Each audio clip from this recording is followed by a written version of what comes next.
I did not plan this. Whoop. Sorry, and my phone's playing music. Hmm. I did. I was ready, and then also not ready. Where, where am I putting you? Uh, um, hmm.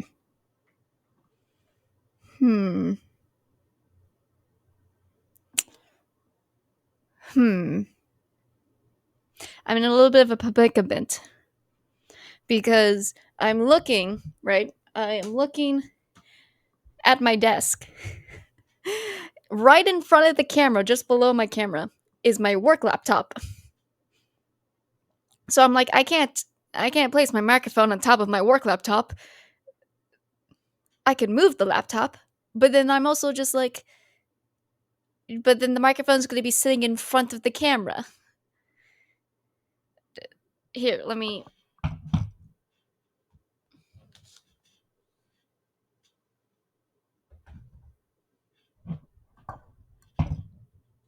Yeah, you guys want to you guys want a big face of microphone? Okay, so it can't go there. That's a little distracting. Um, but then you're like, okay, just put it to the right. That's where my mouse goes. Now my mouse is where, because I'm a right-handed person, so now the mouse is where the uh, mic is. But I guess I could just move the mouse. That's an option. Also, just the fact that the wire is just leaning on the edge of the table, and this makes it kind of turn. So I'm just like talking to the microphone sideways, which I don't think is proper microphone technique. But because the computer is downwards, it's not like I can lift this up because it's naturally just going to keep falling down because the computer is under the desk. Um,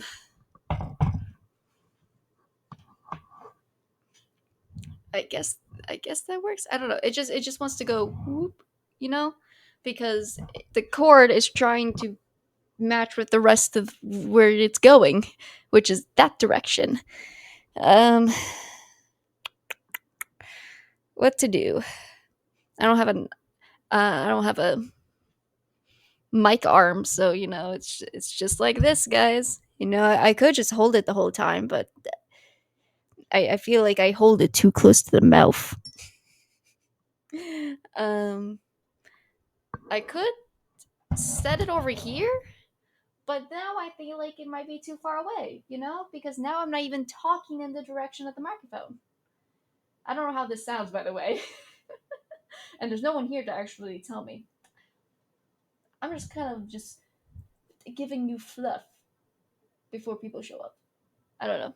Anyway, so I'm gonna continue trying to process my predicament here. Hmm. I guess maybe I'm just overcomplicating it. Perhaps. Why is the mic attached to the front of the PC? Why is it not attached to the back of it? I guess it's because sometimes I take the microphone out and attach it to my laptop, and maybe that's why. Hmm.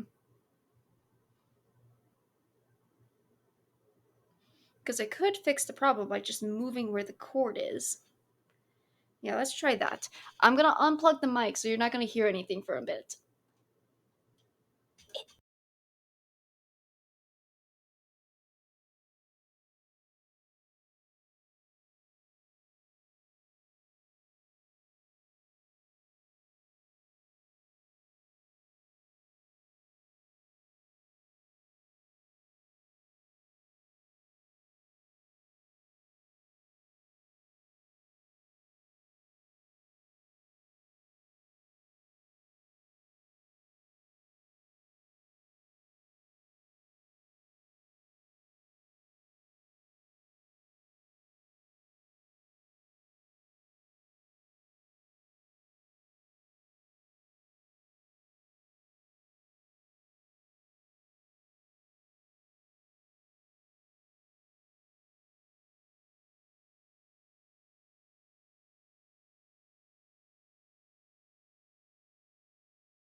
Are we good?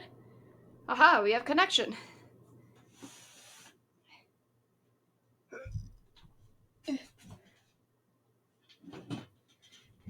Now the cord is trying to go towards the back.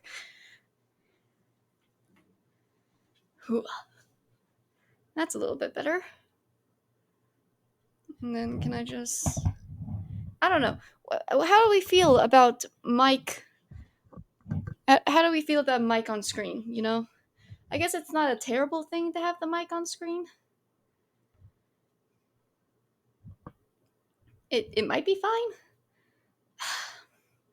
Problem is I'm gonna have to move this every time I work because it's currently right where my laptop should be going. But and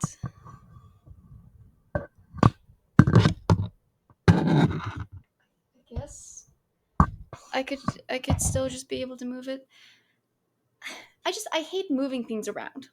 I like things to be in its spot and then not move. So I'm definitely making this more complicated than it needs to be because I could just be like, oh, and then I just move it out of the way when I need to do something else. And I'm just like, no, I don't want to move it. I want it to stay exactly where it is and never move it.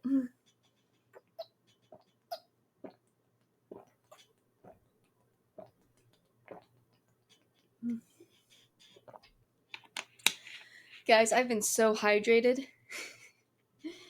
God, I look pale. But man, am I hydrated.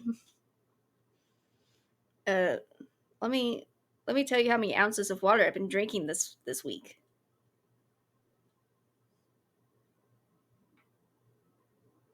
Okay, maybe it was only the last 2 days. Thursday, I got 60 ounces of water. That was almost my goal of 64. But then yesterday, I got 80 ounces of water. Very proud of myself. So now, um, I've been just drinking 20. I've just been refilling this 20 ounce water bottle as I work because I, I, we're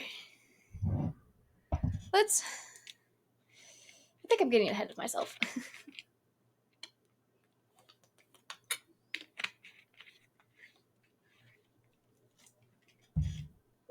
And you guys just get to see all of this, so much of me, um, which is good. The new location of the webcam is now top of my dock for work, so it's basically in the center of my desk, but it's on top of something else, so it doesn't feel like it's in the way of anything because I don't necessarily need to mess with the dock. So I think it's gonna be fine sitting right there, and it is completely centered with me. So this is still my monitor, and I am so bad at looking at the camera because I just want to look at me, not in a selfish way, but just in a I need to monitor what I'm doing.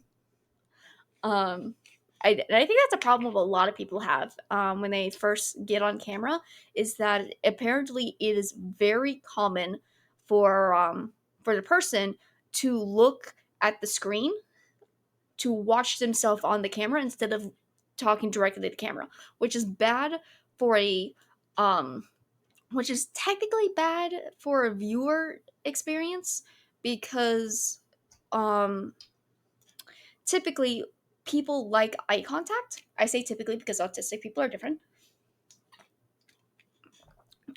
Looking directly at someone helps build that connection between you and another person, even though there's a screen between you. So this feels more engaging than if the person was looking at themselves, because now it no longer looks like I'm talking to you. It's like I'm now talking to the direction. It would be like the same thing that if you were in real life and having a conversation with someone, and instead of talking directly to the person, you're looking at yourself in the mirror. That is like the real life um comparison, is that essentially instead of talking directly at the person that you're trying to talk to, you're looking at yourself in the mirror. It's so on a psychological level, I believe it's more engaging to talk directly to the camera.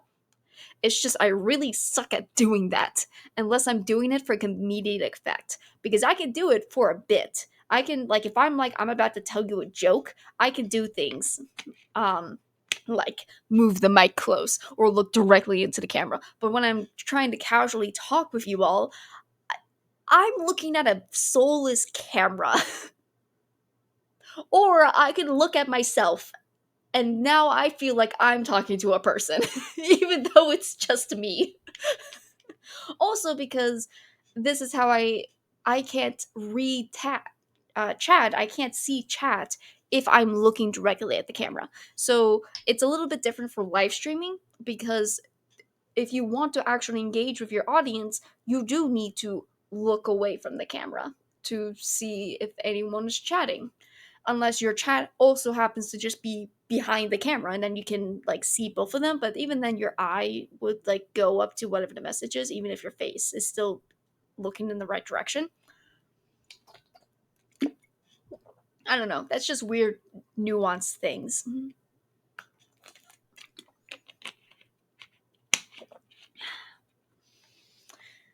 So another week is done, another week is out of here.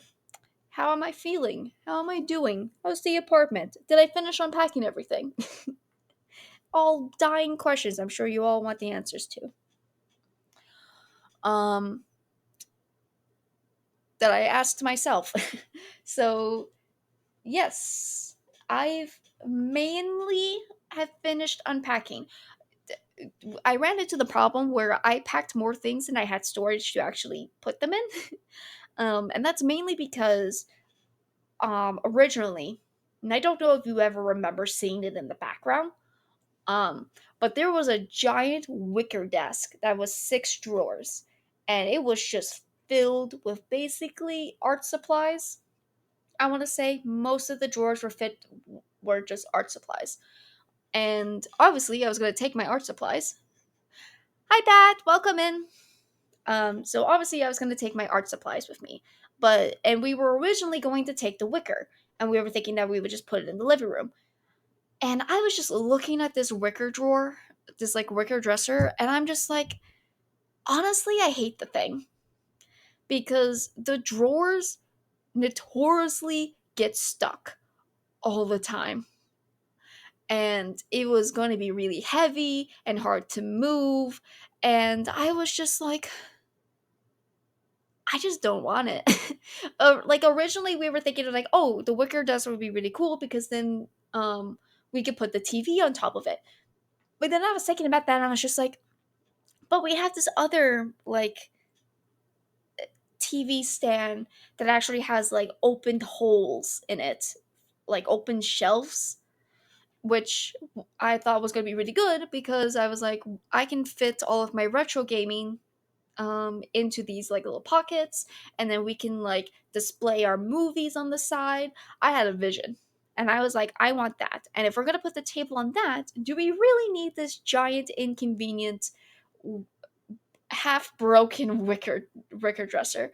And so I talked to my brother about it, and we agreed, yeah, there's no point in having this. I don't want it. Like, we decided not to get it. We thought it'd just be too much of a hassle, so we didn't take it. But I still took the things that were stored in the wicker dresser. So now I have a couple of totes filled with art supplies that I don't actually have a place to put. So they're just kind of sitting on the opposite side of my wall because I don't have a place for them. I literally have a giant tote that's just filled with canvases.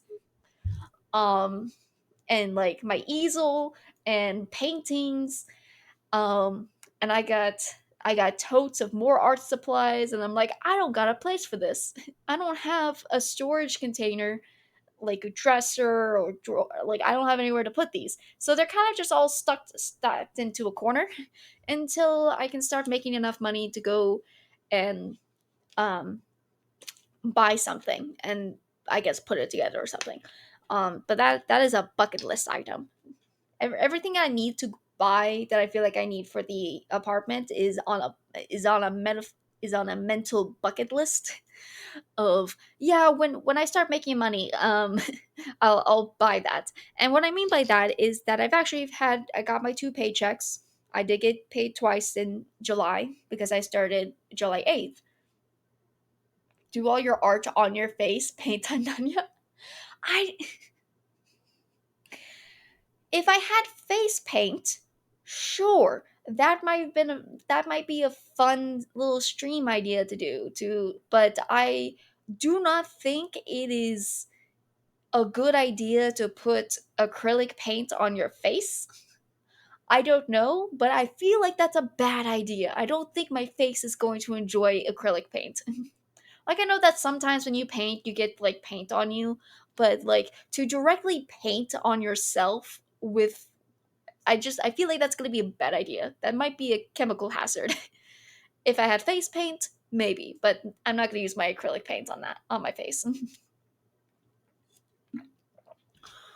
Ooh, but you know what? Doing a painting stream, now that might be fun. I don't know how I'm gonna set that up. um, I don't know how I'm gonna set that up, but it might be fun to just do a painting stream.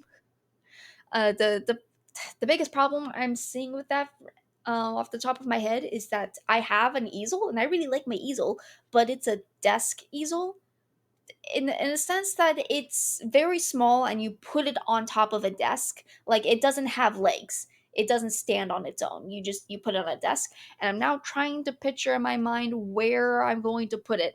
I guess I could probably stack it right here and then like turn the camera. It might be very weird, but that is a thought for another day. We'll put a pin in it. we'll um but I should definitely get back into painting for the sake of just, I have all the art supplies and they're not going anywhere.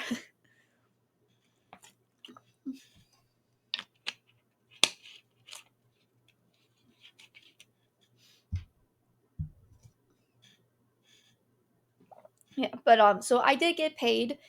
Um uh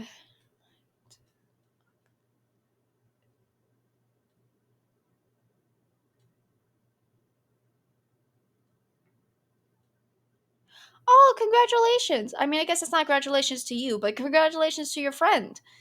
That must have been really sweet. Man, I remember when like me and Space and like Decaden were all talking about the idea of going to TwitchCon this year. And I was, and even back when we were talking about it, I was like, there's no way I would be able to actually go to TwitchCon this year. Honestly, I don't even know if I could go to TwitchCon next year. But yeah, hope I hope TwitchCon was good. But okay, so I got paid. Getting back on track, I did get paid. Um, so, and man, guys, I'm adulting, guys. Um, because yesterday I did my finances, right, because here was the thing, right. um so if you remember, I said that I get paid twice a month on the same day every month, which is a very new experience for me because usually it'd be like paycheck every 2 weeks, and so the date would constantly be changing. Like, I could get paid on a Monday, and then the next paycheck I could be paid on a Tuesday, like that kind of thing. Like, um,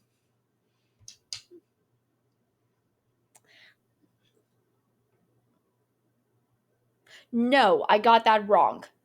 Every 2 weeks would still be the same day of the week, but the number of the day would constantly change. That's where I was getting confused. The date changes every paycheck, but it's technically still getting paid on the same week.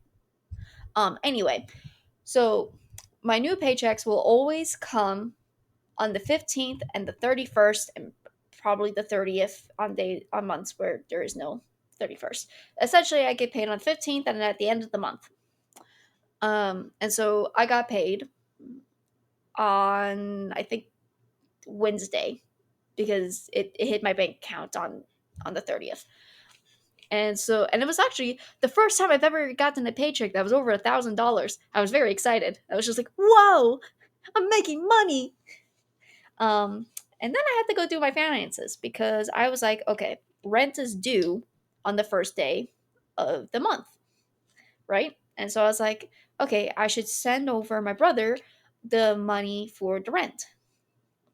So first I did that, and that was a good $692. And then I was like, oh, I should now go pay off the rest of my credit card bills because my credit card bills were getting really high because of the move. I was putting everything on the credit card and was just like, I will pay it off after I get paid.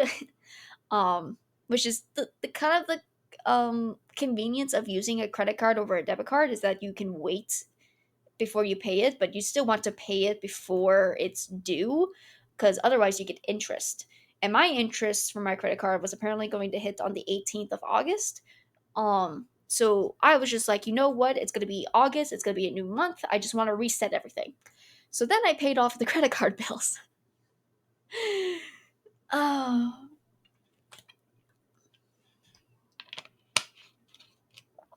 Um, and then,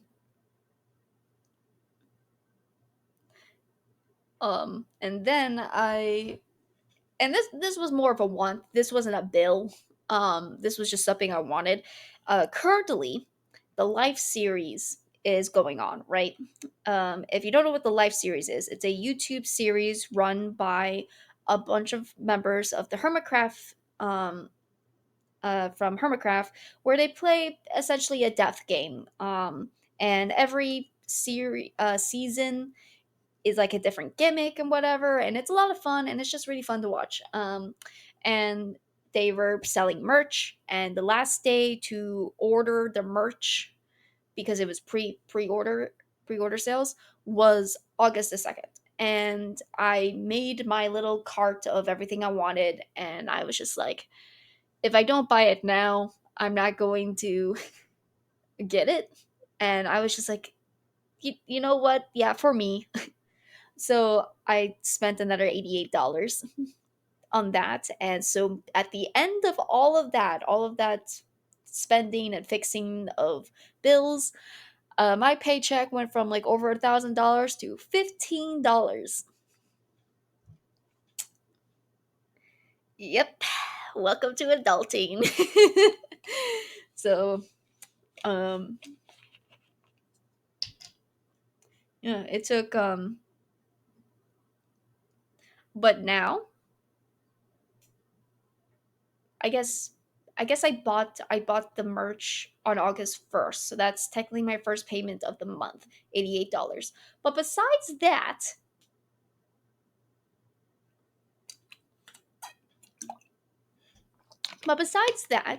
I'm now at zero for my payment history. Besides $88, I'm basically at zero. Well, no, I still think that probably counts because I still used to. And anyway, essentially, August is going to be a new start. A new start on payments and money management and things of the likes. So it's going to be August is going to be the first month where I've worked at my job for the entire month because I started on the 8th, so I did miss like the first week of July of payments. So this is going to be the first month where I get a full paycheck, and which is good because I also owe my mom money because of the move and stuff.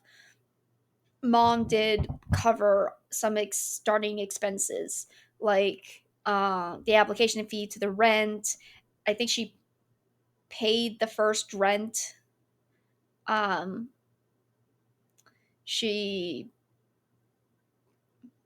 She paid for the washer dryer. Like she essentially paid for a lot of things that we are supposed to pay her back on, which is totally fine. Um, and I don't have a problem with it. Just it means that, and so I owe her over $1,000.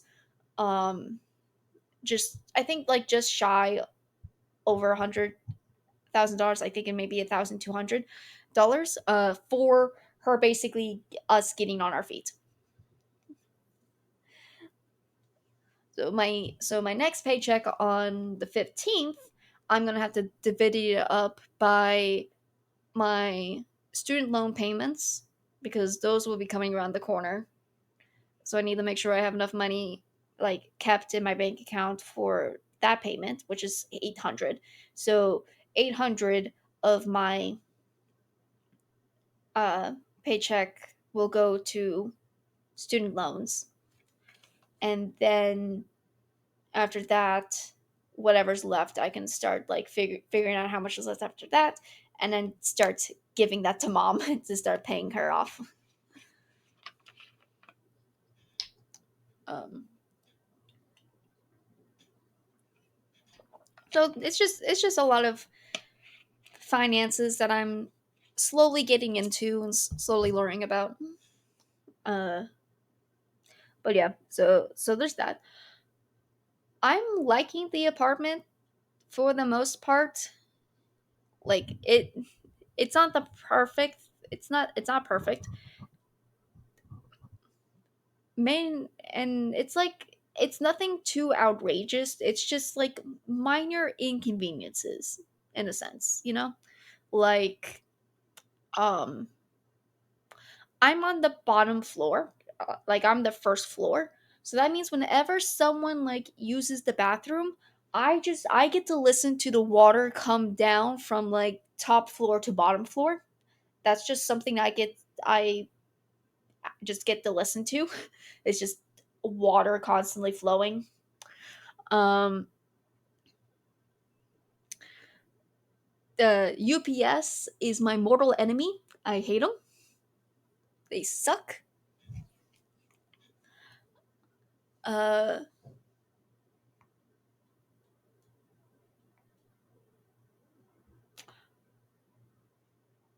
the ice machine in my fridge is broken. I haven't put in the paperwork to try to get that fixed yet. Because I just keep putting it off. The stovetop is hot light is always on, which is a little nerve wracking because it means that I never know if it's actually hot or not because it always says it is. And I'm just like, I'm going to burn myself one of these days because I don't know if the stovetop is hot or not. And I'm just going to assume that it's not, and then I'm going to like burn myself or something. Um, but yeah, I really like that my bathroom is connected to my bedroom. Um, it's just so convenient, especially at work because I can like get up out of my chair and use the bathroom and still hear them. So that's nice. And because of how much water I'm drinking, um, it happens a lot. My body's not used to being hydrated, so it just flushes it out of my system, which just means that you pee a lot.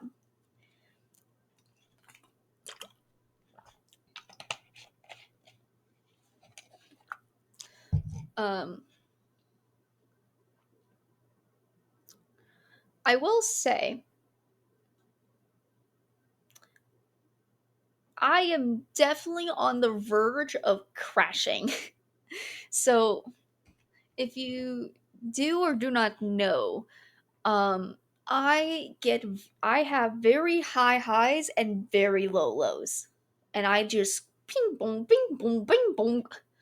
Um, and so and I was definitely feeling a crash this morning when I woke up because I was just um because like a lot of things were happening. I was moving, I was getting down here, I was trying to get everything set up, I was starting a new job, I'm in a new area, my anxiety is really high, I'm getting overstimulated in the office. I'm like there was a lot of things that were happening, and a lot of them were exciting, Some of them are nerve wracking.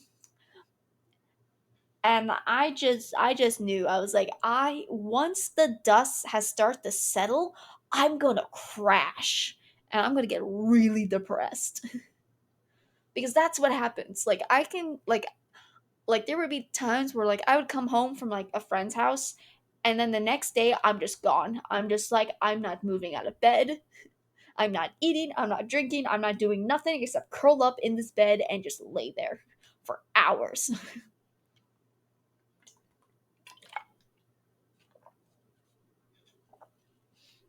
And I was starting to feel that today. Um, because I woke up at 7. That's a thing. Um, I can't be a early bird and a night owl at the same time. I have to be one or the other. So, and usually what you are all used to is that I don't have to get up until the afternoon. And then that means I can stay up until like 2 a.m. because I sleep the entire morning away.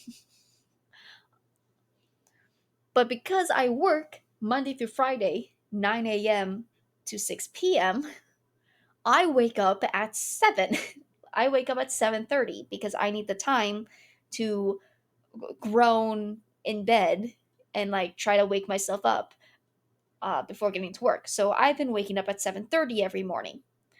And if I'm waking up at 7:30 every morning, it means I can't be up until 2 a.m. I keep crashing around 10.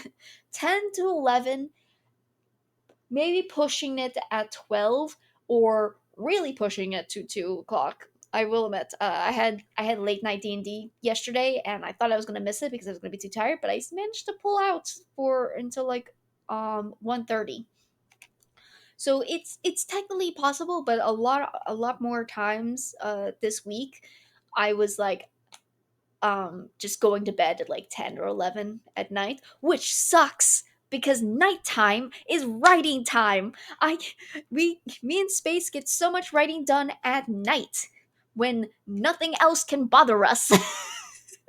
And it sucks when I'm just like, and I passed out. So it sucks. But I have to be up in the morning for work because I can't slack out of work, you know. I can't slack out of work. So I've been waking up at 7:30. So I woke up at 7:30 today. Um and I laid in bed for probably, I don't know, maybe a good 2 hours. And like I hold on. When did I text? Sometimes I can uh yeah, so like about 9:20 I was like, I am crashing. I was not, it was just, I'm crashing. And so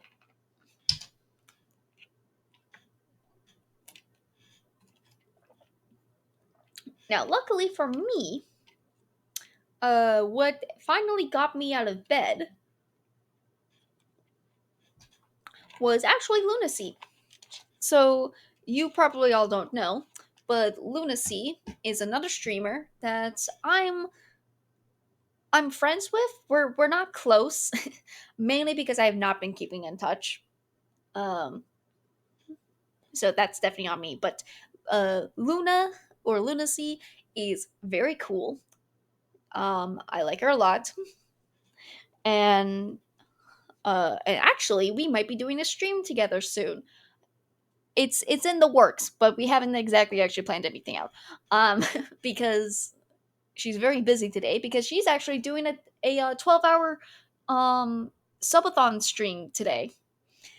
She's celebrating getting over 1,000 followers, and so she's streaming for 12 hours today. She's streaming Fortnite right now, I believe, is what her schedule says.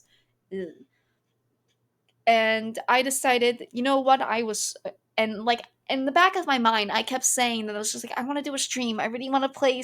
I really want to play Slay the Spire. I need to go do a stream, but I was just, I was either too tired after work, or, um, me and Space started writing, and so that took preferences. Or yesterday, the problem with me streaming was that it was it was Friday, which is when the live series updates. It's next episodes come out, and so I spent the day watching the live series.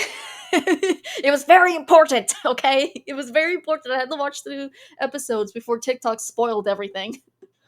Um, and it's crazy because they're hour long episodes, and I watch multiple different points of views because I watch multiple different content creators. Like I watch Grian, Scar, Scott, and Jim. Those are the people I'm subscribed to. That do the live streamers. And so I gotta watch all of their videos. So that's 4 hours. That's 4 hours of content that I'm watching. And then I'll also start to edge in to watch other people. Like this week, Mumbo Jumbo was subbing in for Smallish Beans, which is funny because episode 2, Mumbo Jumbo was subbing in for Tango Tech. so I so I started watching Scar's video, and here comes Joel, and then Mumbo's talking. I was like, Mumbo again. It was great. I loved it. I'm just like, Mumbo, why are you just not here? Why are you just not doing the live series this season? You're just subbing for everyone. It was very funny. So then I had to watch Joel's episode, so that was another hour, so that was 5 hours of live series, okay? And then I had D&D. So I was very busy on Friday. I was going to string, but then all of that happened. uh, anyway, I finished my first 20 ounces. Yippee! Let me add that to my calendar. Not my calendar, my habit tracker. Boop boop. Okay. I'm gonna take a quick break to refill the water bottle. And we'll be on this screen.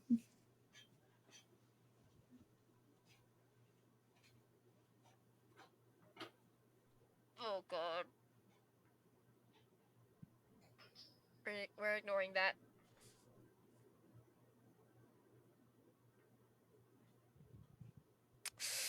You didn't say anything! Exactly! Nothing happened! Maybe I can get a maybe I can get a Pat and Remus kiss? I'm not too sure. Suffer. Do it for the bits? What bits? The bit. Oh god! I wasn't prepared for you to come back!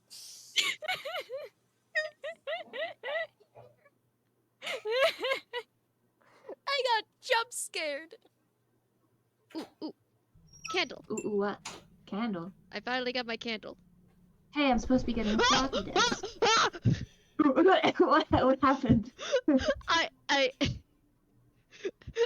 I zoomed in on a thing, and then an eyeball appeared. And then text said, okay, back.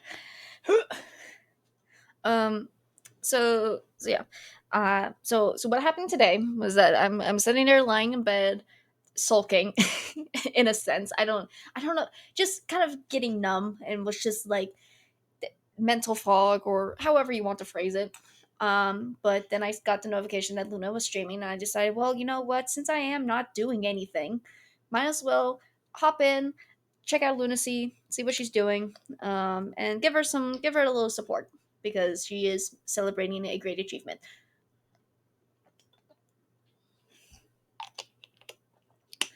Um, and then in doing so, does this thing where it tricks my brain into getting motivated.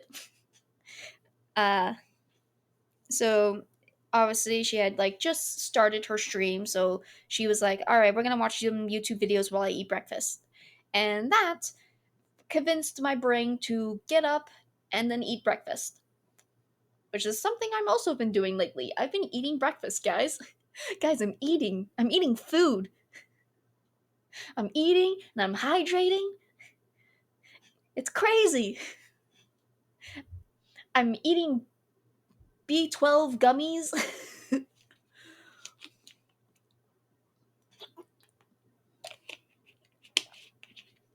So I went and made myself um, some bagels and some waffles. Uh, watched some movie trailers. Uh, this is where the collab is coming in. I because here's the thing, Luna loves to talk about movies and TV shows. it's she's such a movie. She's just such a movie fan. She loves seeing different movies and stuff. And I'm a film student, guys. I don't know if you remember this about me. The freaking branding of my Twitch. I was a film student at a film college. so I know so I know a little bit about, films, especially animation. And I was just like, man,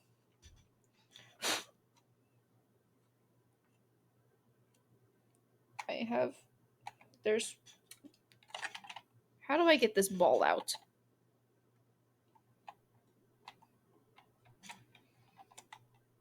Oh, hold on. Let me turn off my mouse.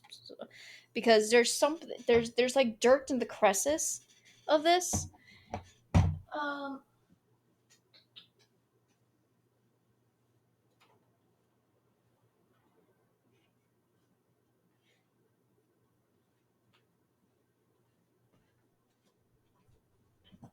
Point ball mouse row.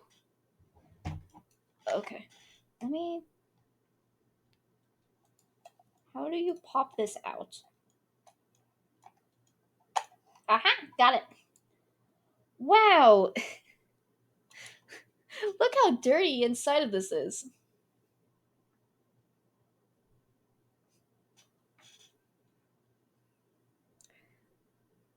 Yeah, so I'm gonna clean this for a minute. So I was just like, man,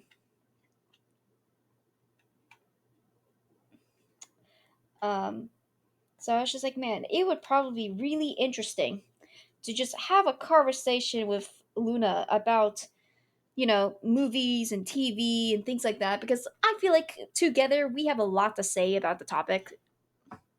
Um, and so I wrote in her chat, it's like, man, we should like I didn't say a podcast, but essentially doing a podcast on movies and TV. And she said yes. She was like, we should totally do that. Um, and so, but because she's streaming right now, she's doing her marathon. Obviously, we have not planned the event. But I did DM her some like talking points that I thought might be interesting. Um, and I could go down the list just for the funsies because none of it's confirmed. Um, we haven't like decided what we're gonna talk about.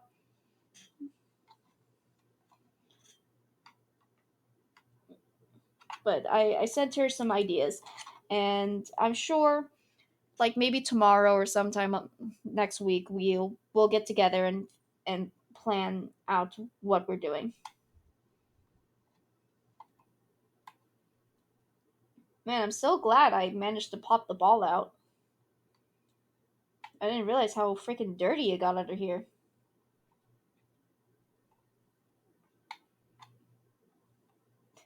Disgusting.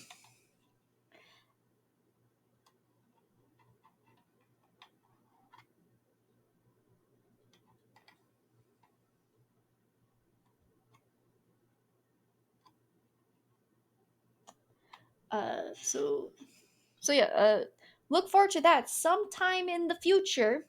Don't know when.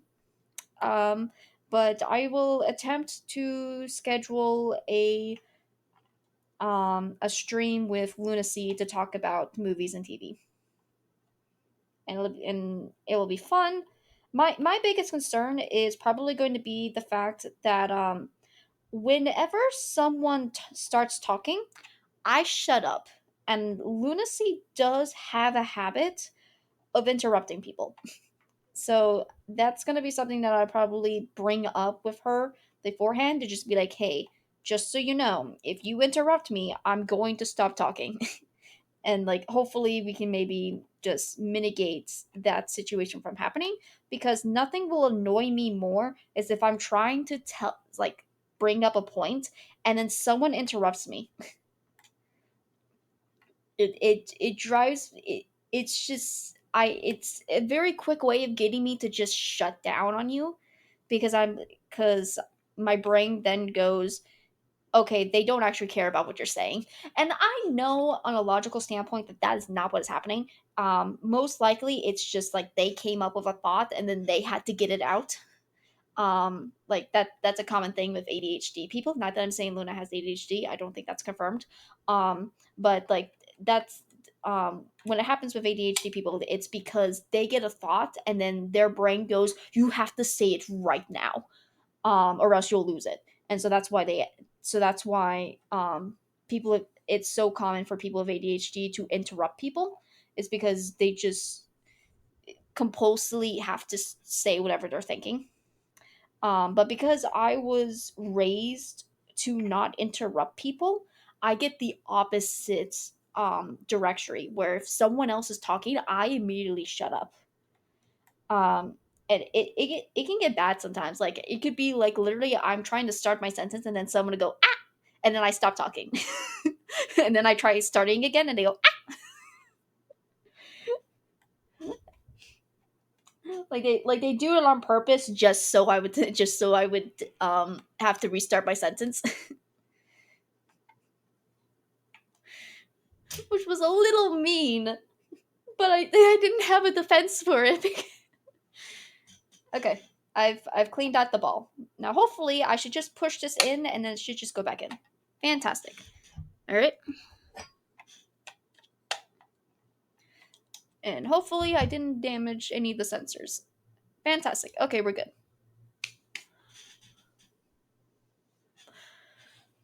Okay, so there we go. Mouse has been cleaned.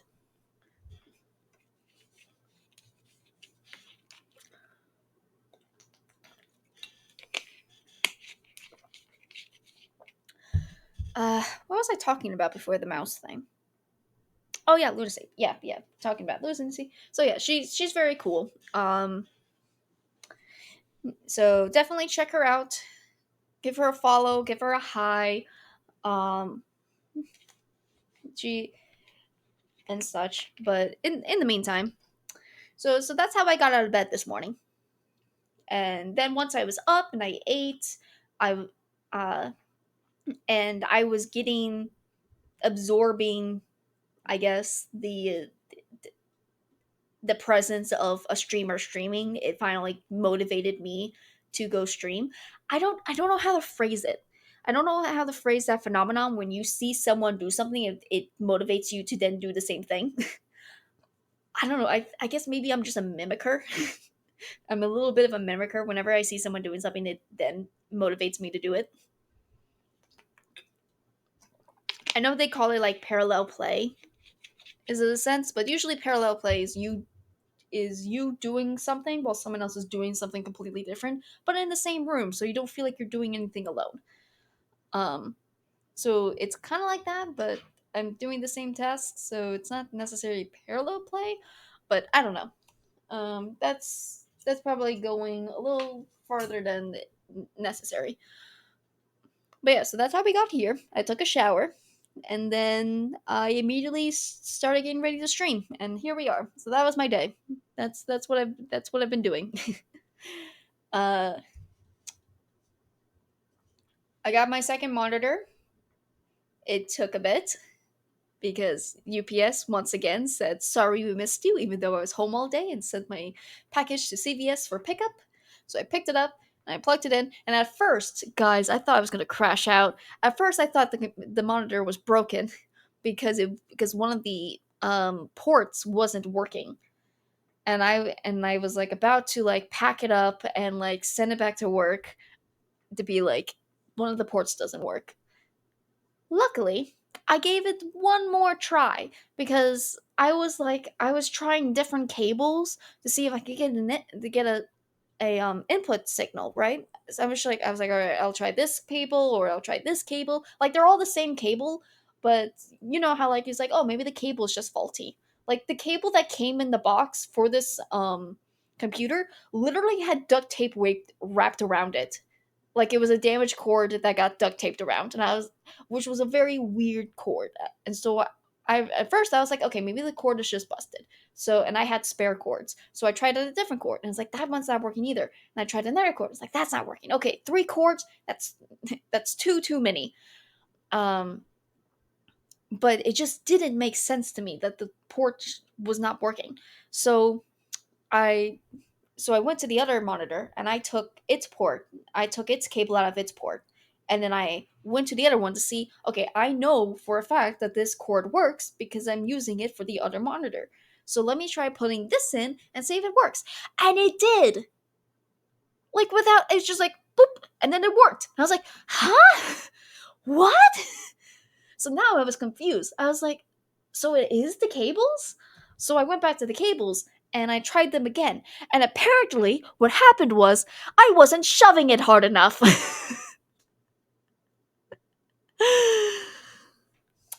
Put a little bit of elbow grease into it, and I finally got it to actually go in for enough for it to work.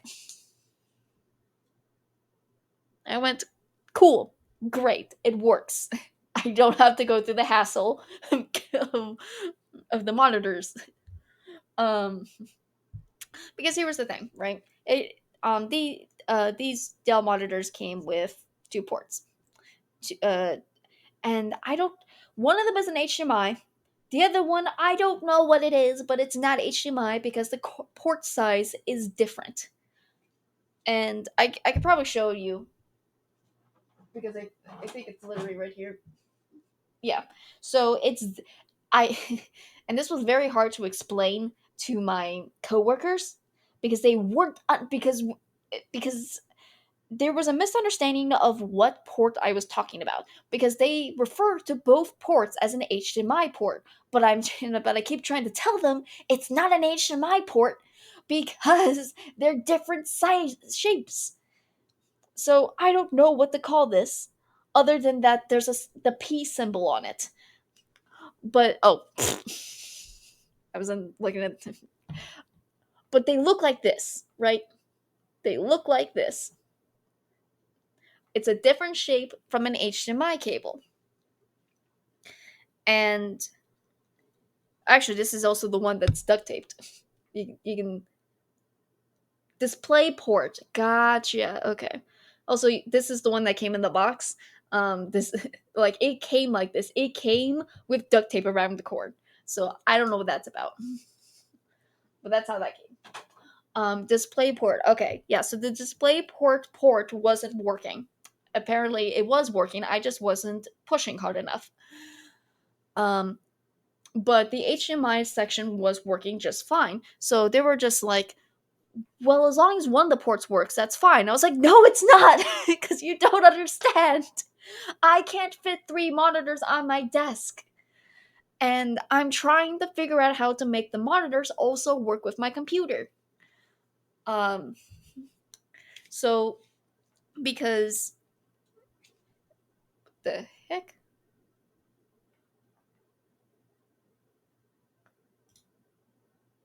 What? No, no, stop it. I didn't want that. Okay, sorry, weird pop-up. Um so I needed to be able to use both ports because I'm trying to use these monitors for two different setups. So one port is being sent into the dock station to then be connected to the computer. And I've also tried deattaching the dock and then attaching it to the computer, and it doesn't work. I've tried. Um, it's not. This dock is meant to be plugged into a laptop. It doesn't connect to the Windows computer. So, so that didn't work, which meant that I needed the other ports for the connections. So one monitor is connected directly to the computer, right? And I was trying to figure out because I was like a little hoping that I was like, oh, can I get like a dual monitor setup for the Windows? That'd be neat. But then I was also just more confused about the way of like how is connecting my Switch to the monitor to stream Switch games gonna work? Right? Because sometimes I do that, right? Sometimes I play Switch games. Um, and I feel like I was overcomplicating it in my head. Uh, but because I think all that I needed is that and I can show it to you because it'd probably be easier to explain.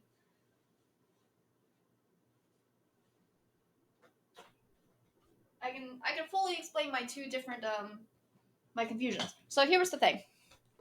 I have these two. I have these two um capture cards. This is the one that I mainly used, right? This was the first one that I got. And it's essentially how this one worked.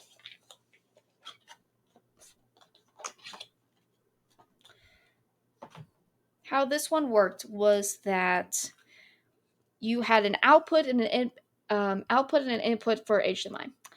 And what you would do was that I believe you would you would attach the HDMI from the switch into the in port, right? This is why it's so complicated. I forget the order of operations. Um, but I think what essentially it was that switch goes into here, um,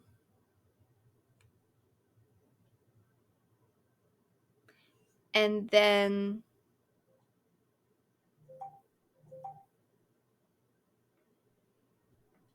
monitor goes into here, and then there was a USB port, and then that went into the computer.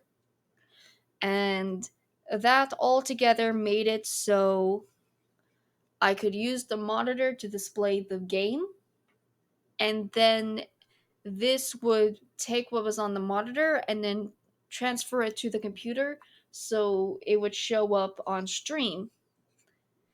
And that's usually how this worked. But I was thinking about but what confused me for a little bit was just the idea. I was just like, man, that's so many chords, and I'm like chord spaghetti over here. And so I remembered that I had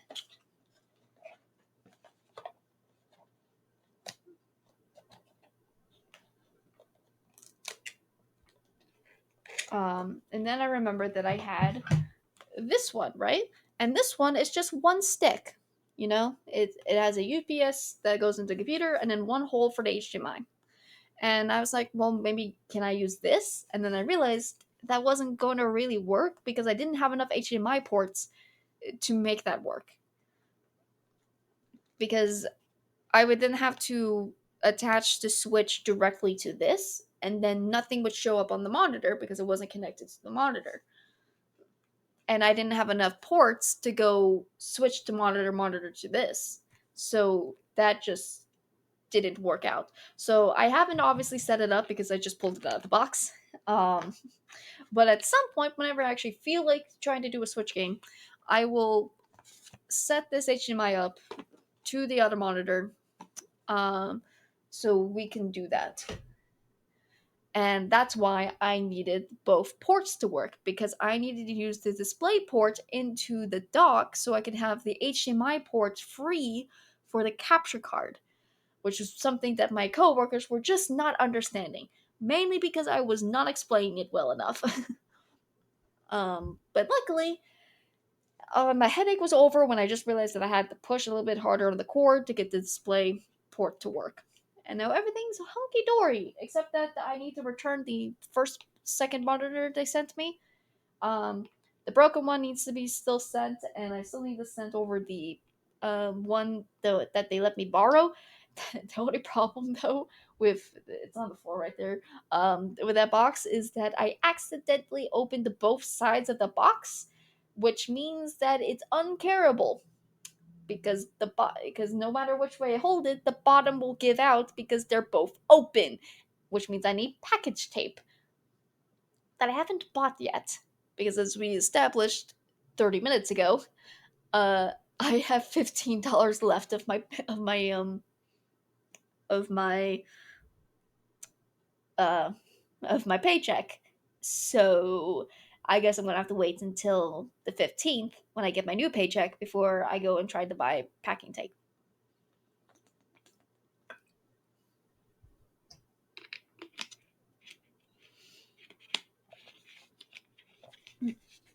I will say, I think the most stressful thing about this move is just that it did not help my driving anxiety. For one thing, everyone here agrees that everyone's a terrible driver.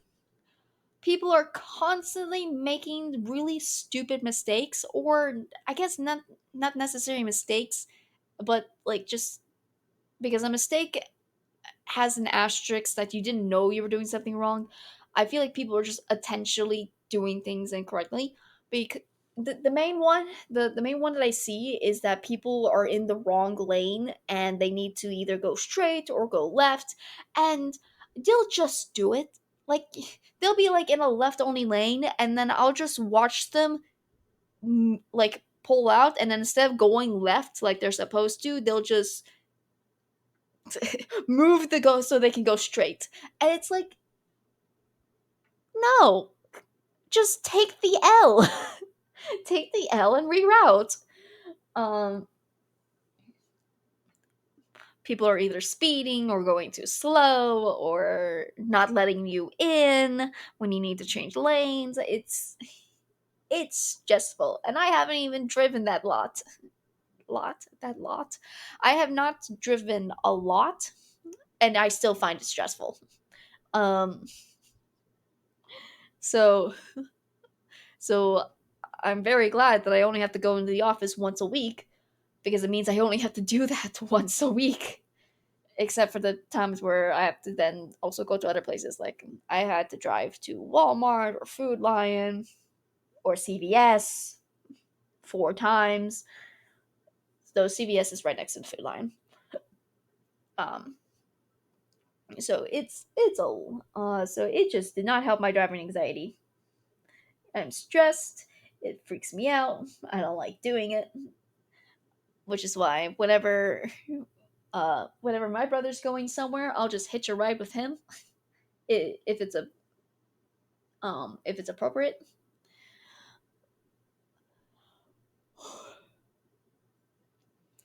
Because I'm like, I don't want to do it. I don't want to drive. I don't want I don't want to do it. It freaks me out.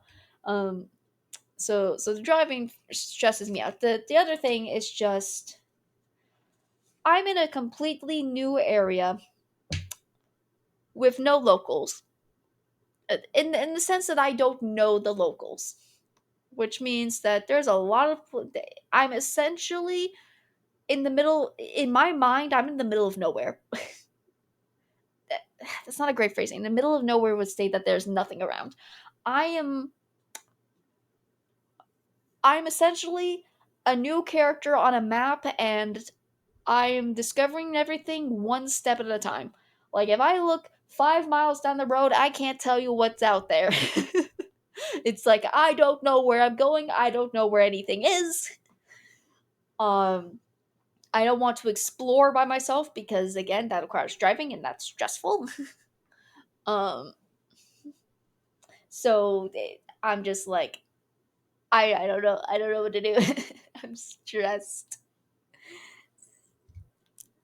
So essentially, the apartment has become my own little bubble of I know what this is, and that makes it a little bit safer. I will say, uh,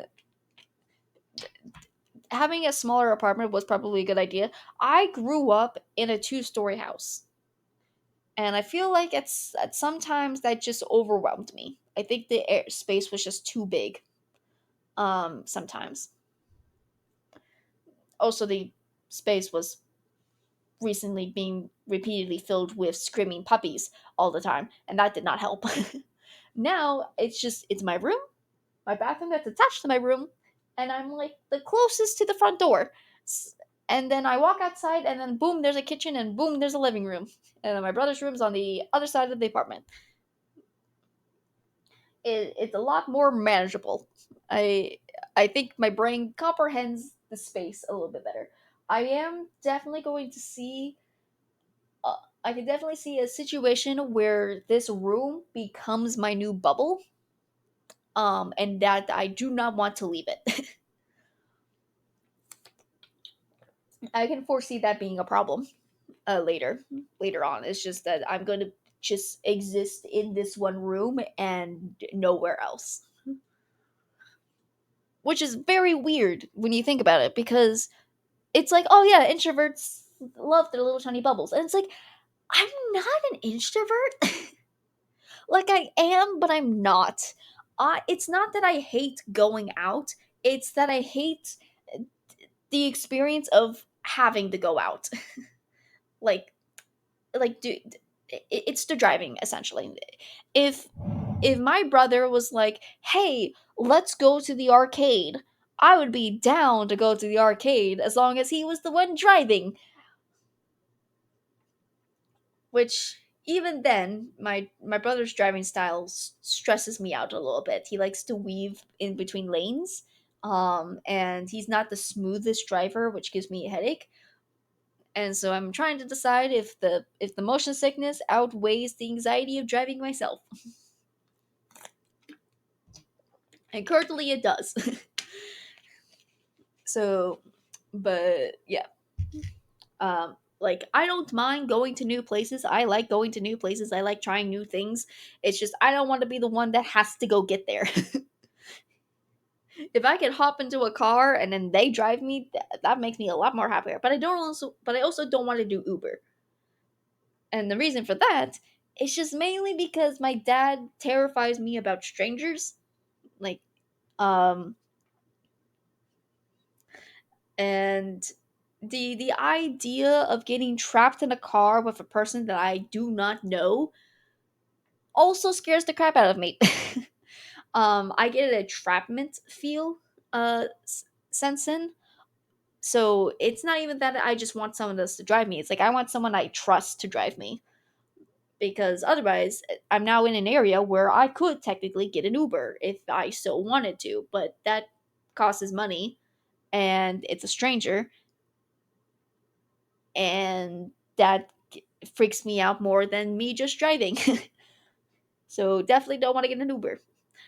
Some people like getting Ubers. I'm sure people have had plenty of nice experiences with Uber drivers. Um, I just don't want to gamble it. I don't. I've heard some weird stories with Uber drivers, and I'm just like, I don't want any part of it. I don't wanna. No, thank you. If I'm gonna die on the road, I'll do it myself. so, so there's that. Yeah. I'm sorry if the background probably doesn't look that cool. It is what it is. It's my bedroom. Maybe one day I'll get a green screen that I'll just set up behind me. So, and then I don't know what I'm gonna do in the background then, but I don't know. There's a lot of things that I'm just like, I'm actually very close. I am so close to getting a paycheck from Twitch. I think I'm like $5 away, uh, from hitting 50, which is the minimum that you need before Twitch sends out a paycheck. So five more dollars, and then I'll gain $50. And then my current plan whenever I make money off of Twitch is, because one, I don't make a lot of money off of Twitch. Uh, but usually what I do is that any money that I make off of Twitch, I then use for Twitch. In the sense that it's like, oh, okay, I've got $50, I can now afford that control PlayStation controller so I can play Spyro better, because playing Spyro with a keyboard hurts my soul and my fingers. It's very cramp on my fingers to play Spyro like that. which is probably the main reason why I haven't really gone back to it yet. It's just because it's so janky to play with a keyboard. Um, so I was thinking that when I get my $50 from Twitch, I believe the controller is like $19. I can go and buy it essentially. So um so that's the plan. So whenever I make money on Twitch, I then I add that money to a fund for more things for streaming. So I could be like, okay, spend $19 on getting this controller, and then I can save up the rest to be like, okay, now I have enough money to buy a green screen, or I have enough money to buy this for Twitch and things like that. So that's kind of how I've been managing my Twitch money.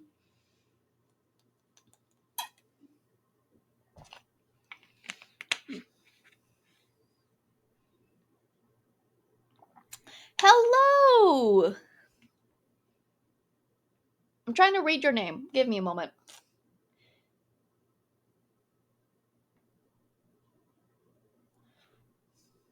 Regret a con adventures?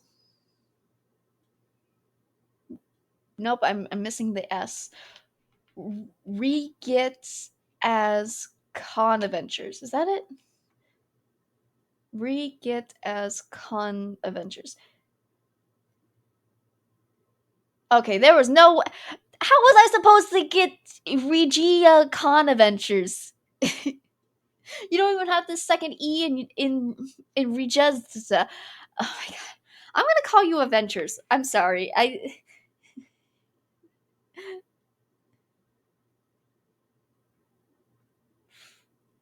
I'm,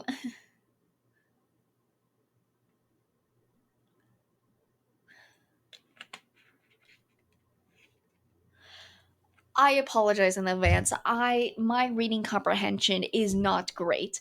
Bear with me. Vegeta,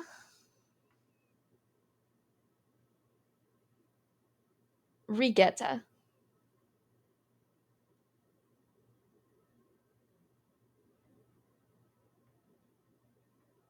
Am I closer? Oh, Vegeta. I should have clocked that. Okay, Vegeta, but Regeta. I feel like I still said the same thing. Vegeta, Regeta.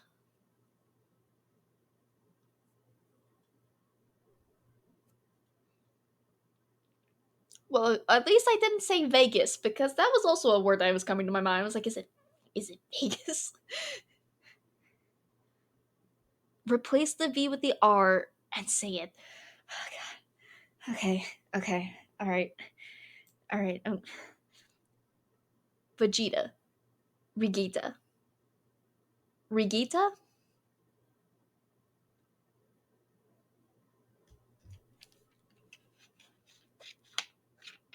Close. I'm sorry. I okay. I have poor reading comprehension, potentially dyslexic, and I have a speech impediment.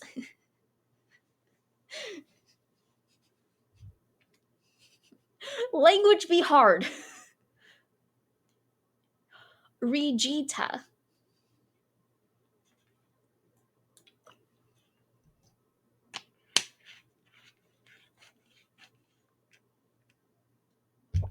Regita?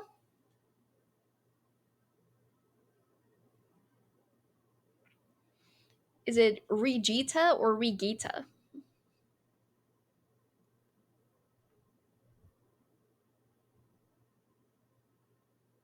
You had it the right. Okay, Regita. G. Okay, Regita. Okay, we got there eventually. I'm so sorry. Words are hard.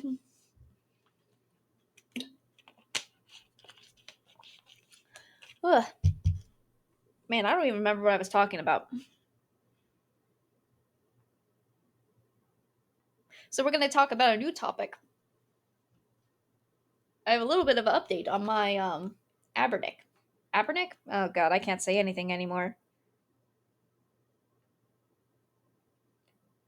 Anberick. God, this font is hard to read.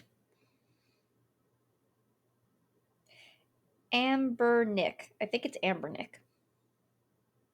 That's what I'm going with. I'm going with Amber Nick. Uh,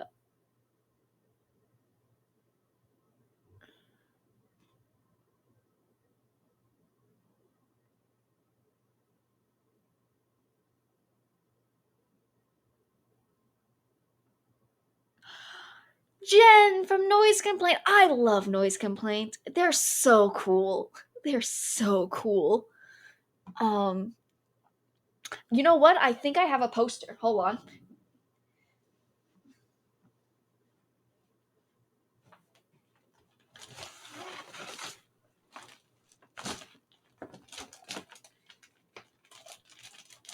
Let me check.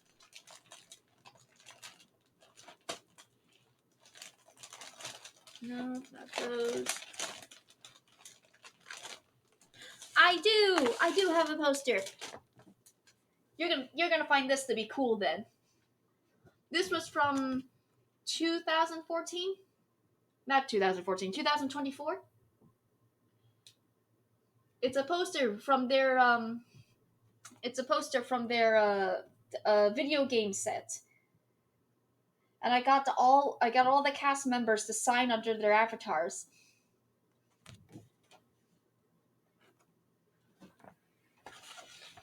Yeah. I love going to GalaxyCon. I didn't get to go this year. Because I'm saving up for DragonCon. But I love GalaxyCon. Now I will say that, and then also I don't know what's going on with GalaxyCon. Because give me a moment. There we go.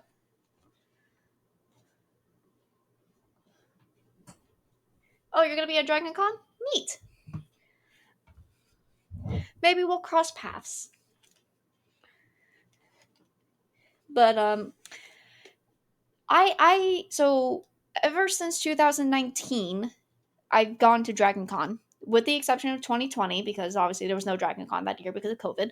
Um, and this is the, I guess, second year that I didn't go to DragonCon. Because I was saving up, didn't have the budget to go to both conventions. And after Dragon Con happened, I'm just seeing TikToks and TikToks of people just being like, Dragon Con, not Dragon Con, Galaxy Con was a joke this year. Like, it was just filled with like cheap 3D prints and AI art, and it was a very bad experience. Like, everyone was like hating on Dragon Con, on Galaxy Con, and I don't understand it. um, it kind of makes me feel like, oh, maybe it's a good thing I didn't go this year, but at the same time it's just like, um it's just I didn't understand. I knew that they did Artist Alley a little, um I knew that they did Artist Alley a little dirty last year, because usually, right, um there's so usually how GalaxyCon was set up was that all of like the booths were set in like the basement level, like this big open space that just had booths upon booths upon booths, and Artist Alley was just like at the end of the room, and that was totally fine for the most part. Like, it was fine. You get to go through all the other things, and then eventually you get to the Artist Alley. And then in 24, they put them in this smaller room on the third floor. I think it was, I don't remember what stage it, like what where it was, but it was on the third floor in the corner, in this super in this small room, and it just, I had a panic attack in that room. It was crowded. There wasn't enough space for the booths to breathe or for people to be able to walk around. Like, um the it was packed in there. It was not a fun experience for the Artist Alley that year. So I have no idea what they did this year for Artist Alley. If they like changed, if they put the Artist Alley somewhere else this year, or if it was the same thing or whatever. But people from what I was gathering from people complaining about GalaxyCon on TikTok was just essentially they were very upset about the amount of apparently what they believe was just a lot of AI art being um being in Artist Alley.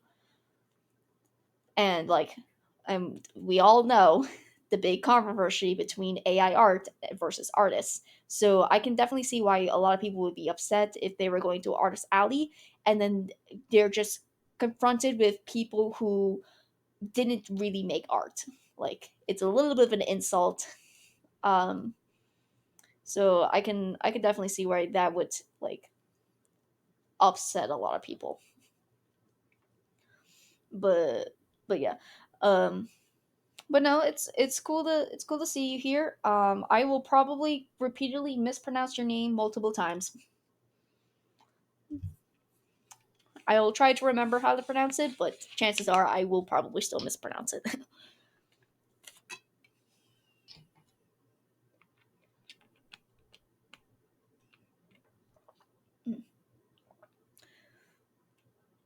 Okay, thank you for not taking it personally. But yeah, I'm very excited for Dragon Con. It's gonna we've been me and my friend have been wanting to do it for years now, so I'm very excited. Oh, I was gonna talk about the Ambernick, right? My little ROM device. Um, so how are those? For the most part, I like it. I'm about to complain about it, but overall, I liked it. Definitely get it from the source. You might see like the Ambernick being sold by different companies for a way higher price. um don't just go to Ambernick.com, and you'll get it the cheapest there. um like I think even on Amazon, like it's more expensive than if you just go to the actual website if you want to get one. And they have different models as well, so you can look around for different models. I now have to remember which model I have, which luckily I kept the box it came in with, so that should not be harmed. Okay, so I have the RG38 XXH. Um, the H stands for horizontal, essentially, because they also make them vertical, where they look more like Game Boys. But so that's the one I have. Uh, and I got the purple color because they were out of the black color, and between the purple and I think the other option was white. The transparent purple one did remind me of when I used to have a Game Boy Color, because the Game Boy Color um was also the transparent purple. So I like that. Uh, I'm going to show you one of the things that bugs me. And this became a problem after I used the HDMI cable to. Oh, hold on. I didn't do it that time because I fixed the settings. Let me try to. I think it probably look like this. No, did I fix it for all of them? That would be very convenient, actually. What's a game that I haven't opened? I haven't opened this one.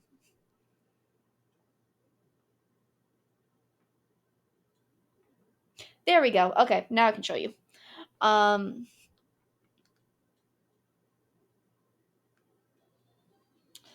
so after putting it into the, you know what? I will actually mute it. There we go. Sorry. The music was distracting me. So after I put it into the, because you can HDMI cable it to your like TV so you can like see it on the big screen. Not as fun to do with games that are not meant to be on a big screen. And I will admit, I use this mainly to play Pokemon.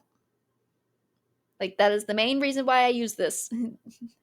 I am just playing Pokemon games and Pokemon ROMs on it. So, but after, but after doing that, right? Every time I open up a game, it looks like it looks like this. Somehow the orientation of it, there we go. Somehow the orientation of it just got all messed up for every ROM. Um, I don't know how I managed to screw up that badly. I couldn't figure out how to fix it. For the longest time, I couldn't figure out how to fix it. I eventually learned how to fix it. You can essentially you need to first thing you can do is that you can go to the on screen overlay. You can go to this screen which looks like nothing to you, and then you can just turn the display overlay off, and then that gets rid of the little thing that says like Game Boy Advance, so you can get that to turn off. um but obviously the scale isn't right. You get all this black space down here. So the fastest fix on that was essentially to go to settings, go to video, go to scaling, um, go to, where is it? Go to aspect ratio and just turn aspect ratio to full, and then the game will take up the full screen. That part was easy. Figuring that part was fine. But then the problem I was having was that if I then exited out of the game, for example, if I quit, so here's me exiting, and then if I went back to the same game,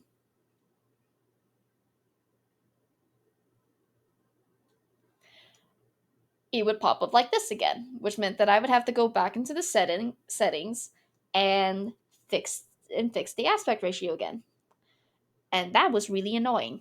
And but I eventually figured out how to fix it by I think it's in overwrites.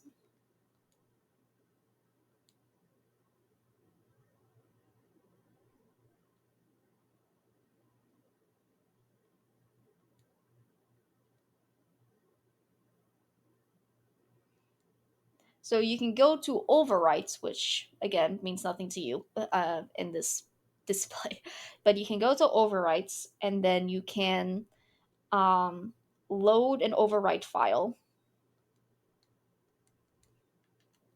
and then that will fix it. But then you ran into the problem again that once you exit out, you have to come back in. So what I had to end up doing to fix it permanently, for that ROM in specific, was that I needed to go back to my settings, go back to video.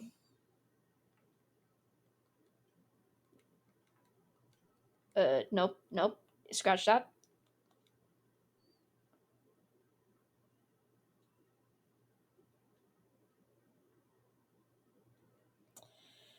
I, I'm still new to doing this,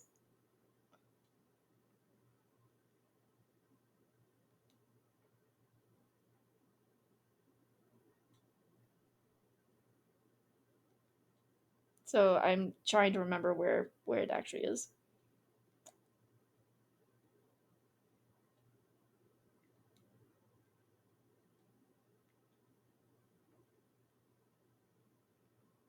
Oh my goodness, where is it? Is it in quick menu? Okay, you have to go back to overwrite.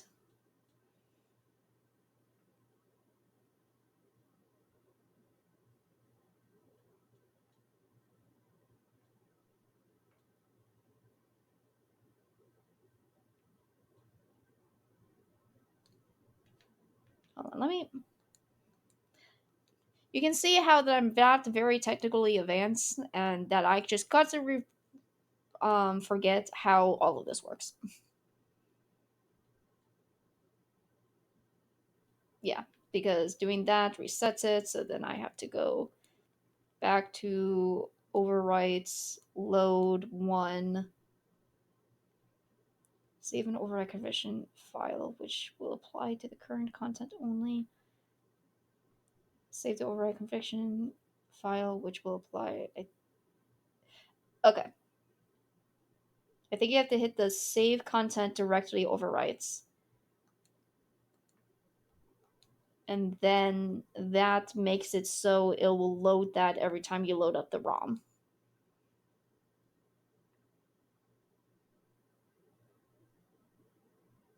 Okay, yep, got it. So now it loads correctly. But you have to do that for every single one of them. And it's only because, right?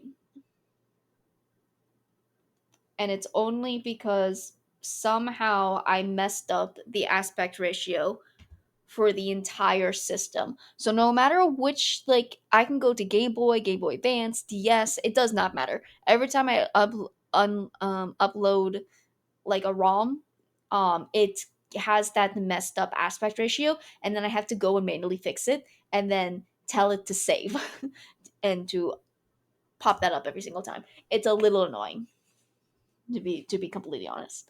What was chat saying? Uh, I want to know if those have the old Nintendo game called Jackal. So here's the thing.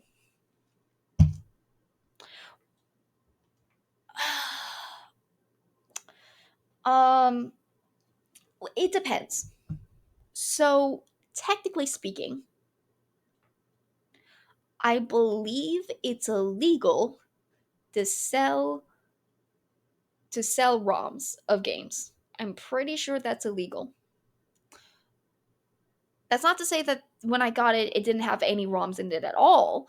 It's just when I got it, it had no Pokemon games, it had no Nintendo games. It had the capability of running Nintendo games, but it didn't actually have any of them on file. And I think it's just because Nintendo specifically really hammers down on it. If you can find a ROM of that game, you can take the SD card out, put it in your computer, and then drop the ROM file into the correct folder for whatever game console it was on, and then it will be able to play. I do have the original list that came with my Amberic. Um, so for the sake of it, do you remember? So it's a Nintendo game called Jackal. Do you remember what Nintendo console it was on? Was it Super Nintendo? Was it um what? Which one was it? Actually, now that I'm thinking about it, I think all of Nintendo ones are empty.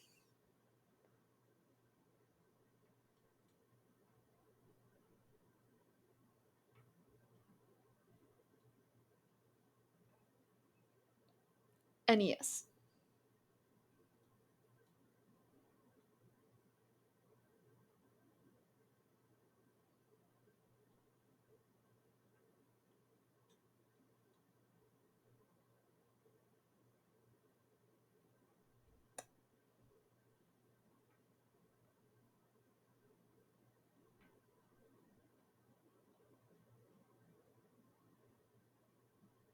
Oh, and no, NES.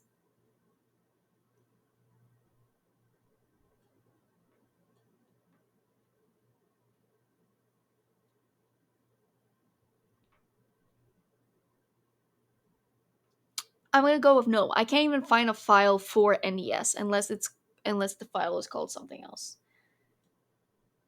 Because I know SFC, I believe, is Super Famicom.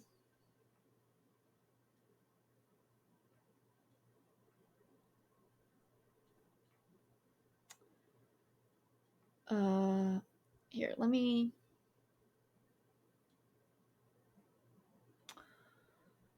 Do do do do do do do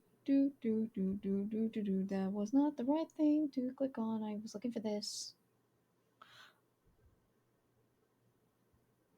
Okay, Nintendo Entertainment System. Okay, gotcha.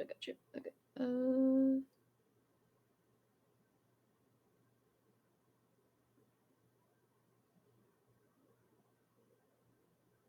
And this is called Jackal. So that'll be J.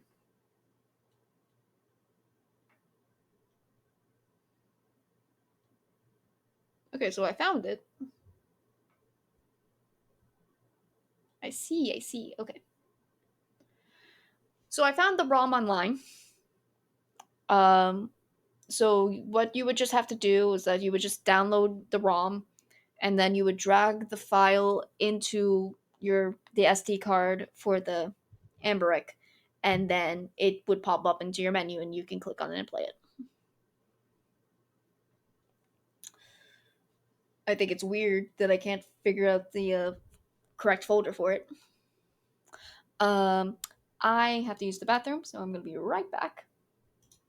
Oh, oh, oh, oh, oh, oh, oh, oh, oh, oh, oh, oh, oh, ow, ow, ow. Do not clip that.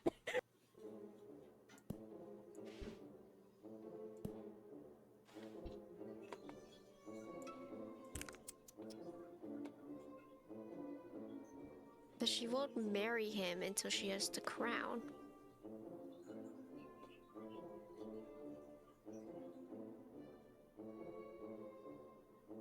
Which I think is dumb. Remus, and during our battle, Remus knows bite, and I just kept flinching Lone's Pokemon until it died. Like 6 consecutive flinches in a row, and then it was also paralyzed, and so it got stuck in paralyzed, and then it died. I was like, that was really funny. but I don't want to hear it because I'm pretty sure you won that battle. And then you killed, and then you killed Marcus. So I don't want to hear it. Ooh, candle! Ooh, what? Candle. I finally got my candle. Hey, I'm supposed to be getting. Okay, I'm back. So yeah. So like I said, whenever you're looking for like any of these types of devices, because there's a lot on the market from a lot of different price ranges. I think I spent $70 on, which is actually a pretty good price because this is what I was talking about when I was first buying this. I heard about it on Instagram from like a company that was like tech something company that was selling this exact same product, but also with the asterisk of like it has this SD card that has all of these ROMs on it. Um, so you would just be able to play with it. But that was $128, and I'm telling you right now, that's high. That's robbery. That's just straight up robbery right there. There's no need for it to be that expensive. You can buy it directly from the company that makes it, which is Amberic, Anbernic. They sell it for far cheaper. And like it did come with ROMs. It's just it didn't come with any Nintendo ROMs. But you can easily find ROMs out there on the internet. Um, the Vault is a very good site to try out first. Uh, which I believe Happy knows what exactly it's called. And you can look up and find any ROMs that you want to have. You just then drag the ROM into the correct folder in the SD card, and then you're good to go. Also, actually, this was another thing. When you do get it, it is recommended that you buy a new SD card. Um, the SD card that came with the Americ was notorious for essentially just dying on you because it was a cheap SD card, and so there was a high likely chance of like the SD card getting corrupted and no longer working.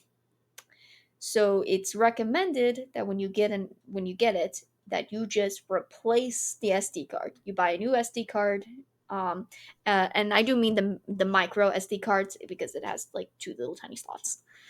Um, you buy a new um, you buy a new SD card, and then you have to go through the process of downloading the software onto the SD card. You can't just copy verbatim everything from the old SD card to the new SD card. I tried it; it did not work. You have to re-download the actual software, which you can find on their website. It's way easier to do on Windows. I was with a Mac, and that made my job a lot more harder. um, but you have to do that, and then everything should work correctly. So it does take a little bit of a setup, but once it gets going, it gets going. I don't understand the problem it's having with the aspect ratio for literally every single game. I don't know what I did in the settings to permanently screw all of that up. And I'm too worried about doing a hard reset because I have save files now, and I'm worried that if I do a hard reset, it'll delete all my save files, and I don't want that because that's just lost progress, you know?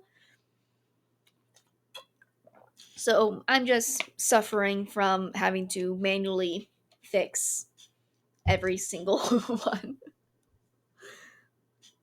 So that's the problem I'm gonna have. It's just having to go in and manually fix every game. But as long as I remember to save it so it overwrites, save the overwrite, then I will only have to do it once. But it also just means that I will continually forget how to do it. But here's also the other thing that you should probably keep a note of because I didn't realize this until it actually happened to me. It will not warn you that the battery's about to die. I was playing it, right? I was playing it for I was like on and off during my work day. I was just on and off, just kind of like picking up and playing it whenever nothing was happening. And then I got to the end of the day and I'm sitting in my bed and I'm playing, and then it just flashed battery, like the battery symbol at me, and then turned off. And I looked at it and it went, when was the last time I saved? Nothing. There was like, you know how like on a DS, it will flash red at you for like a good 30 minutes or something before it actually dies. This, no, it was green and then it was off. I was like, now lucky for me, I had randomly saved not too far from where I was at. Essentially, I just missed out on. I just had to rebattle a few trainers a second time. So I luckily didn't lose a lot of progress. But yeah, keep an eye on your battery because it will not warn you that it's going to die. It will just die. I was just like imagine if you just got through like a really tough boss battle and then it died on you. I would have been furious. I have no idea how they somehow managed to miss out on a warning light system. Like, I don't know how they managed that, but they did. So, and no one talks about that, probably because I guess it just hasn't happened to them yet. But it happened to me, and luckily it wasn't too much of a loss, but it could have been. Because I generally, for a good hour, didn't remember where I last saved.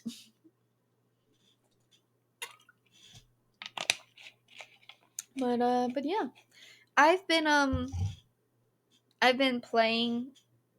So I've actually gotten some new Pokemon ROMs on here. I don't need to turn it on to show you because I remember what they are.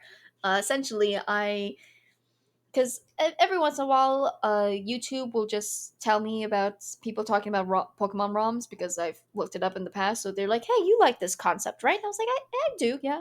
What do you got for me?" And it was this guy who had multiple hour long videos going talking about the ROMs that he made. for Pokemon. He had a series that called Pokemon Legacy, essentially. He started with Pokemon Yellow. He was like, all right, Pokemon Yellow, it's first generation, it's a broken mess. Um, and he went out with the goal of making Pokemon Yellow as enjoyable as possible with but still keeping the identity of Pokemon Yellow. So he went through like it was literally like an hour long video of like all the changes he's made and why he made them. He made the game slightly harder. Um, he changed. He balanced the game out a little bit and stuff. It was a good video. And I was just like, okay, that's actually really interesting. Because I've like never completed Pokemon Yellow. I played it as a kid, but I never finished it because eventually my Game Boy died, and so I never managed to finish it. So it's just like, okay, you know what? Playing Pokemon Legacy was essentially quality of life changes, but still in the identity of Pokemon Yellow. Oh, you completed Pokemon Legacy? Oh, at least we. Oh, Pokemon Yellow. Okay, so yeah, you might like Pokemon Legacy then. Essentially, he balanced out some of the Pokemon, like he fixed some of their stats.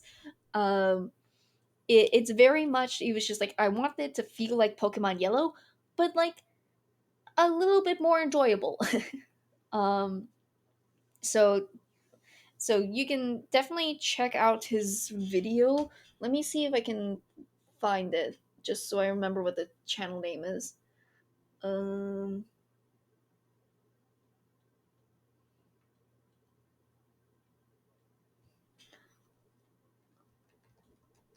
whoop, hand completely on wrong keys. Pokemon Legacy.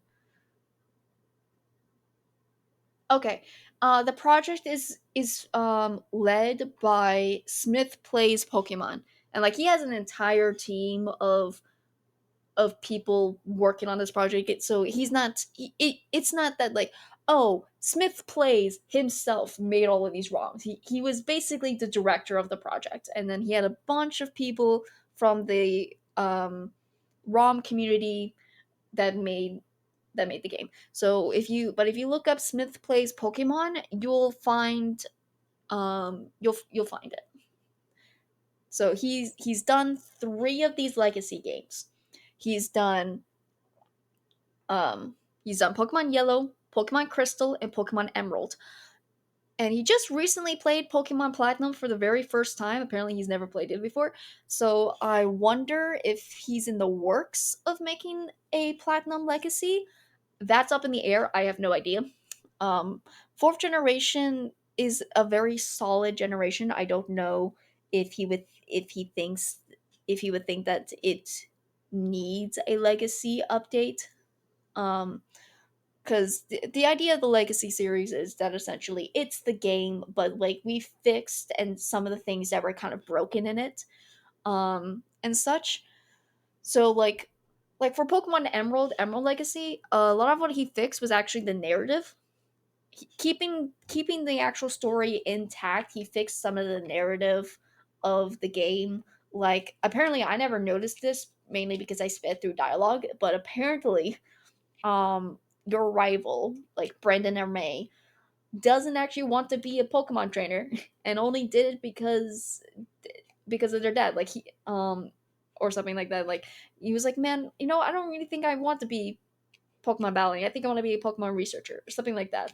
Um, which is why you don't fight them before the Elite Four, and so and that's why Wally comes in to have that fight. But Wally's also not built up correctly enough to feel like that he's supposed to be a rival. And so he did his best to kind of like fix that and like kind of tie that narrative back together a little bit more. So things like that. So you can definitely watch the videos if you have hours worth of your time to see what changes that he's made, and if you think it's interesting then you can go through the process of getting the ROM um, to play. I thought that all of them were interesting, and so I grabbed all 3 of the ROMs. I'm currently playing through Pokemon Yellow first, and I've been enjoying it, and it's definitely harder. I have also been speeding through the game. Mainly because I'm playing it at the same time I'm supposed to be working, so I am multitasking, which means I am speeding through it. But even that's how I know that even speeding through it, my Pokemon are constantly dying. It's a good thing I didn't try to do a Nuzlocke because I could literally finish regular trainer battles with one Pokemon left. Like sometimes I am cutting it close, mainly because he didn't fix any of the glitches of Pokemon Yellow, like crit ratio being based off of your speed stat, like that's kept intact. And man, do you feel it when it's just crit, crit, crit, and then you're dead, and you're like, God, I haven't whited out once yet, but I've gotten pretty close.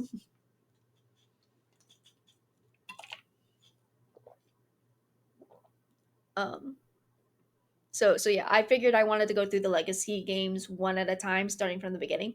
So I'm going through Pokemon Yellow, and then I'm gonna go through Crystal, and then I'm gonna go through Emerald. And then part of me was like, do I want to stream this because it might be fun to stream. But I have I have multiple Pokemon playthroughs that I do on stream that I just never finished. I haven't finished Violet. I haven't finished Seagrass. Um, which is another Emerald ROM hack, where essentially it's Pokemon Emerald, but all of the textures have been changed to be Gen 2 sprites. Essentially, it looks really good, and there's also some other quality of life changes that happen. Um, in it, they added more Pokemon and things like that. But the main gimmick of Seagrass is that it's Pokemon Emerald, but with Gen 2 sprites. Very fun. It's a very fun experience.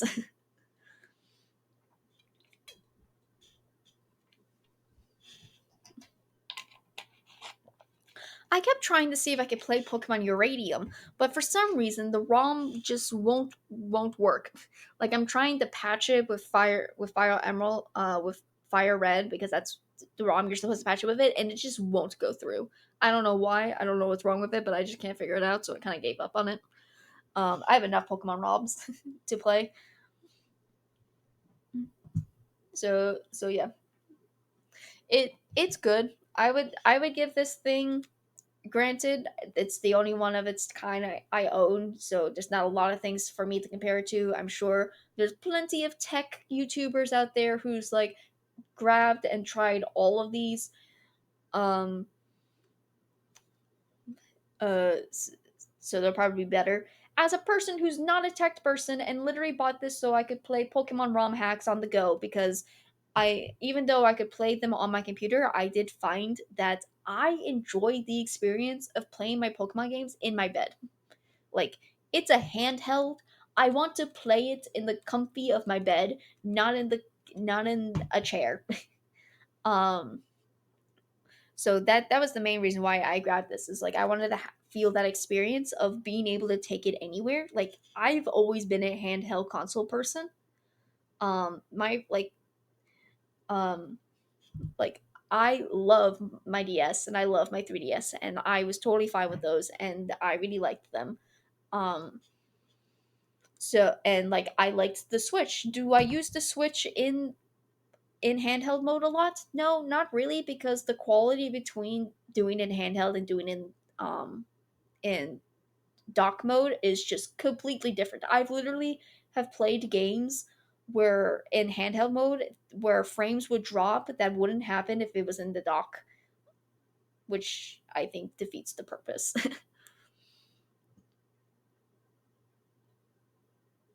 Yeah. Also, the idea that handhelds are not like um development companies like Nintendo and PlayStation and Xbox and whatever, and even Steam with their Steam Deck, I don't think they understand the concept of a handheld. Because um I'm just like, do you think we all have gorilla hands? The Switch is up my arm. And I don't have a Steam Deck, but like handheld devices are just becoming horizontal tablets.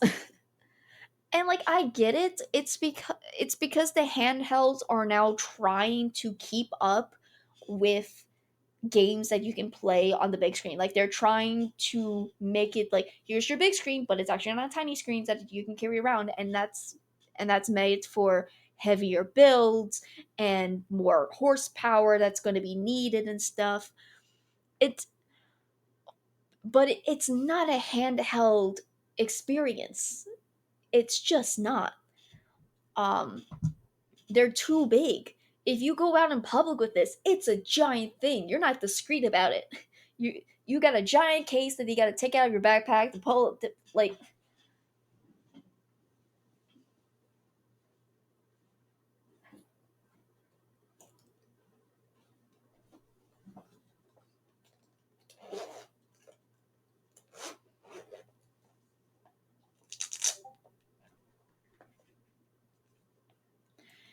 here's my Switch.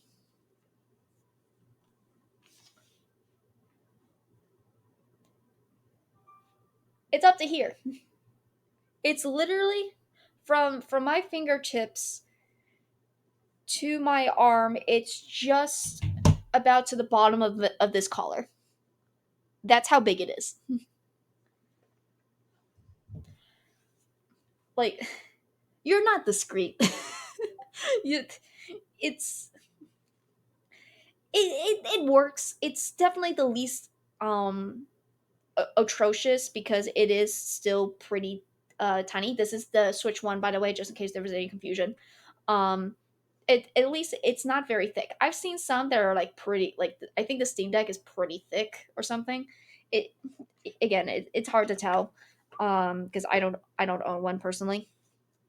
I think Bat does, and I think he absolutely loves it. But that's just because the Steam Deck fits his personal needs of what he wants. But yeah, but like comparing that to this,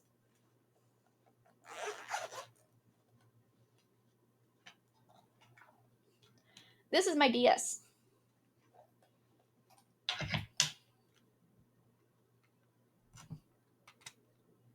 Like the Amberrick is slightly taller than my DS.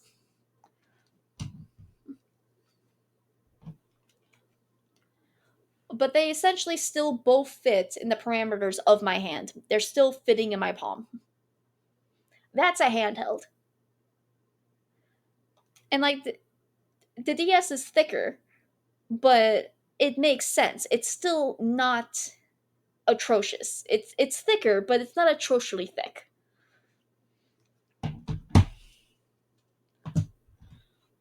And then I liked that it opens up.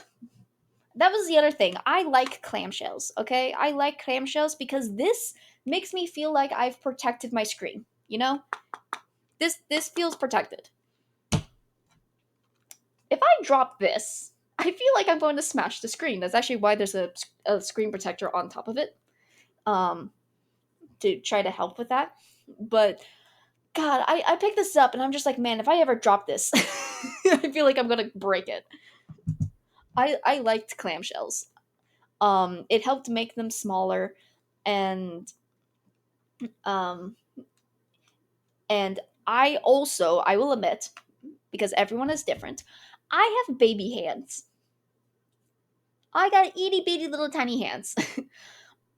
I will hand size check with literally anyone, and my hands will be smaller than theirs.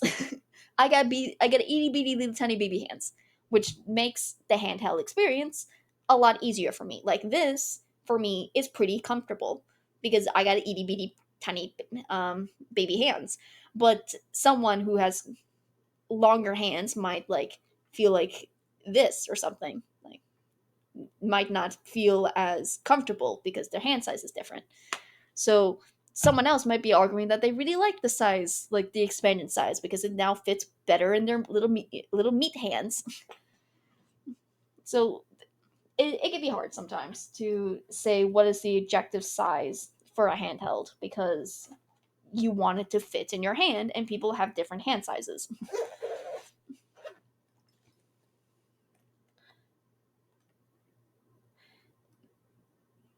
A smaller screen would increase battery life a good bit, but people like the screen to be able to see. Um, yeah, that's also fair. I think the problem with the evolution of handhelds is just the handhelds are trying to be minier versions of consoles, and I think that's just the wrong direction to go. Right? I just games for handhelds should be designed for a handheld. Um, like because I'm trying to figure out an analogy that works. It's a basically it's trying to what's a good analogy?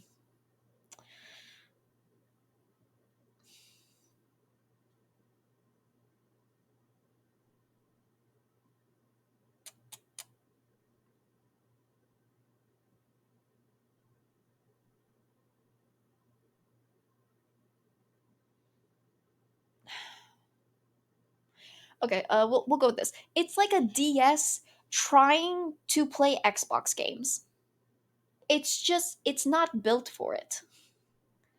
And you would think the solution would be like, oh, built it like an Xbox, but it's like it's an Xbox. It's a giant box for a reason. It needs all of those components to make the Xbox games work. You can't.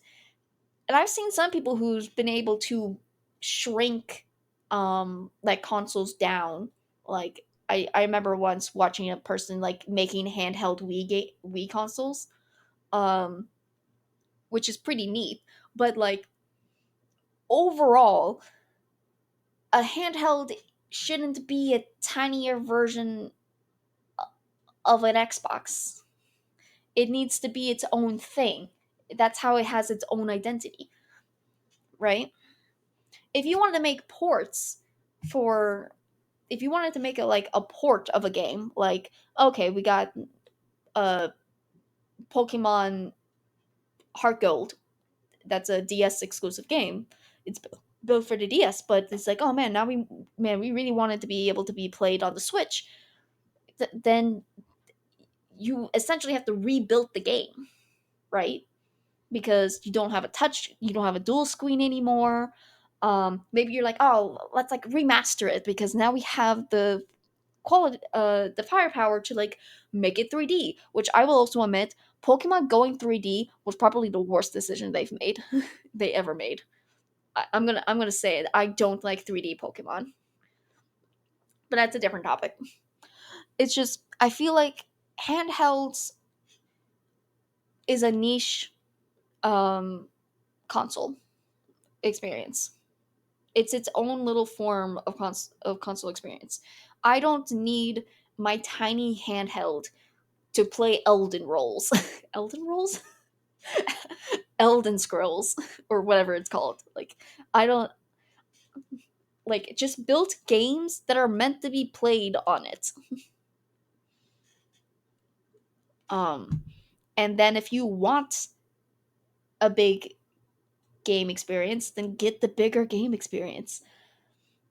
Nintendo tried to mix the two worlds together, but what ends up happening is just that the hand holding it um in handheld mode is just a worse quality. The it because it can't keep up when it's not docked, and I don't know why. I'm not a tech person. I don't know why the difference is so big, but it's there. I just I don't know. So I like the Amberic because it gives me that actual handheld experience. I feel like I'm holding an actual handheld. By the way, this little gray part, it's a little grippies. It's supposed to help you be able to hold, like be able to grip. They're okay. They're nothing to write home about, but they're there, and I think it helps some people. Um, the trigger buttons are not my favorite, just because they're kind of stacked on top of each other. Um, but besides that, it's good. I like it, and they're constantly making new ones. You know what? It's been a couple of months. What do they got on the what do they got now? Because I think they started making clamshells. They started making ones that look like um the Game Boy Advance clamshell. If I Google Ambernick, let me go to their website. Let's see what do they got so far.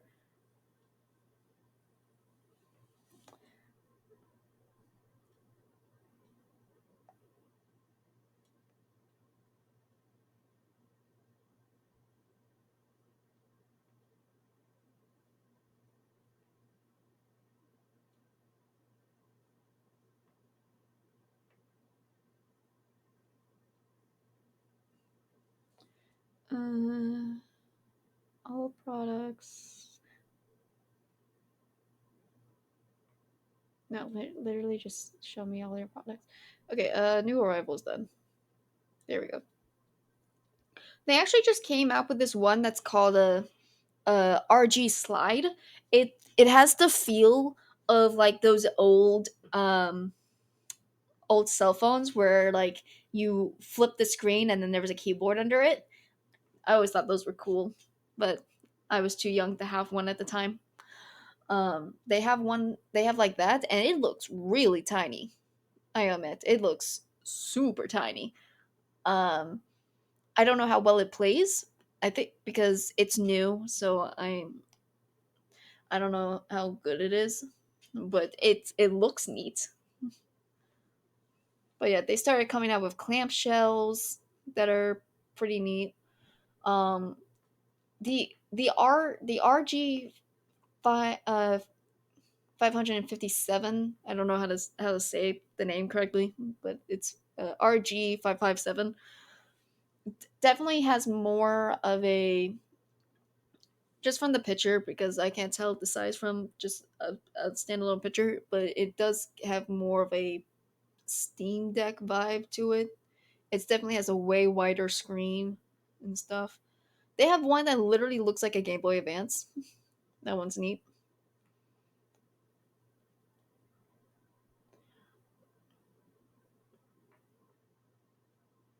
Yeah. Oh wow, you can get an RG 35XX SP for $50. That's a clamshell, and it looks very identical to what a Game Boy Advance clamshell looks like.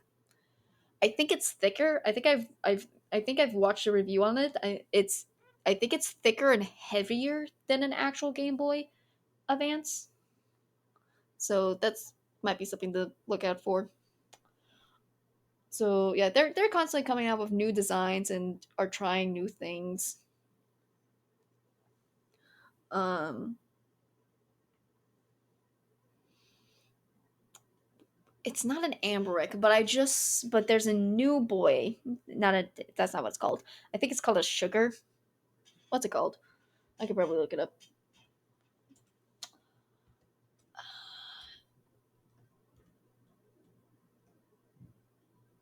Uh, I need more context. What it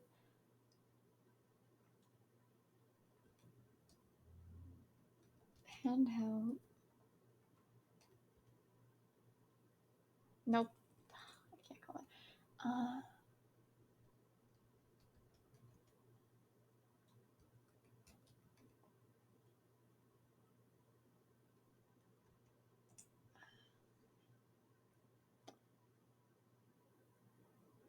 Okay, 1X sugar. Okay, that's what it's called. One 1X sugar.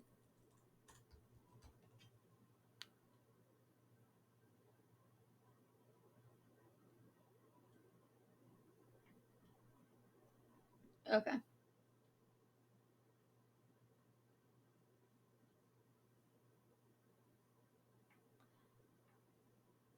Got it. Okay, found it. Okay, yeah, so um 1X player has made the very first um uh dual screen. They've made the very first dual screen emulator handheld, you know? But they've done it in such a strange way because it's like they're trying to reinvent the wheel because they're trying to give you a wide screen so for when you're playing with dual screen with like one screen, but then you have a smaller screen on top that can flip and then you move the. You know what? It might be simpler if I actually showed it to you guys. Let me web. We'll go to web. Um cuz I genuinely am just like I don't know how to explain this without really just showing it to you. I go to Google. 1x sugar.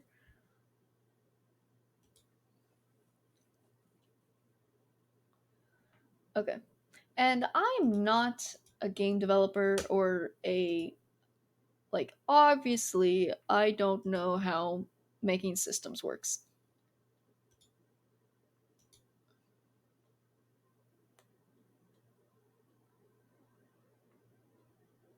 There's no audio for this one.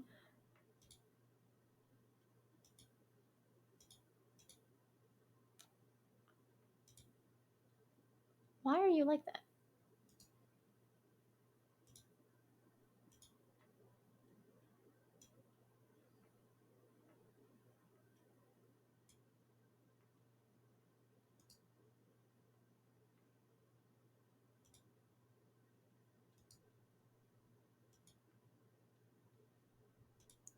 Is that good enough? Why am I so tiny?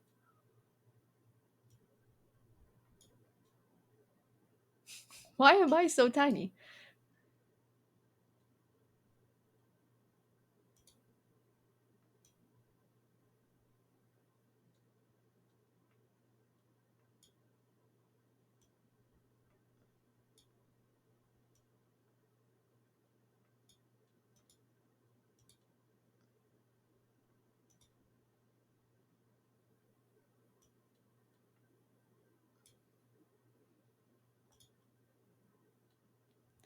Okay, there we go.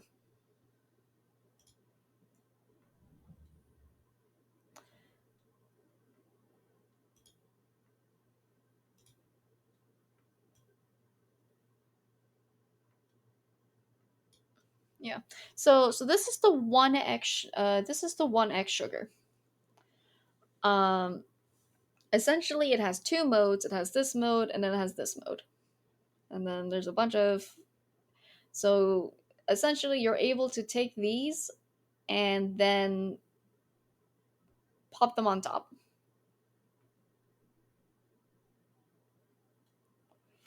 So like it's going for something that I was like hoping that the community would start making, right? It's like but here's the main thing that I'm just trying to comprehend. Why does it look like this? Guys, we invented this back in 2008. Why is it so hard to just make this again? Why is this so hard? Why couldn't you just take this, rip out its guts, and make it take an SD card? Because let's be real. The only reason why you would want two screens is if you're playing a DS game or a 3DS game. So what is so wrong with just taking this design that worked and is one of the best handheld designs ever, um, and just running with that? Why does it look like this? Why did you have to overcomplicate it? Because literally the only reason why you would want to have is dual screens dual screens is if you're wanting to play a DS game that was built to have two screens. No other gaming console takes two screens other than the DS and 3DS game library. Everything else is one screen. There's no reason to make it like this because again, I'm running to the problem that is like I don't know how to protect my screens because it doesn't close. And just it's cool. I think it's a step in the right direction. Because eventually it's going to be really hard to get your hands on DSs, right? Like eventually that's just going to happen. Um and you want to be able to play DS ROMs or something, right? So it's a step in the right direction. It's just a very weird step. I feel like they just overcomplicated it to make it look cool. And I'm like, you don't need to make it cool. Your audience are people who want to play old games. Just build a DS. I because it's just weird, and I feel like eventually something's gonna snap up or whatever. I will admit that this is very very new. Um, so I don't know what it's how it actually plays or feels like or whatever. Who knows? Maybe it actually works really well and people really like it. I don't know. It's too new that I don't even think that like reviews for it are still coming out essentially.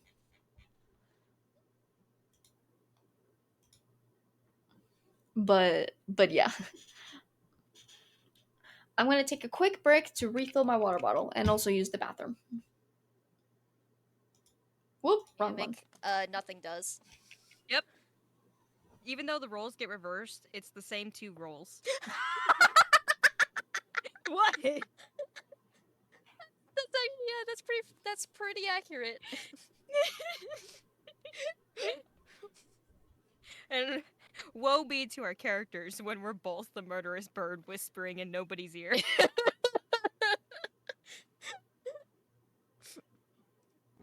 Of course it was the beakers. Clever. My stuff! Jenny hid the ring in her pocket and flipped through the pages of her journal. No obvious signs of tampering. At least Susie knows how to mind her own business. Now I've just got to find a battery and a transistor to give to her. I was just guessing. How did that work?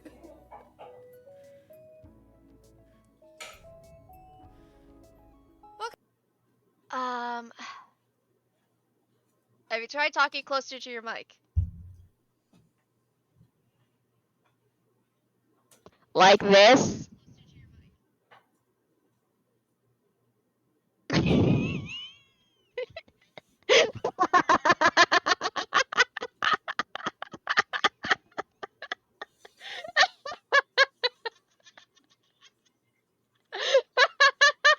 Like by accident. Hold on. Here, we'll add to the Nunya lore. Woo! There you go. There's your trash can, everyone. Hello, spicy sidekick of the Nunya Production Show. How you doing today? Wait, hold on. I'm doing great, Oh my god. I'm doing great. Hold on. Let me get close to that microphone. I'm doing great, Luna. Thank you so much for having me here today. Question. How far away are you from stealing Nunya's job?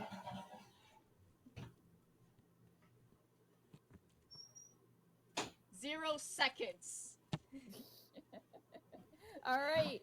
It's Buchanan. She's out of a job, boys and girls. Get her out of here. Kick her off the set.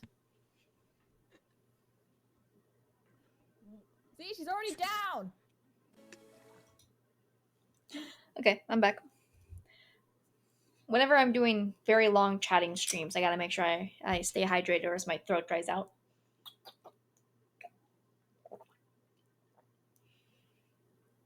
But yeah, look around because there's a lot of different products of these around. So do some research, see what specs or what design suits you the most. I think I got this one mainly because it was $70, which was pretty cheap. at the time, and I was probably depressed buying. Um, Luckily, I had a friend who talked me out of buying the version that was $128. He managed to talk me out of buying that version of the Ambric because he was like, it's not that hard to get ROMs onto an SD card. You don't need it. And I was like, okay, yeah. So he did manage to talk me out of that, and I'm glad he did because I feel like I would have got scammed otherwise.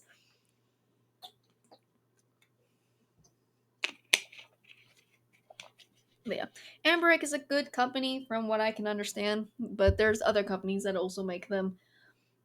You can find all sorts of videos on YouTube of people analyzing and reviewing and comparing the different consoles. Um, so again, it just depends on what you read. I what I really like about this one in particular was just the fact that I do feel like I'm holding a handheld. It's small, it's in my hand, it fits in my pocket. I want to buy a traveling case for it eventually. That's on my bucket list. I didn't buy one at the start just in case I hated this thing. But now that I know that I like it, I'll get a case. But yeah, so to each their own. I just think if you're making a handheld console, it needs to have games that are just built to be on the handheld console. I don't this trying to be the best of both worlds is just hurting handhelds. They're not handheld anymore. They're big and clunky. Um, they're trying to be tiny supercomputers, and they're not. I would have preferred if they just stayed in their lane. But yeah, but that's just me.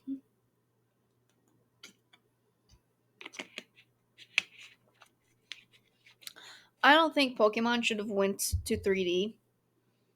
Um, because honestly, I just feel like they're being lazy, and it can be hard. Pokemon has been going on for a very long time. Like eventually, it gets a little stale, and but it's not even that it's stale. It's just it doesn't feel like it has as much passion anymore.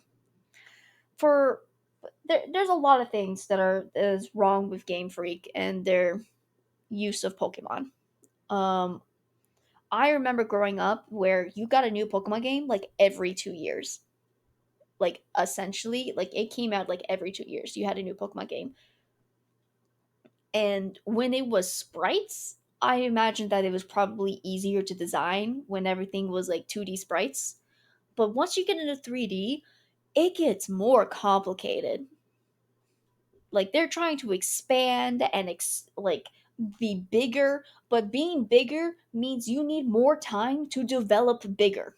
But they have this system where it's like every 2 years we gotta have a new Pokemon game, and so they didn't get enough time frame to make something bigger, and so that's how you get games that are just not complete. um, a lot of things that fans were hating was just like not every Pokemon was acceptable in the new games, like Pokédex cuts. Uh,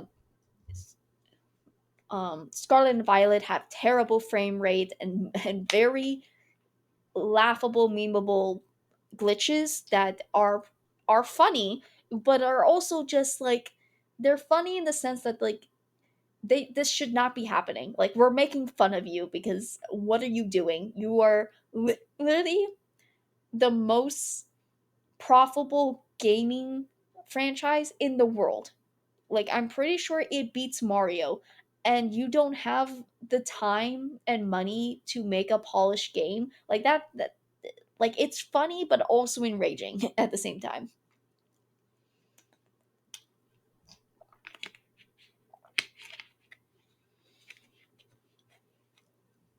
The 3D models have no personality to them. They don't look the best. A lot of colors got muted or oversaturated, which is two different spectrums. Um, but they have no personality. Like I think I think one of the funniest ones is that like Salamence just floats in the air. Like he's not flapping his wings, he's just floating in the air. What is keeping him up? It's not like he has levitate. He has wings, but he's just chilling. Like that that's a weird it's just weird. Um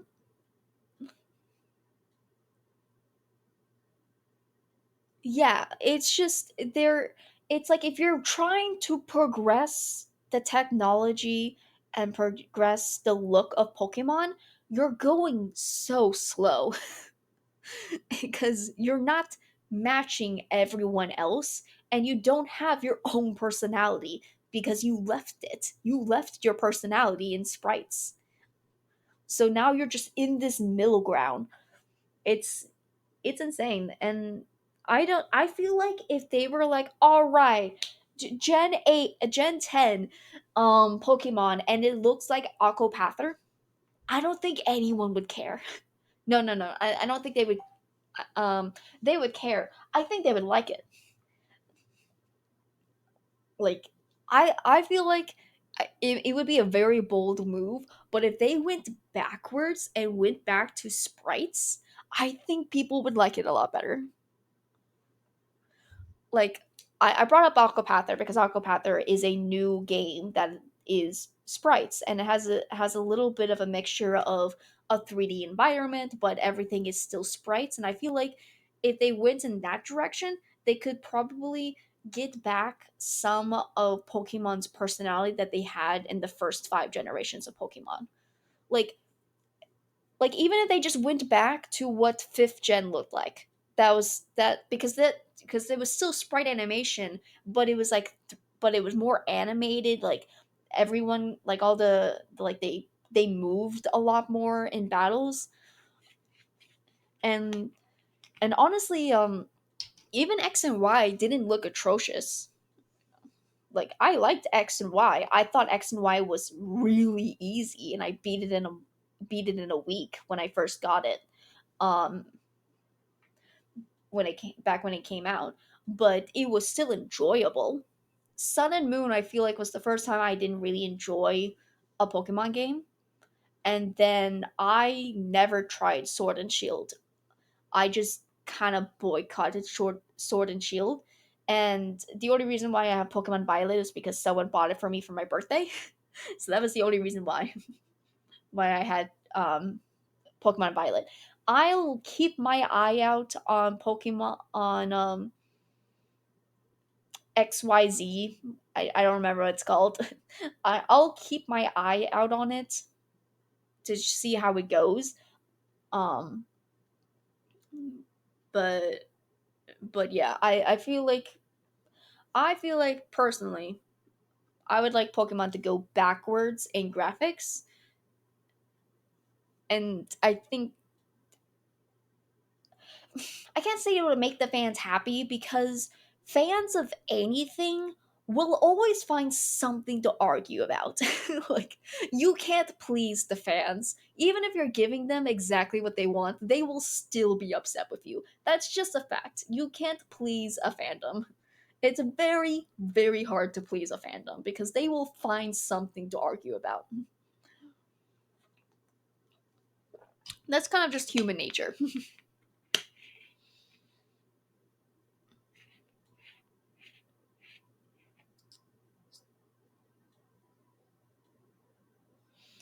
Uh,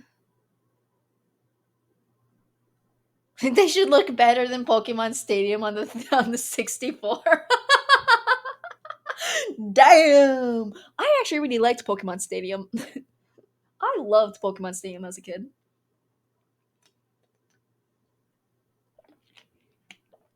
Man, Pokemon were so expressive in that game. Like cartoonishly expressive in that game. It was like I loved their little animations. It was very fun. I liked how they squished and stretched. It's not realistic, but it was very fun. It had a very cartoon vibe to it. I liked it. Um and I loved being able to me and my brother would play Pokemon Stadium, and like we would battle each other by making our teams. And how we would do it was that one person would pick their team, and then they would leave the room while the other person picked their team, and then we would come back and then battle. He eventually stopped playing with me because I found out very quickly that Gengar is broken. And he rage quit on me, which was fair. I was being very cheeky because, Gengar with hypnosis was always hitting. And once your Pokemon's asleep, you can't really do anything, and I would just crush him. It was, and eventually he found that not to be fun, and I was like, that's fair.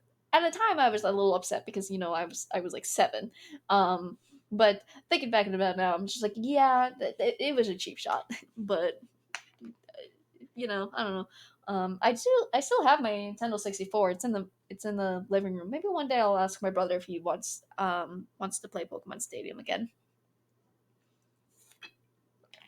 I really liked Pokemon Stadium too, though, because and I can't remember, Pokemon Stadium might have had mini games, but I know for a fact that Pokemon Stadium 2 had mini games. Like they had a little like um game party mode where like you played a bunch of like different mini games. That was always fun. I enjoyed those.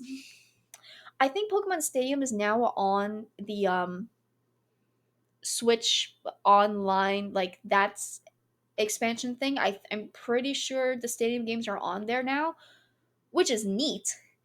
And um which is neat, but I don't have the expansion part of it, so I don't actually have access to it. Also, that's another thing. They're like, "Hey, you could be able to play these old games like on your Switch and whatever." Like, and it's like really cool. And honestly, one of the better decisions. I'm like, that makes sense, you know? You really hate when people because here's the thing about piracy and ROMs and things like that is that it's actually really not about the money of the games. Like I don't people will buy Mario Kart 8 for $90. It's not about the money. Like the rise of it is a sex is accessibility. If we can't get our hands on the product legitimately, we will find other ways to get it. That's why ROMs happened. People made ROMs so you could be able to play the games that you wanted to play because there was no other alternative. Nintendo's like, grr, don't do that. Like that's really bad. It's like, give us another option then. What are you gonna do to actually make it easier than to get a ROM? Like, and the biggest defender is Pokemon because Game Freak will just not do anything with their old games. You have the Switch has this entire section where it's like, oh, you can play the game here. You can play these Game Boy games or these Game Boy Advance games, or whatever, and like you pay money with a online service to get it. So like they're still making money off the product. Um, and there's no Pokemon games on it. The only one is that Pokemon trading card for the Game Boy Color is on it. And now Pokemon Stadium and I think Pokemon XD might be on it. But the main series game, you can't play red, blue, yellow, gold, crystal, silver. Um, you can't play any of them. They're not on there. So what the heck do you want us to do about it? what what is your solution then? You've made a platform for these retro gaming. You know that it's profitable because you're actually doing it. And then Game Freak goes, no, we want no part of that. But also, we don't want you to make ROMs or Pokemon hack games. God, Game Freak and Nintendo um will shut down fan games so quickly. And I hate that because I'm like, it's a passion project. You should you should be flattered, if anything. And two, they're not making money off of it. So you're not losing anything. Like, I don't get it. I don't get it. That was the one thing I liked about Sega. Um, they like their fans. Um, especially with Sonic.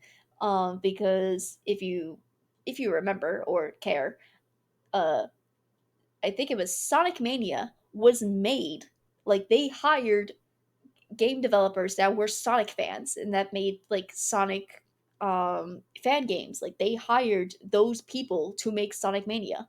And it's one of the best Sonic games to come out. Like everyone loves Mania. And it's like, yeah, cuz they hired the fans. They hired the fans to make that game.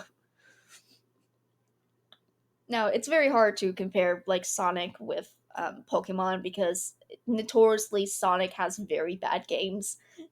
You um we all know the Sonic Dark Ages of games, but Sonic is pulling himself out of is pulling himself out. He is. He's doing his best, and he has a very good um movie adaptation going on. Very excited for Sonic 4. Still haven't watched any of them. I'll get to them eventually. I bought the third movie. I just haven't been able to buy the other two movies yet, and I gotta watch them in order. I'll get there eventually. God, my throat is dry.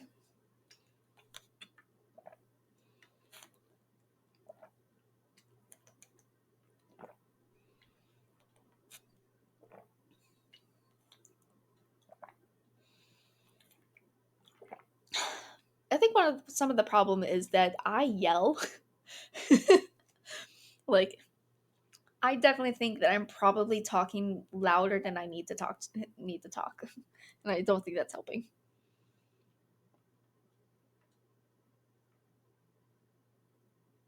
You think the Sonic movies are 30 minutes too long each? I can't refute that because I haven't watched them to completion, so I can't. I will not weigh on that. Um, everyone. I just know that the majority of the fans really like the Sonic movies, and it's hard to get the Sonic community to like anything. It's hard to get them to agree on anything. But they all typically like the Sonic franchise. Like the movies. Jim Carrey. Jim Carrey is definitely his own Eggman. Um, Eggman, video game Eggman, and Jim Carrey Eggman are two different beasts, but they're both enjoyable. And I think that's fair. Like, if you're going to change the character and their dynamics, at least make it fun. And Jim Carrey's Eggman is still fun. I like seeing his descent into madness. I thought that was really fun. Like every movie he becomes more Eggman. Like Sonic 1 Eggman does not look like an Eggman. Like he's skinny, he has hair, like you could that was definitely the start of his arc. And I kind of actually like that. I liked the direction that his character goes in from what I have seen, right? Because you get to the end of that movie, then you get to the second movie, and now he's bald. He's growing his mustache. He's getting the mustache. He's still kind of skinny, but he's getting there. And then you get into the third movie, and then he's got that big old gut. Like he's definitely getting fatter. Um, and like now, spoiler alerts, he's dead. So there's a lot of speculation about like who's the villain of Sonic 4, and a lot of people think it's gonna be Agent Stone, which I really like. I like the idea of it being Agent Stone. Um Agent Stone is one of the most favorite human characters in this. Like people are making memes, and it's just like everyone arguing about who's the most hated human character in Sonic, and then it just goes not Agent Stone, and then they continue arguing. like everyone really likes Agent Stone. Um, which yeah, he's fun. I liked him as a little minion to Eggman.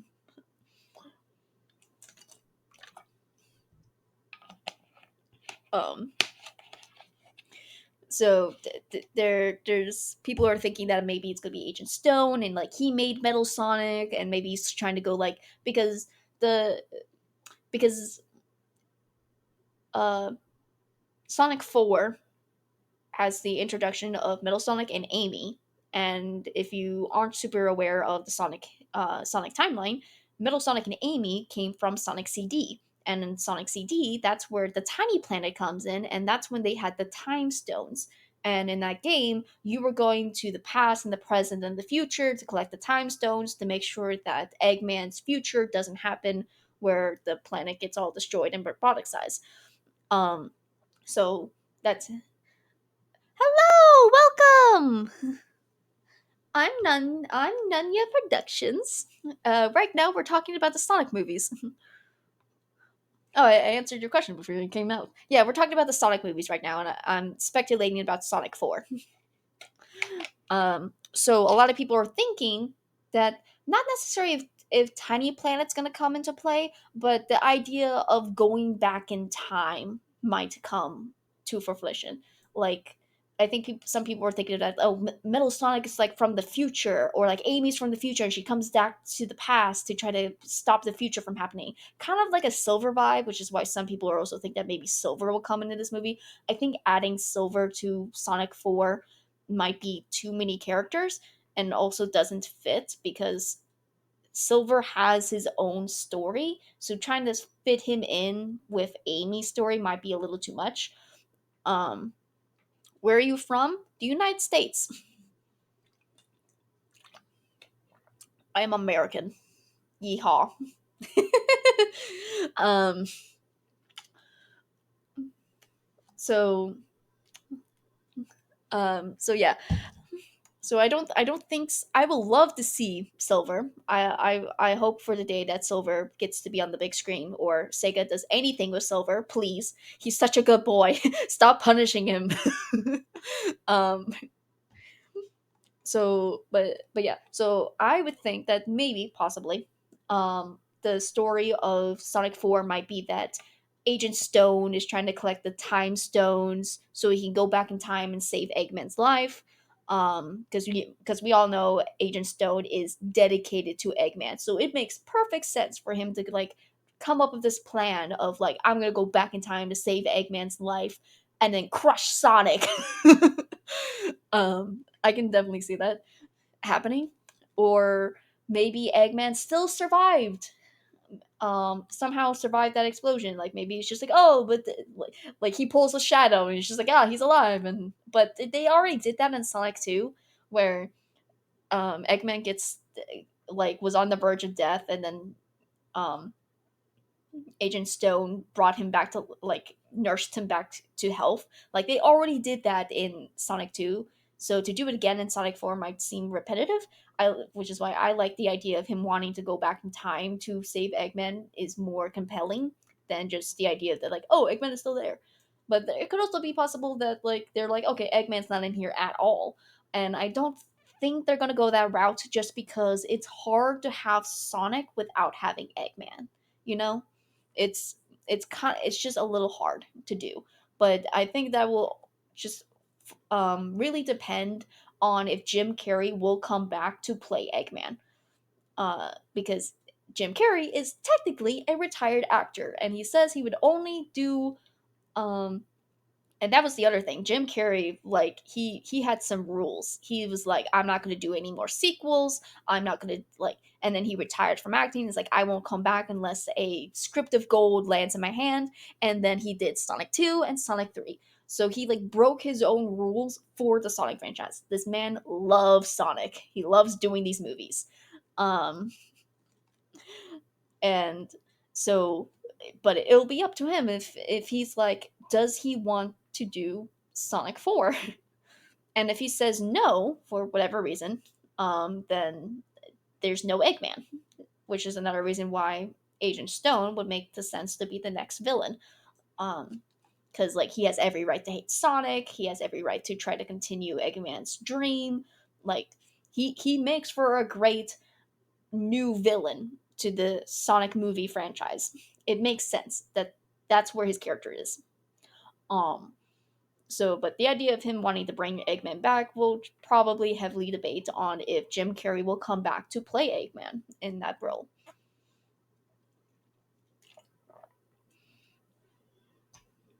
So yeah, there's all that.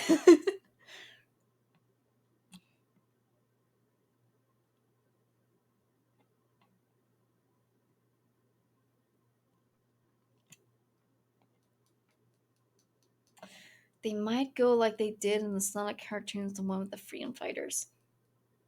In what aspect? Where he's the villain for one movie until another villain shows up to take his place. Oh, that type of thing. I never watched Sat AM, which is the one that you're referring to. I believe it's Sat AM. Is the one with Sally. I never watched it, so I don't have. I'm very familiar with the Freedom Fighters because I was familiar with Archie comics, but I never watched the cartoon. So I'm not sure how. I always thought that I thought it was the Freedom Fighters versus Eggman. I didn't know that there another movie, not another movie, another villain was above Eggman.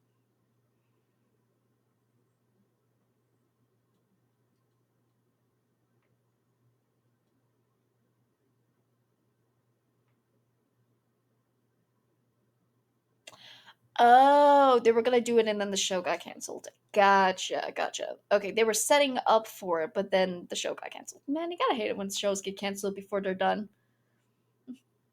You hate to see it. Mhm.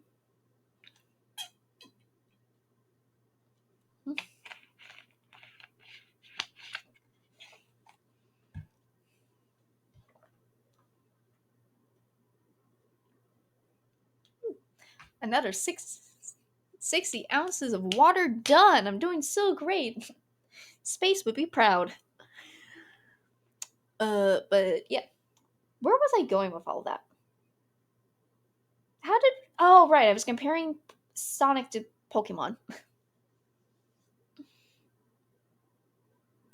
So, so yeah, I think Pokemon would benefit going back to its sprites roots, even if it's like more 3D sprites. Like they don't have to go exactly back to like the DS era or something like that. But I feel like a little less 3D, maybe. I don't know.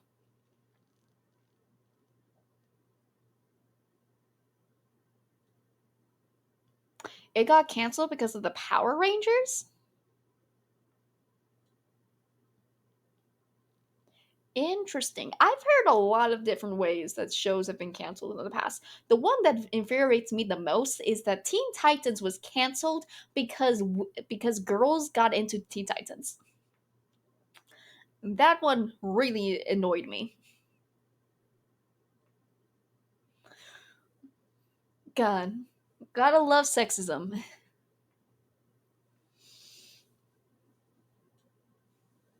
Oh, you don't know?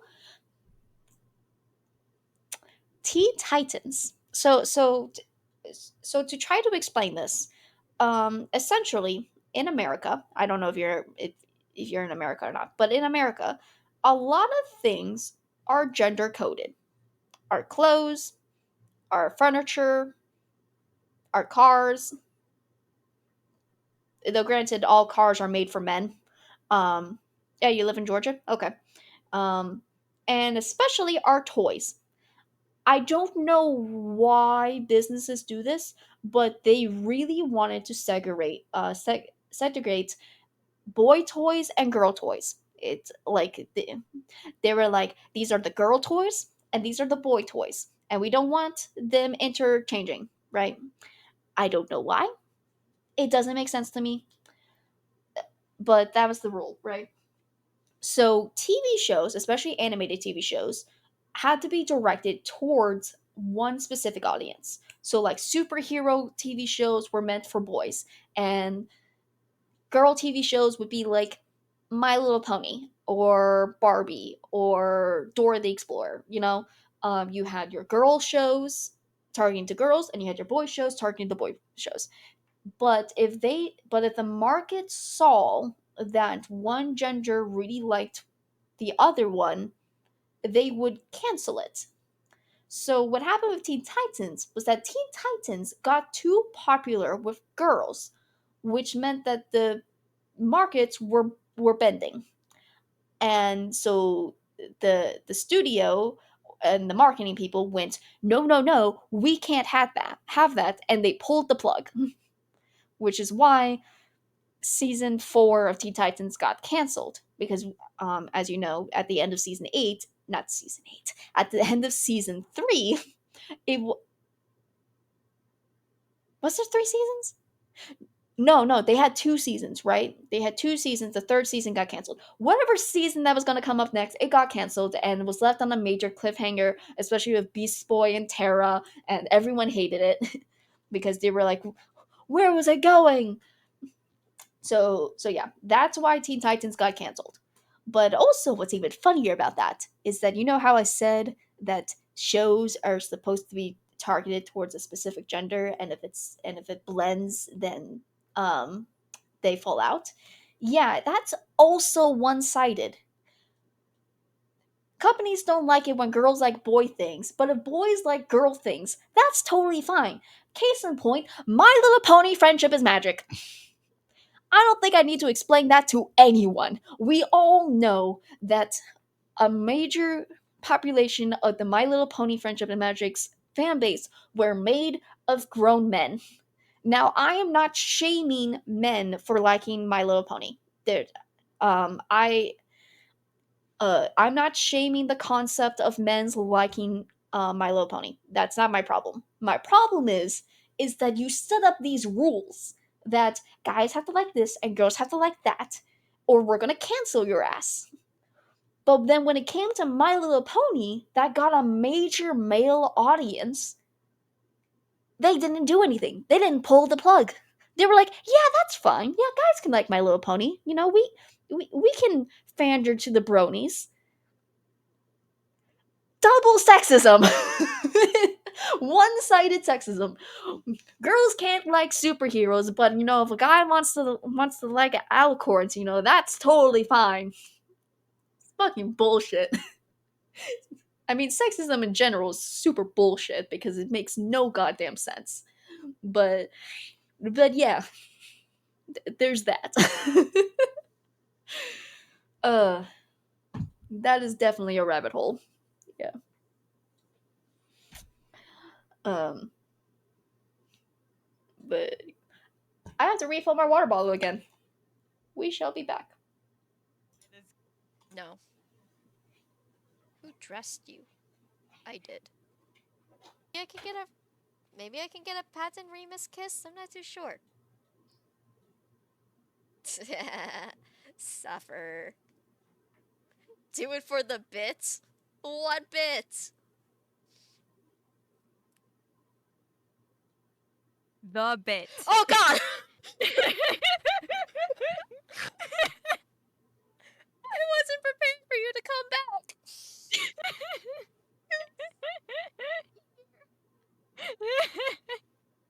I got jump scared.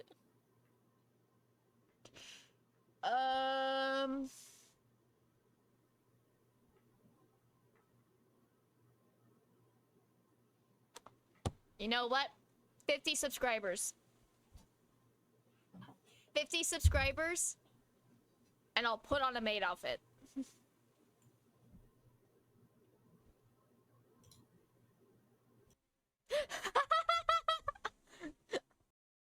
That. Excuse me, I'm ringing the bell.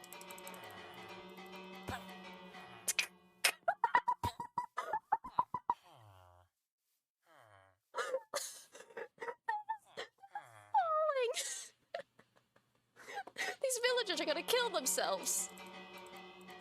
Subscribe to Tactile Blade! Subscribe! Keep doing that! Stop it! Stop it!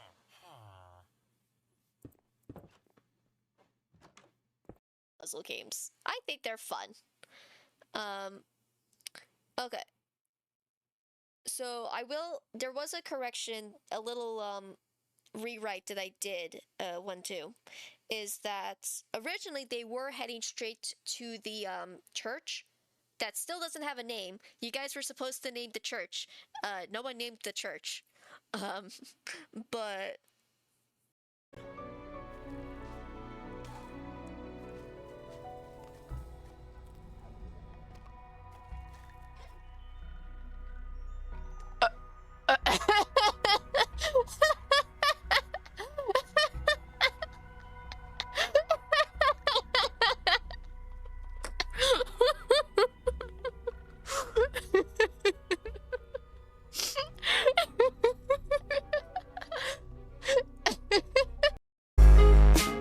I need to lie down. A new follower. Hello, everyone. Hello. Oh, I'm extremely overwhelmed right A now. new follower. Gosh. Hi. Hi. So many messages. So many A messages. new follower. What is happening? What just happened? We don't have a raid message. We don't have a raid message. Okay. Yeah, I was crazy once. They locked me in a room, a rubber room with rats, and the rats made me crazy, crazy. I was crazy once. They locked me in a room, a rubber room with rats, and the rats made me crazy, crazy. They... Thank you for the, thank you for the bits, one. I'm about to send you all of the remaining bits. Crazy? Oh, wow!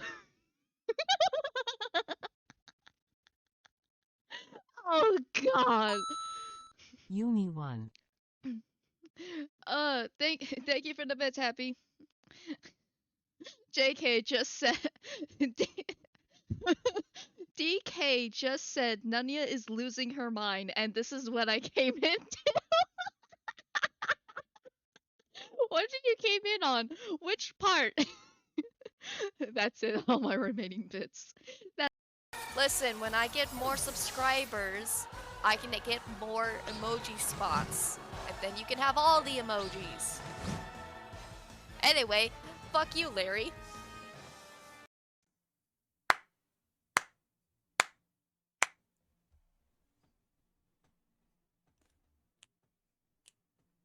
This is what you're getting because I can't move the camera anywhere.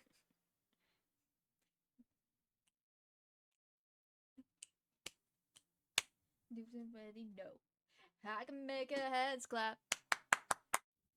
I can make your hands clap. Help! Help!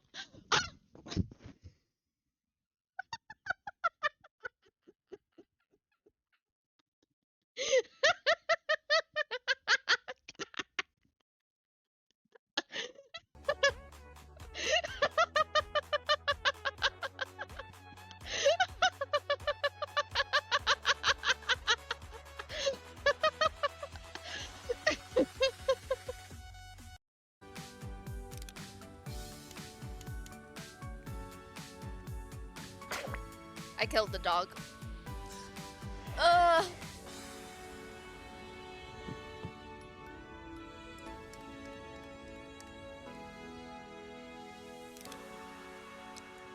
do I make you fit in with your new friends?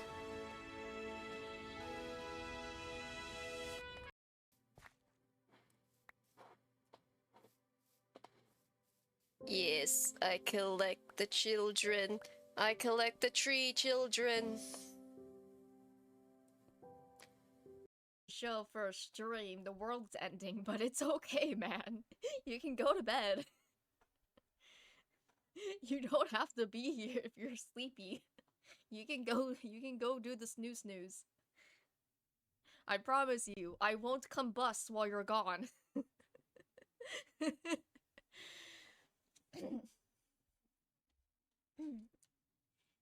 Here, I'll do a little sip.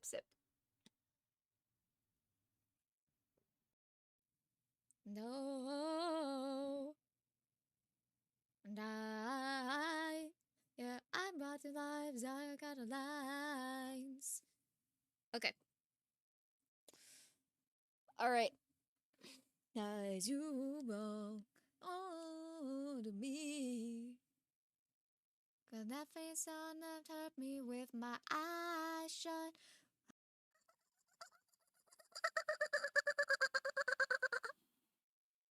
I made a. I don't even know. I don't even know. Did I get caught?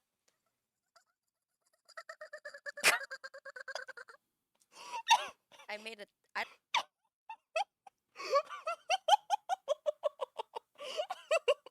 Me just sounding like a dolphin.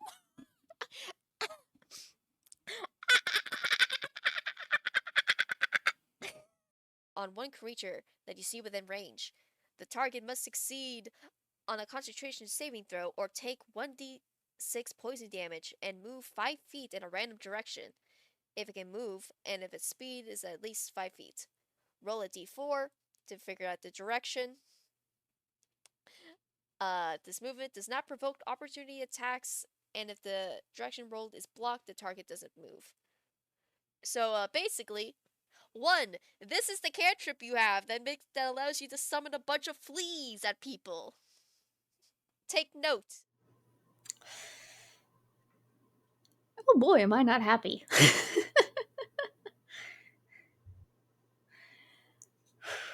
Hi, one! Welcome in!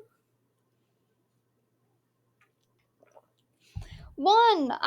I've drank 60 ounces of water today. And it's not even 4 p.m. Are you proud of me? Well, I was doing alright, but now I'm a little annoyed.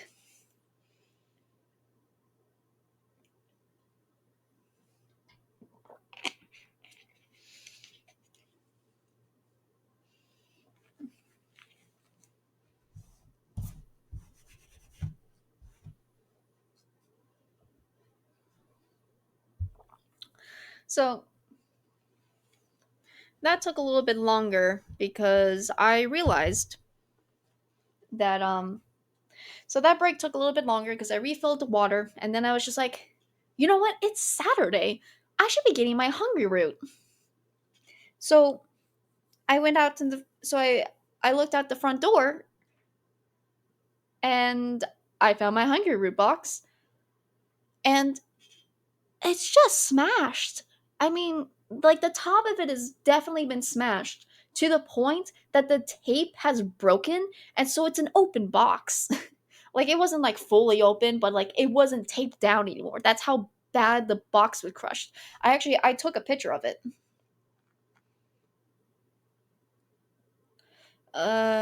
You definitely wouldn't be able to see any information from this picture. Hold on, I gotta lower the brightness. This is what my box looked like. I hadn't touched it yet. Oh, you got ads? All right, I'll wait. But isn't that crazy? That's how my box came.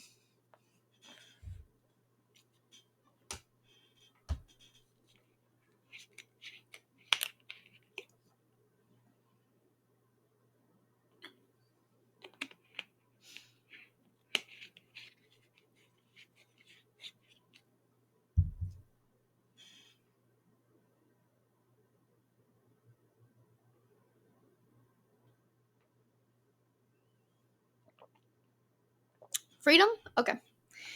This is how my box came.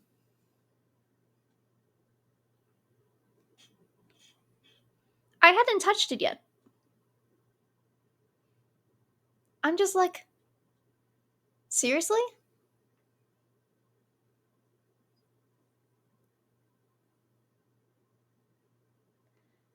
Not to mention, I still haven't been notified that the package even made it to my house. Usually I get like an email or like a text message saying like, hey, your package has been delivered. Haven't gotten it yet. And it's 3:40. I'm like, when did this happen?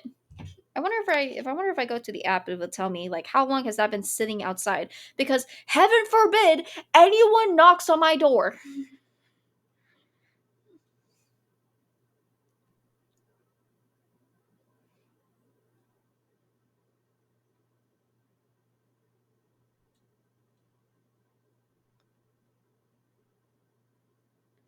Yeah, it still says it's on its way. It doesn't even know that it's been delivered yet. What happens if I hit tracking? FedEx. Well, now it says it's been delivered.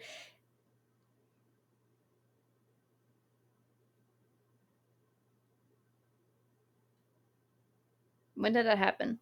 3:24. So it's been sitting out there for 20 minutes.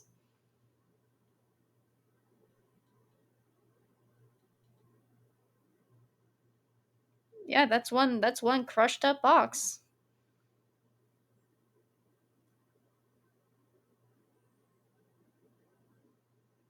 Yeah, so the app had the Hungry Root hasn't updated that I've received the package.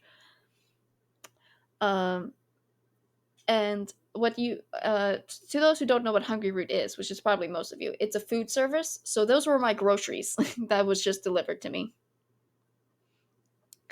And they came in a crushed box. Luckily, that's why the be right back took a little bit longer, because I did unpack it to put everything away, because I did have cold things in that box. So I got everything where they needed to be.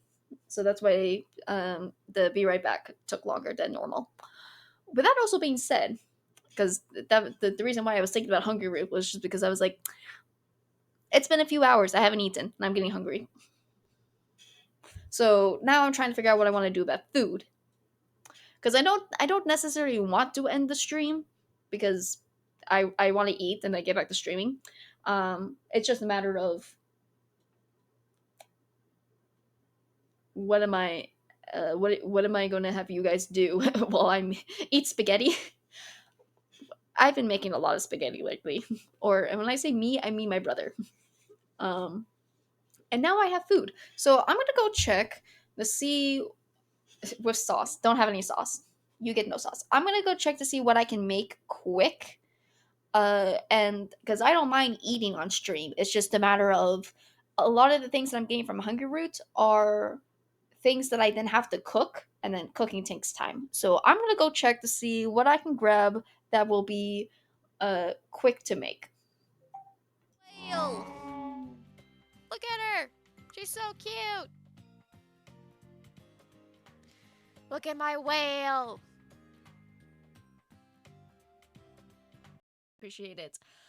Oh my. There's another fucking ant! Where are you? Where are you, little bitch? Get over here! Fucker.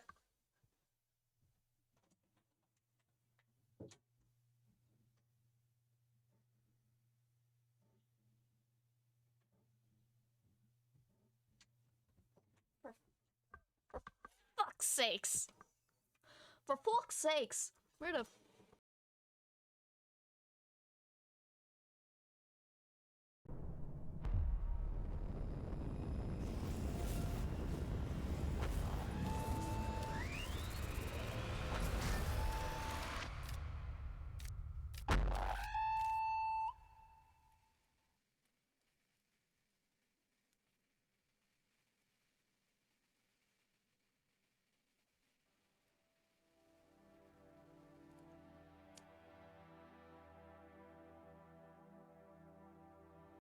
Yeah, I was crazy once. They locked me in a room, a rubber room with rats, and the rats made me crazy, crazy. I was crazy once. They locked me in a room, a rubber room with rats, and the rats made me crazy, crazy.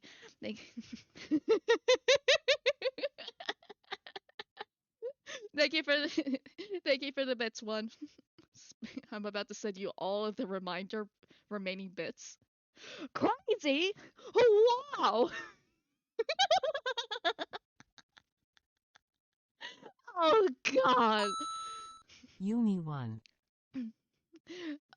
Thank you for the bits, Happy.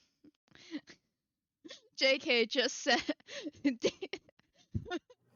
All right, one of my items was a salad, so I guess I'm having a salad for lunch.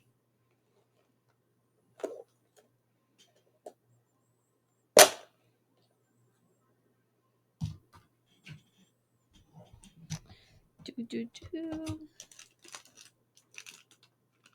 Crisp onions. Ooh, fancy. Do not like dressing, so let me just get rid of that.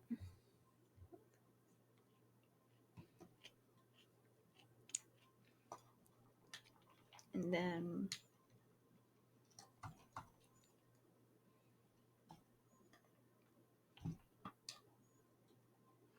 and might as well, just let's just take all of it.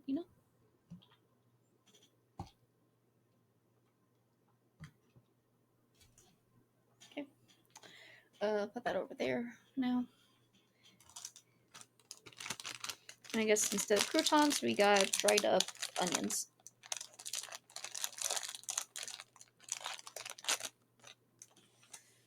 Do I have a pair of scissors? Yes, I do. Men made scissors because I have tiny, bad hands.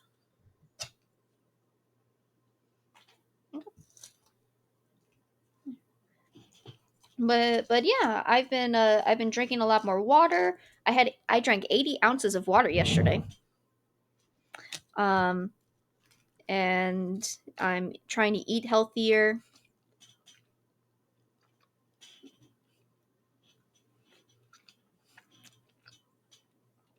So I'm definitely trying to make some better choices.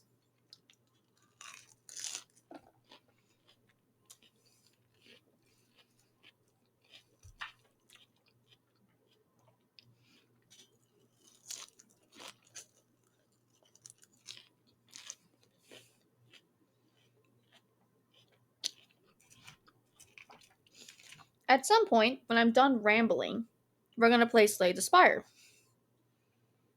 I wanted to do that 3 hours ago.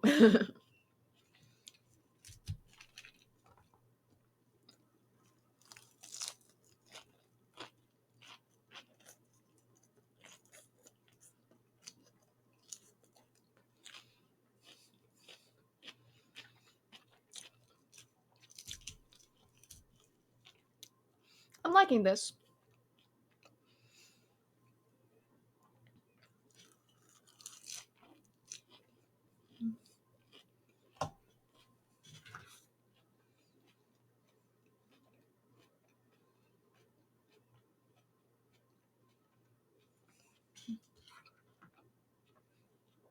This is a good salad. Like Hungry Root has some good food. I just wish they would package it better. Because I'm getting tired of my stuff showing up to me and it's smashed. You know?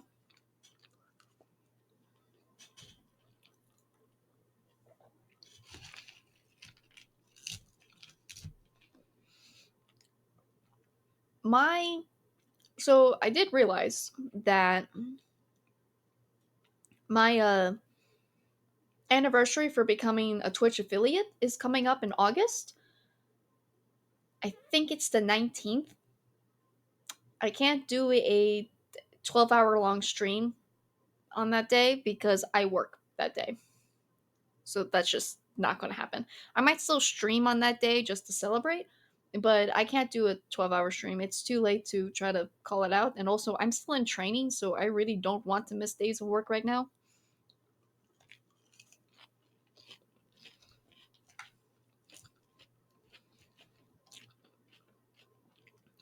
So, sorry about that.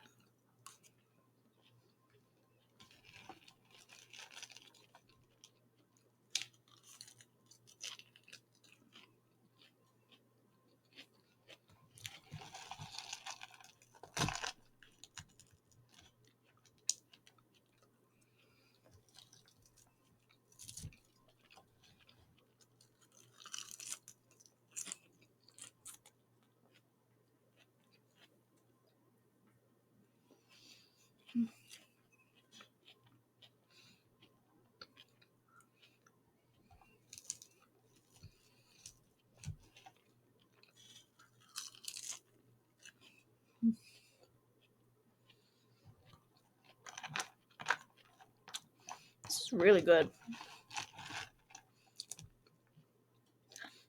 This is why I can't be sponsored by anything, because I'm too blatantly honest.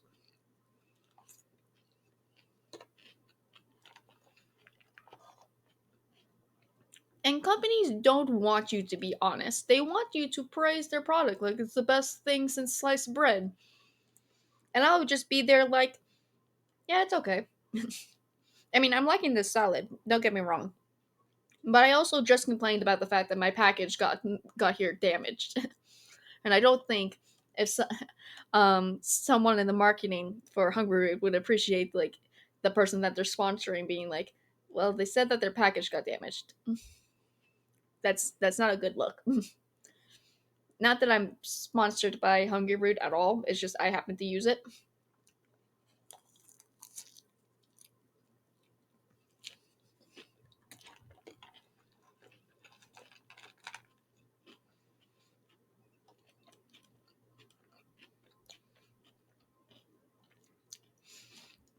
Like sometimes, like another one that because like I never want to sponsor something that I don't use.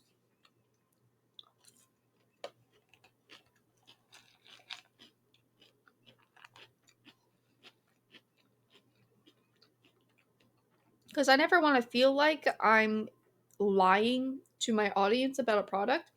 If I'm going out there and saying, um, man, this hair product is the best thing ever, and I use it every day, and then I don't use it every day or something, like, I don't want to be a liar.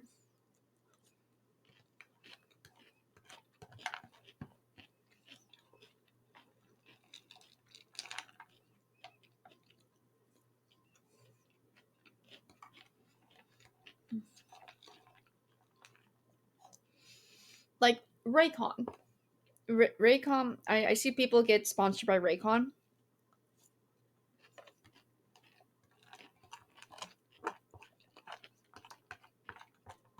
I feel like if Raycon ever was like, hey, we want to sponsor you, I would like blatantly tell them, my ears are very tiny, which makes it very hard to wear earbuds because they do not fit and don't feel comfortable.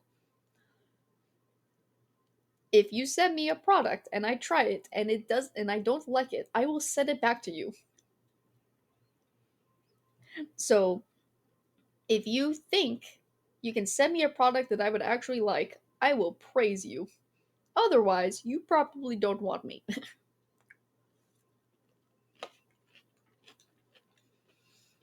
And I say that like this is a situation that will actually happen. It's probably not.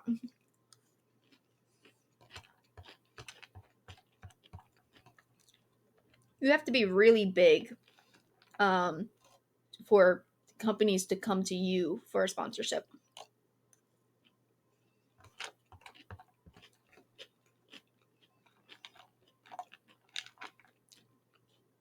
And honestly, sponsorships scare me, so I don't go looking for them.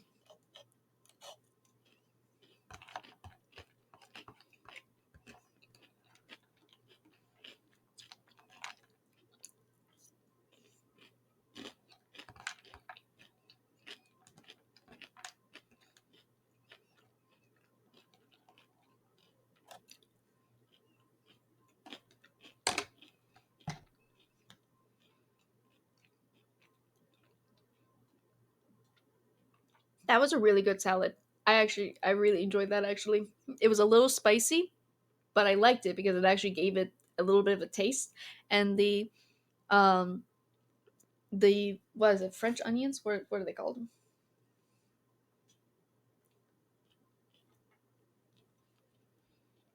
Fried onions. The fried onions, I enjoyed the fried onions more than croutons. Croutons are just so hard. I feel like I'm gonna break a tooth on them. So I like the French onions way more. I might have to keep that in mind. The only thing is that I don't do dressing. That's a me thing. Most dressings are made with vinegar, and I really hate vinegar, so I just didn't use it.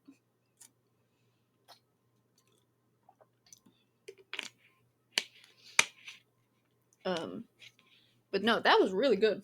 I'll have to favor that in my. I'll do that right now. I'm gonna favor that because I might get that again later. This is a Hungry Root brand salad, so it's only accessed here. Okay, let me go to delivered. Nope, sorry. Upcoming, because it doesn't know that it's here yet.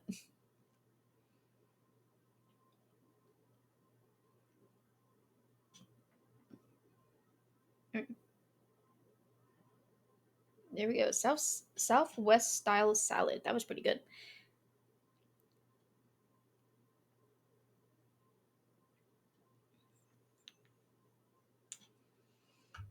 Ooh.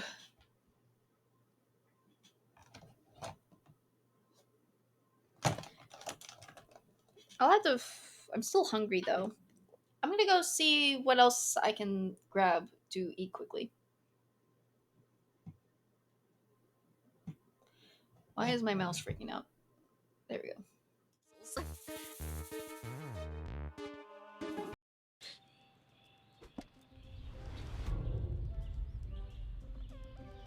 What? What? I don't get it. I don't get it. What was the joke? What was the joke? I don't get it. He has seeds on his pants. He has seeds on his pants. I don't get it. What's the joke? Sticky stuff on your pants. Oh.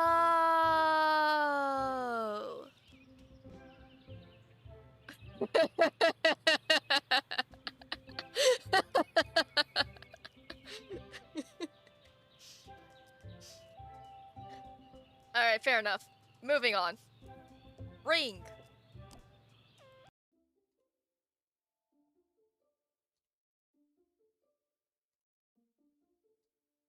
I just thought I drew a little guy.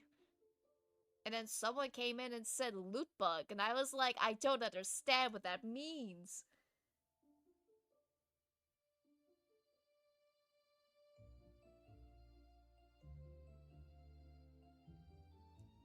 Is it this? What the fuck? I'm back. And I am now having a little bit of a dessert. I'm eating the last 2 slices of the Boston cream pie my brother made.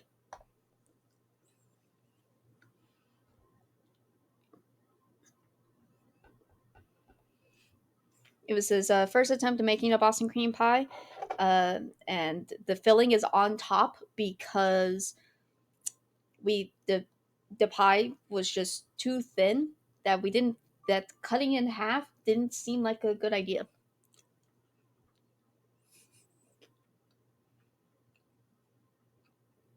Oh wow, Hungry Root has now decided to tell me that my order was delivered. Thanks. You're you're like super late on that.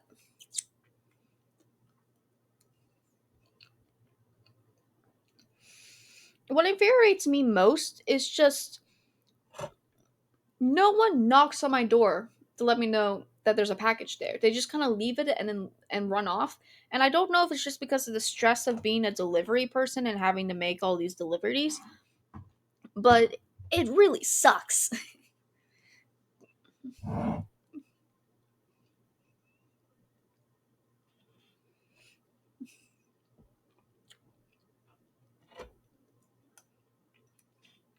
I think I had to tell Amazon specifically in the delivery notes to bang on my door.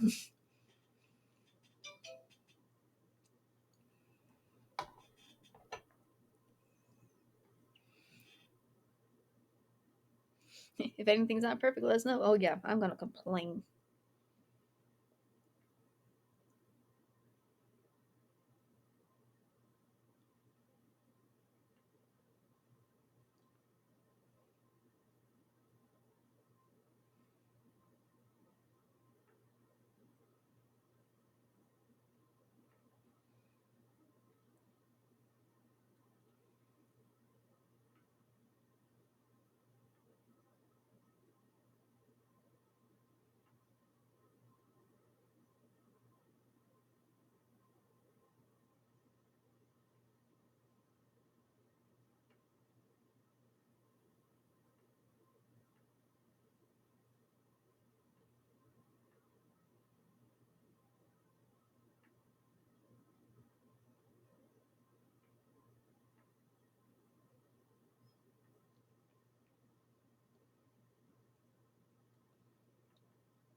Uh,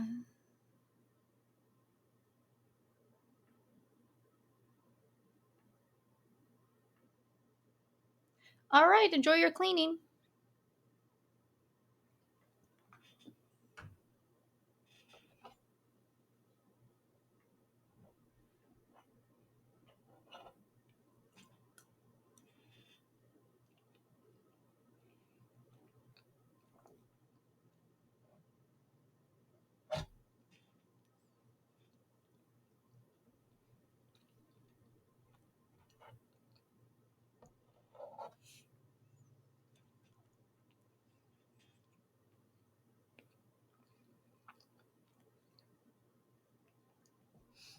It's a good pie. Eric, my brother did a good job on it.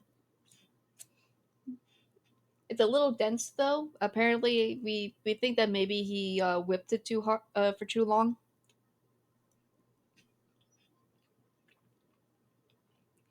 But for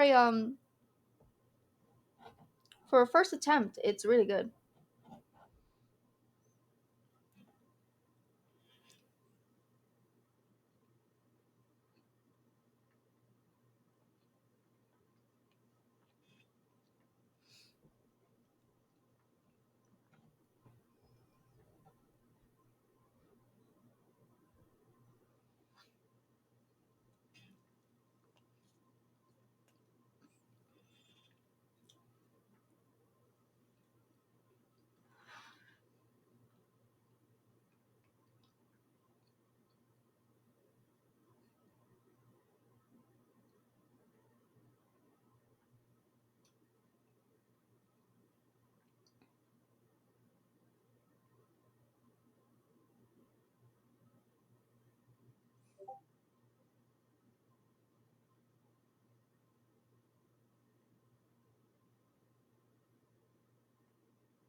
Man, I really hate AI customer service. They're so annoying.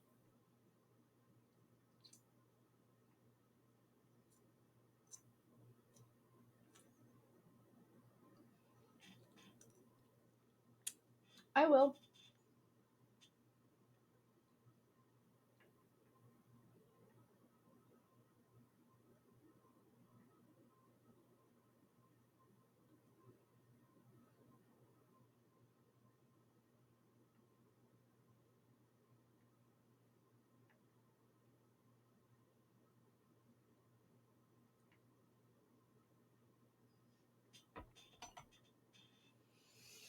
Okay.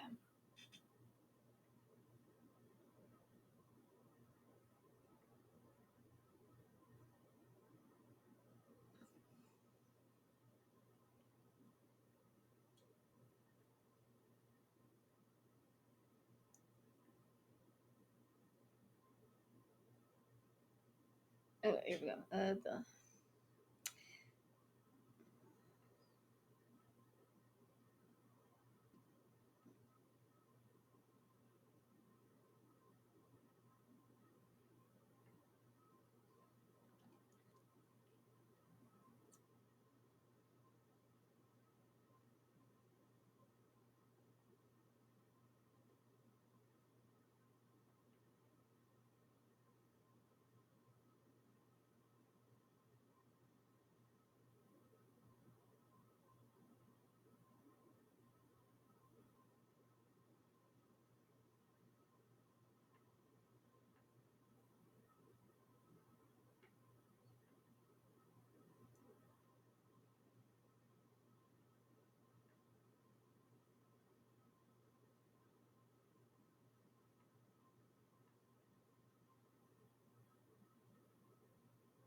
Ramen.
Alright.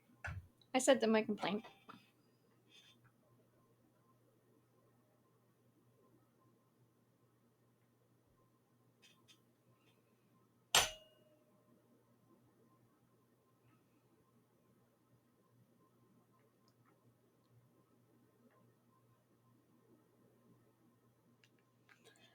Alright, we're gonna finish my pie and then we're gonna play Slay the Spire. There's nothing else to do with my anchor than beat up some digital monsters. And maybe rage at the game when I lose.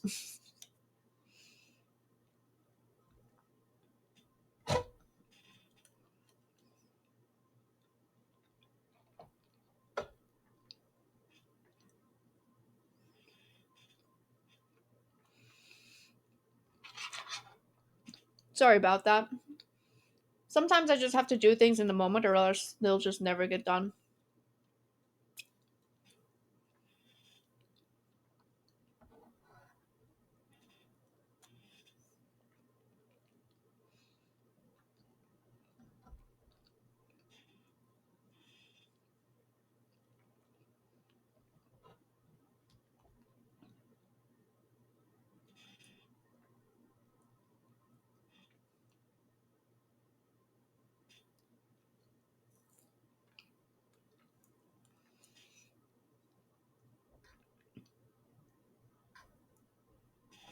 Oh my gosh, my hair.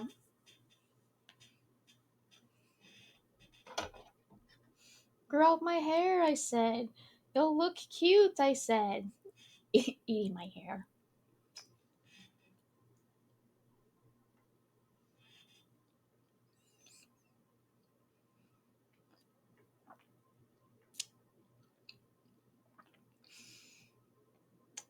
I'm sorry, was that okay? I realized that I just leaned. I don't know how much you could see of me just horfing my face.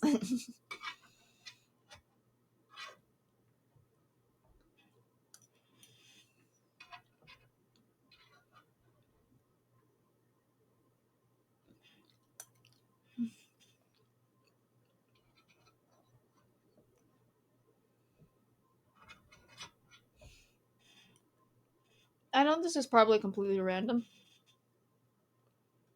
but they're making a new SpongeBob game, and they had a really cool trailer for it. Like, David Hasselhoff sings a parody of what you do with a drunken sailor. And the game looks cool. It's a platformer. Um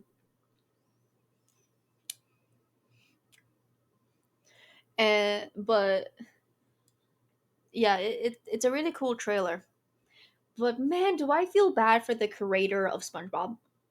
And I'll expand on that in 2 seconds. Let me Google it. Let me get this out of here.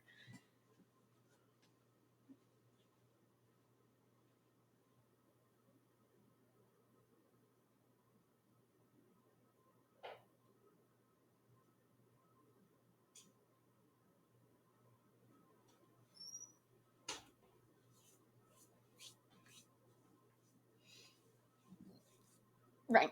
So now I'm chilly.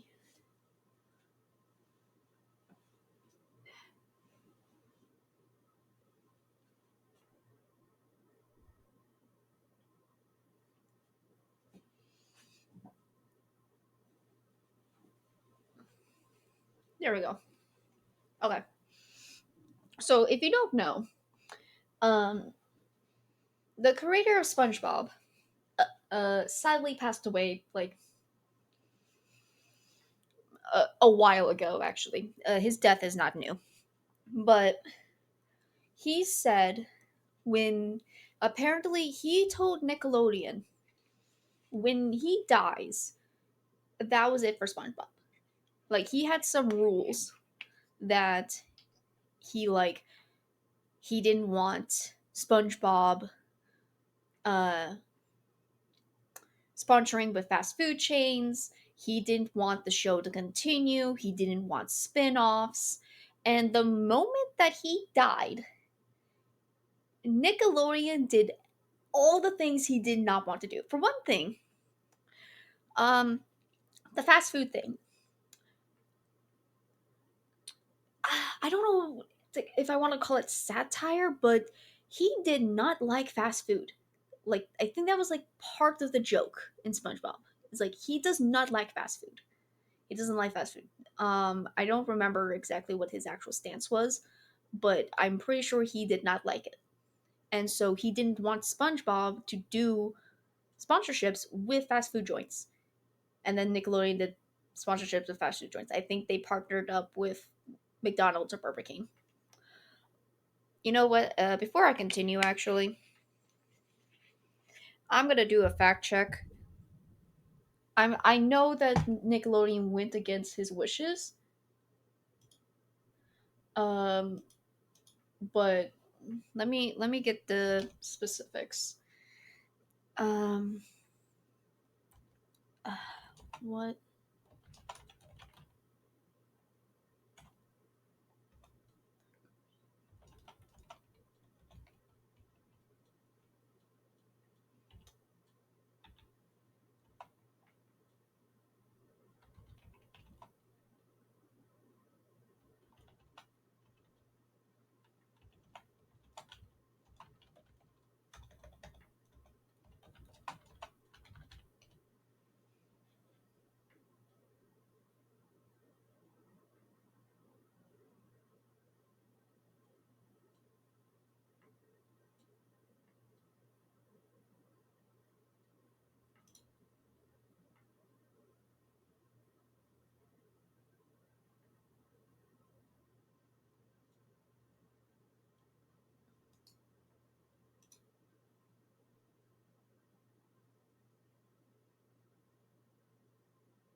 Okay, he died in 2018, by the way.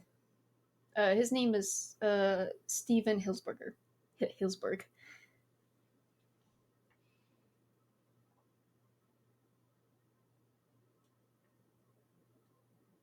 Okay, so according to and we can look at this together.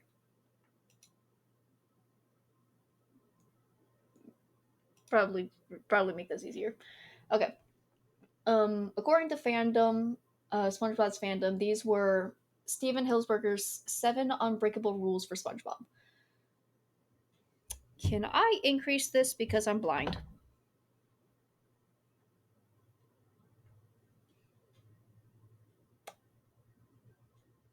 Actually, hold on. What if I go into here?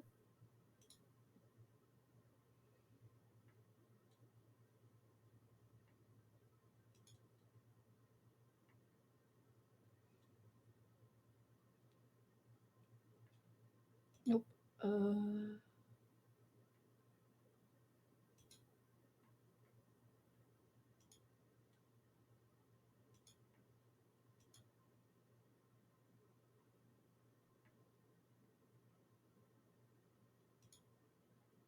Okay, there we go. That makes it easier for me to. How does that look? Oh, ooh.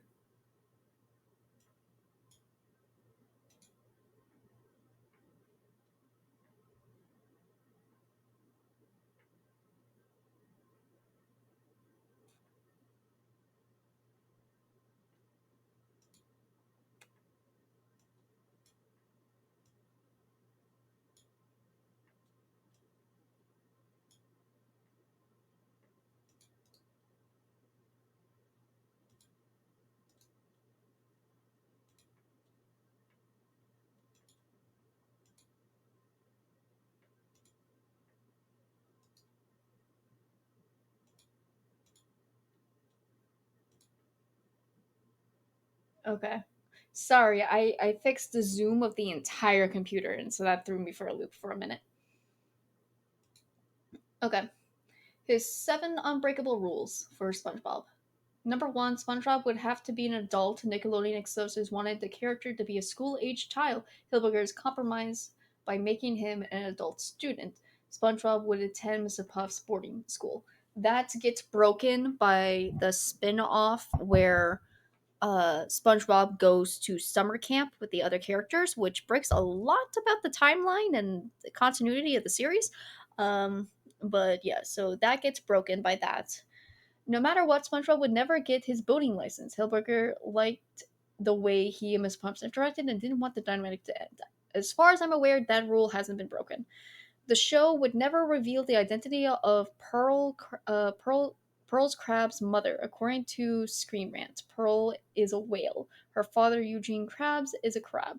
Because Hilberger wanted each character to be a different animal, since Pearl takes after her mother, we can assume her mother is a whale. But how that came about and what happened to her remains a mystery. As far as I'm aware, that has not been broken. The recipe for Mr. Krabs' famous Krabby Patties would remain a secret. After all, real life restaurants don't usually share their famous recipes either, which Nickelodeon ended up breaking this rule by making them real at the NFL Wild uh, card game in 2022. Interesting. SpongeBob would have no love interest. Hilbert wanted the character to be like a real sea sponge. Real sea sponges have both male and female reproductive organs and don't need to seek out partners. They are also able to reproduce asexually via a process called budding. Okay, that makes sense. From what I understand, Steven was a an Akro. He liked the sea. He was a fan, so he did like the idea of having some realism in the SpongeBob world. So that makes sense. Um, I wonder if that makes SpongeBob asexual. I don't know. Number 6, no spin offs. The show is about SpongeBob, he's the core element, and is about how he relates to the other characters. Patrick by himself might be a bit too much, so I don't see any spin offs. Hilberger said to TBI in 2009, which I kind of blame Nick for breaking his promise by making the spin offs happen without his approval, much to mixed reaction from fans. And number 7, no crossover episodes with other cartoons. According to the writers and animator Vince Holler, who worked on the series, crossovers wouldn't be feasible since the SpongeBob universe is underwater. As seen on Twitter, Waller said, Steve preferred we don't do crossovers.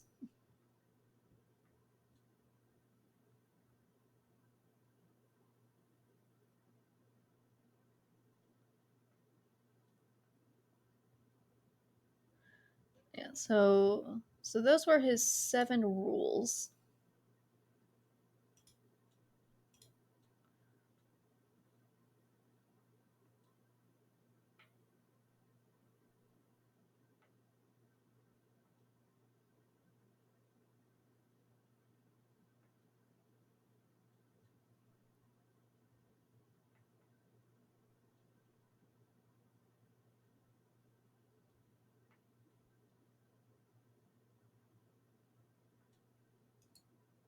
Oh, that's Stephen Hart. I don't think I'm gonna go to see.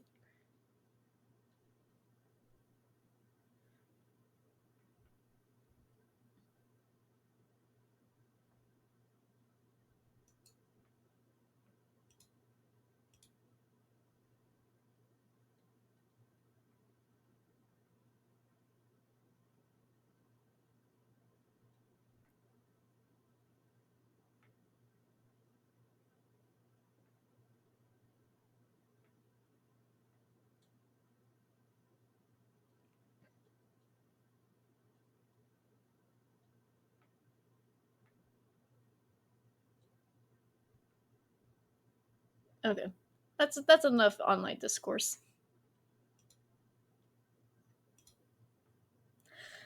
My point was just it sucks that after you die, your wishes could not won't be held up. Like it sucks. Honestly, SpongeBob probably should have ended a long time ago. But SpongeBob is like The Simpsons. It never ends. As far as I'm aware, I'm pretty sure The Simpsons is still going on. which is just wild. It's very it's so hard to imagine shows that just never end. Like you got to get bored eventually, right?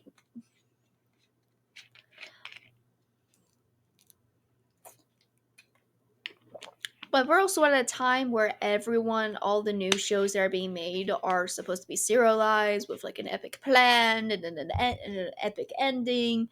Um, because what SpongeBob and Simpsons are, is that they're called episodic, where essentially you can watch any episodic TV is essentially you can pick it up at any point and know what is happening because all of this what is happening in the episode is self-contained, right? So you can watch any episode of SpongeBob and would not have to worry about what happened last week or uh I didn't or like essentially that you don't have to worry about what happened afterwards beforehand, and you don't have to worry about what happens afterwards because everything is contained into that one episode. And then things started to change maybe around Avatar The Last Airbender, where it was um, a little episodic but serialized. Every episode had its own narrative. Not narrative, but they had its own plot. So like there was an objective, and then at the end they got to that objective, but it was branching closer to this overarching part of gotta go defeat the Fire Nation, gotta go defeat Ozai, and everything was leading up to that. I guess I can really call Avatar: The Last Airbender episodic because if you showed up in the middle of Avatar, you would not know what was going on. You wouldn't you wouldn't know why do we hate Zuko or um why does Aang struggle with firebending? Like you would be missing key parts to the story. So that was a bad example. Um but yeah, so shows like SpongeBob and Simpsons can go on forever because there's no arching plot. You can watch one episode and then you can watch an episode 16 episodes later and it can be completely fine, and that's kind of the joys of an episodic. There's nothing wrong with episodic. Honestly, I feel like we need more episodic now. I'm a little tired of overbranching stories, mainly because they just either they go on for too long, they're trying too hard. I don't know. I have not watched a lot of new shows. Nowadays I just watch YouTube.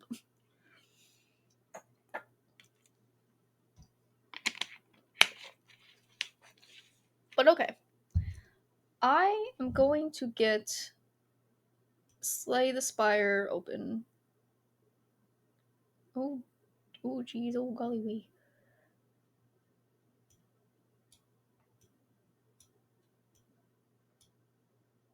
There we go.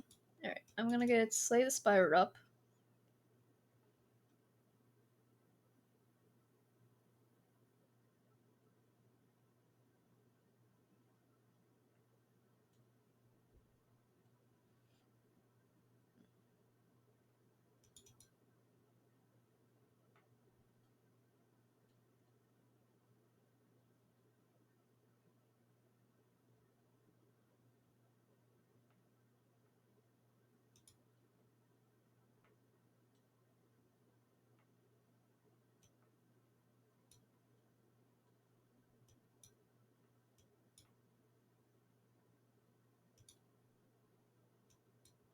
Why is this in the corner?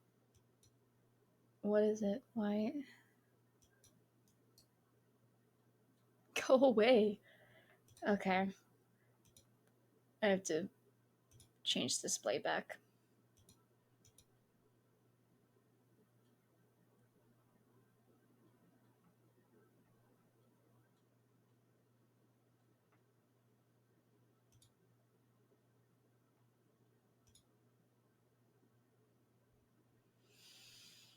Oh, okay.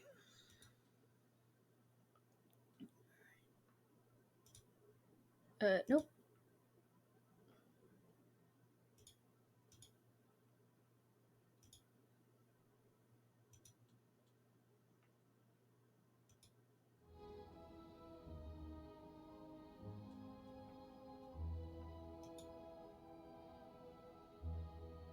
Do I want to capture the cursor?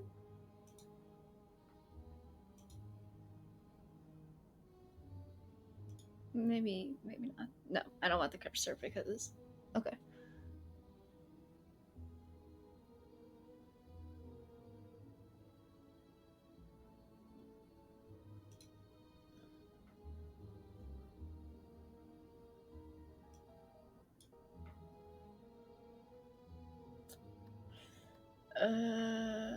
Hold on. Let me close it real quick and then reopen it. I remembered that Slay the Spire doesn't like to work with Mel well.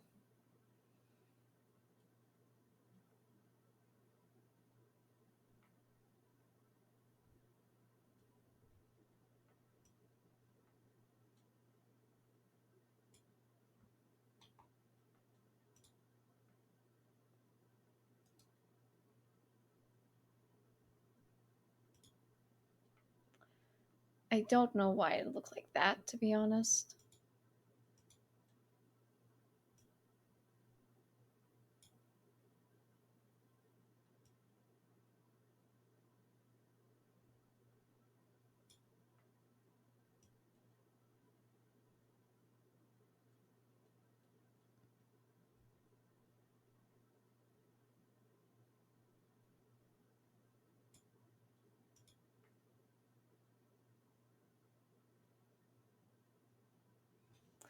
I have to pull up my other screen.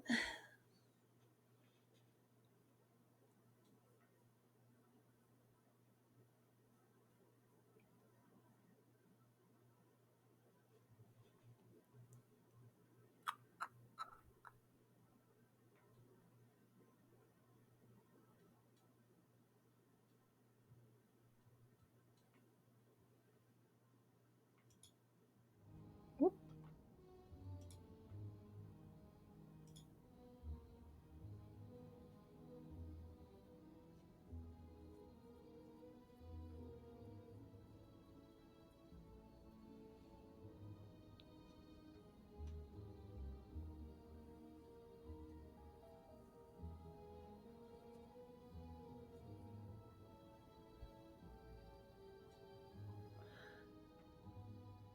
Oh.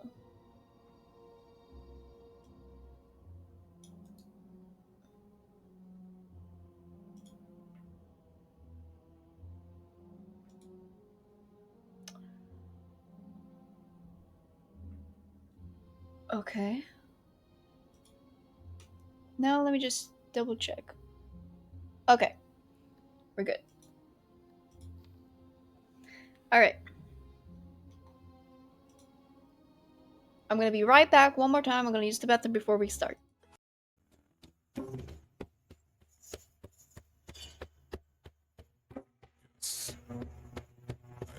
very busy right now. Please do not bother me.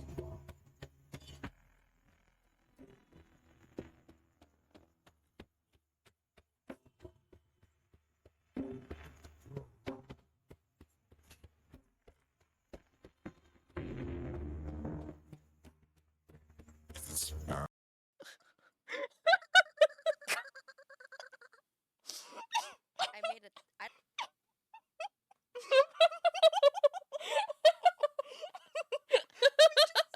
Like a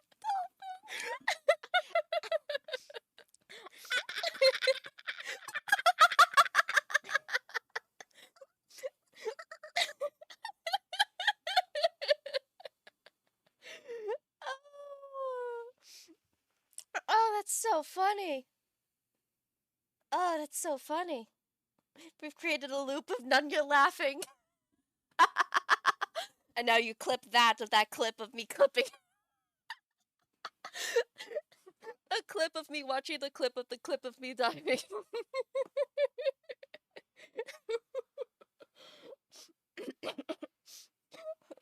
What that bird name? Cuckoo bird? Cuckoo! Cuckoo. Ah, come on, Barbie, let's go party. Alright.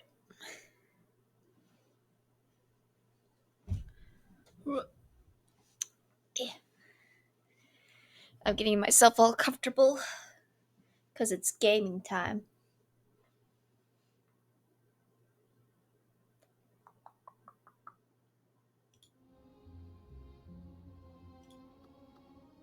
Alright, who are we gonna play with?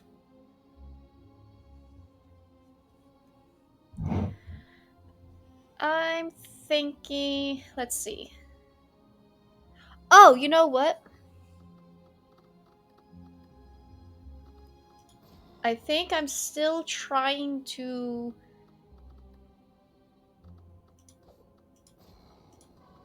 Yeah, I think I'm still trying to fill out. Yeah, I'm trying to fill out defect, so I have to play the defect, even though I kind of suck at defect. Alright. So the goal with defect, and let me. Hold on, let me fix this. Whoop, wrong button.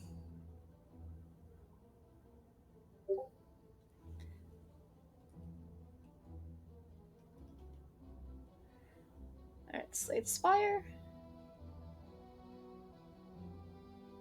There we go. Alright, so the main part about defect is not necessarily that I'm trying to win, I'm just trying to get a lot of points. So I can unlock all of his things. Choose a random rare card, enemies for the next 3 combats of 1 HP. Oh, sorry, wrong button. Okay, next 3.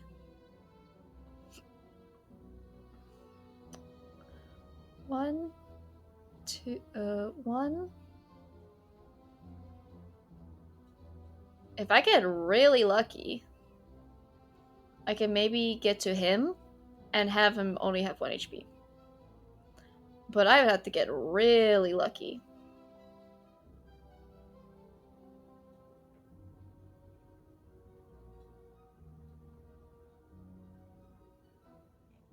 But you know what? We're gonna gamble. Oh, return. So we're gonna go for it.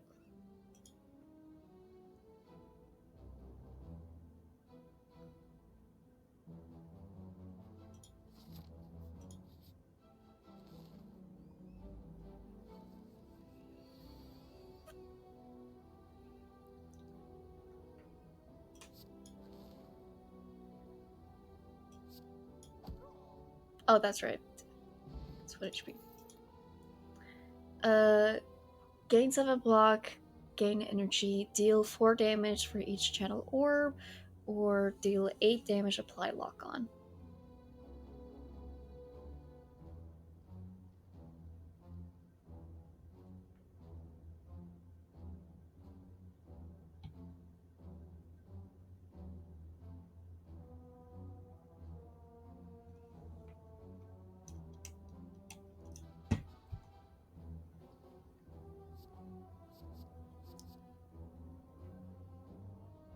I might have broke my mouse.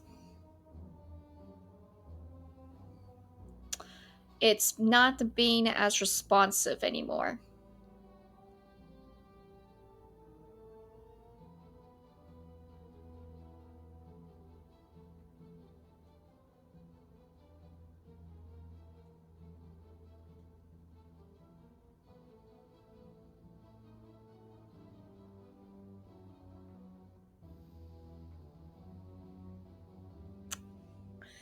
Oh god.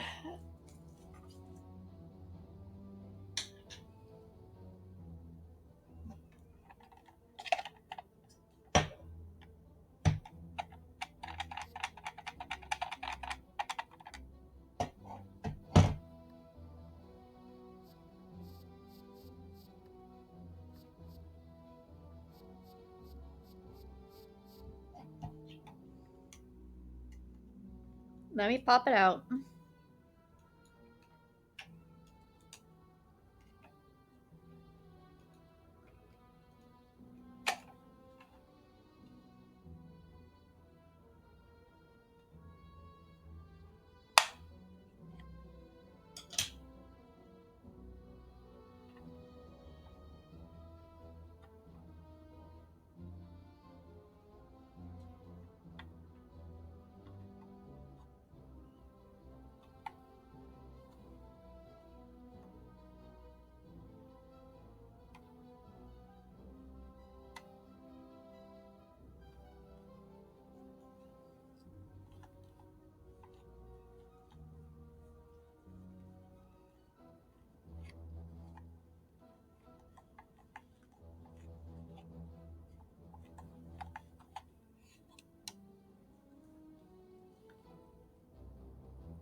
Okay.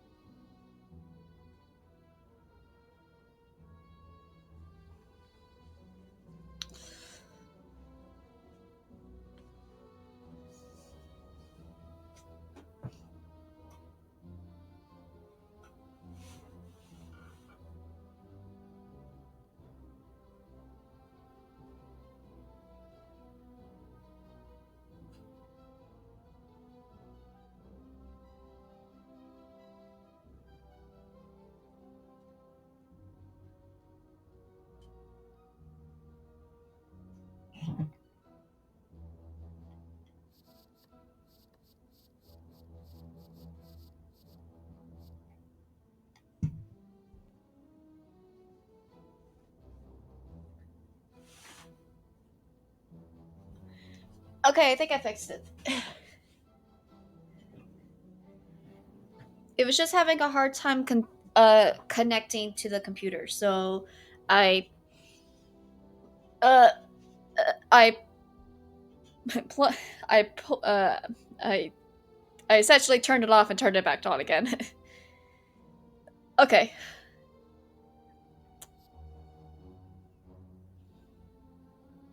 Hmm.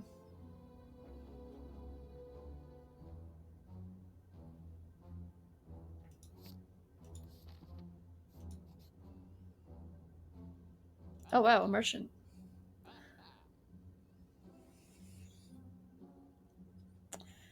Whenever I play a powder card, channel 1 lightning.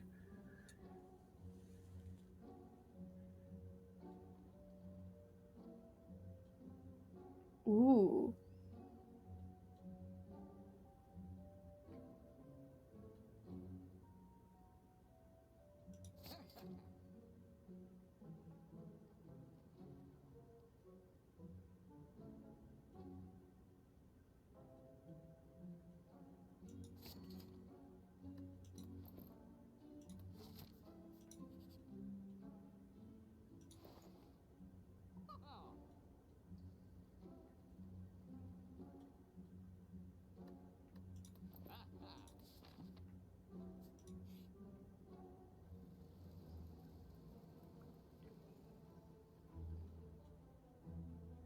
To lose 3 gold.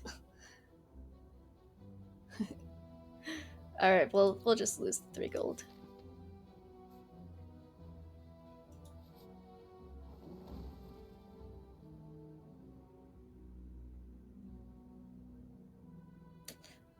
Okay. I don't think I need to remove a card at this point. Transform a card is also pretty good. But do I want to upgrade? That does make... upgrading Zap is pretty good. That just makes that a hit. That also makes that 0. But that does make it 0. So it's a free use and then a free power card. But then it's only once per battle, you know? Unlike this, I think I should do this one first because I feel like I would get this one a lot more. So we're gonna upgrade it. Alright. And I got lucky enough to get to here, and they'll all just be 3. Though my hand was not great. And I don't have any power cards, so there's no point of doing that. Oh, wait. And I'm dead. Whenever you deal 4 or less unblocked damage, increase it to 5. Alright.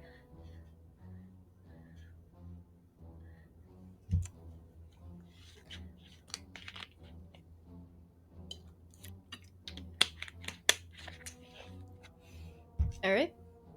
We'll go with loop.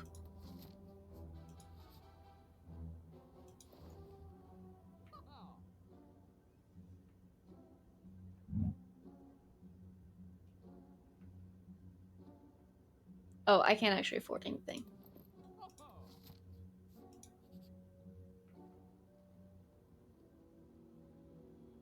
Oh, I can upgrade a card. 2 times. That's still an 8. Okay, I think we'll go with the white noise next.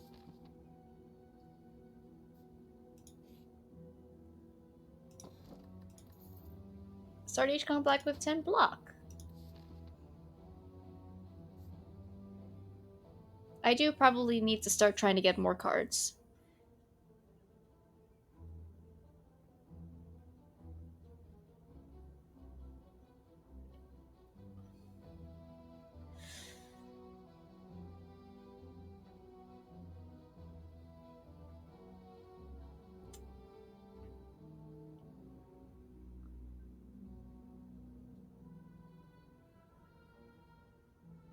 Yeah, let's go ahead and go here.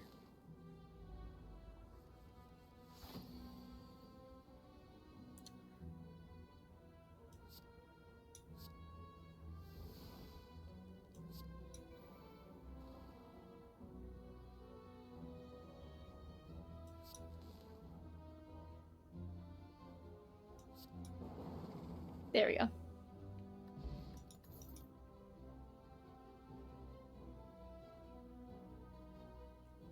Ooh, I can get claws, and then it'll do 5 damage.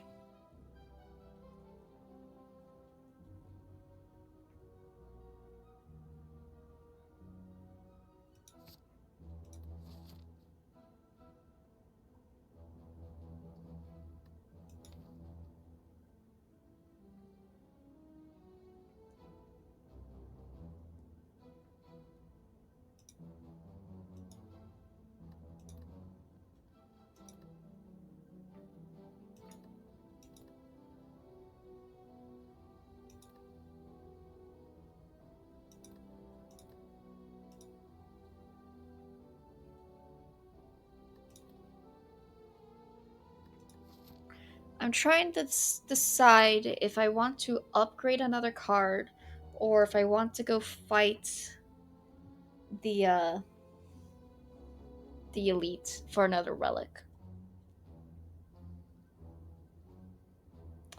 I think I need to fight the elite because I don't have a lot of cards and I don't have a lot of relics.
Why did I have a feeling it was going to be him? Okay.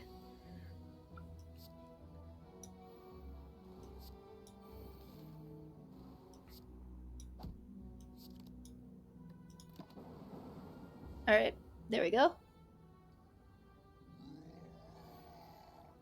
Fight it the way to go.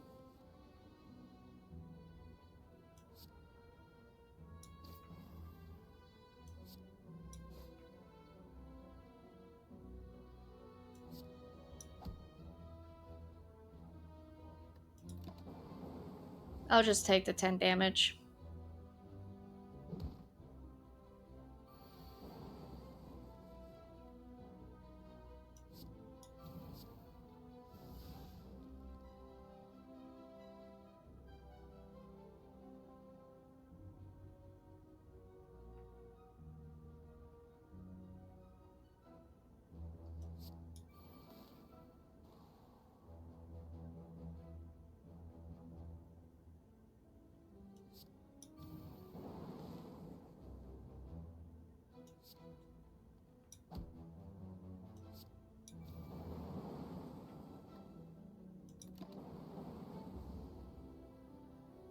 This is gonna hurt.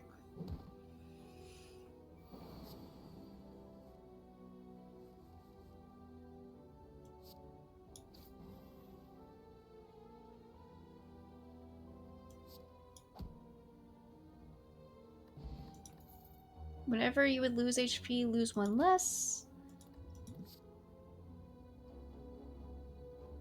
If you have no block, gain 11 block.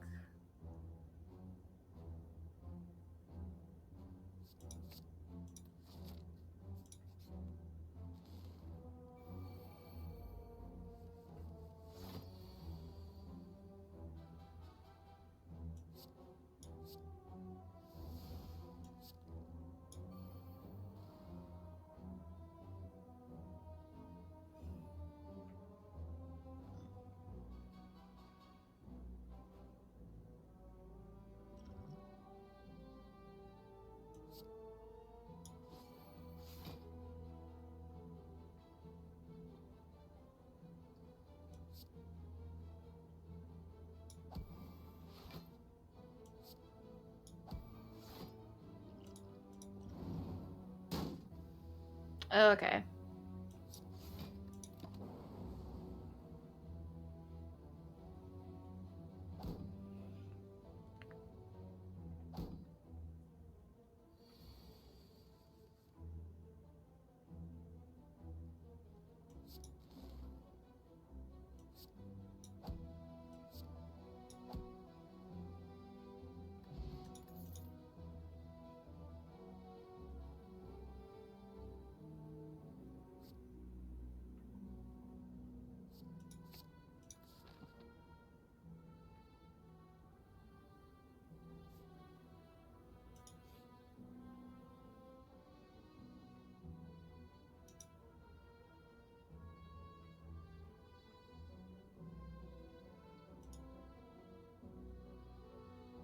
You feel more talkative.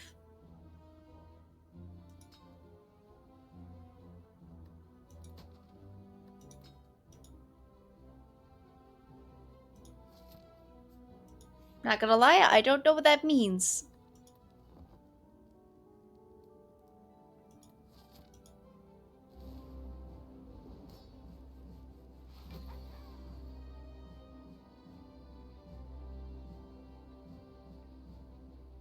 Generally, I don't know what that means.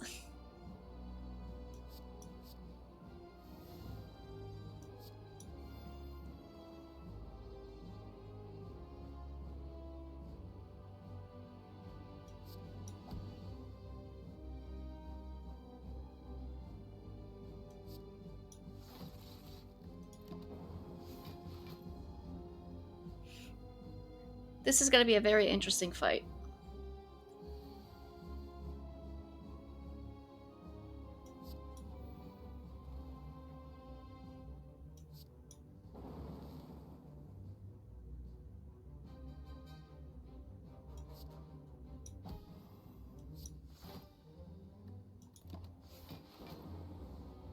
Now he's gonna get ready for his big attack.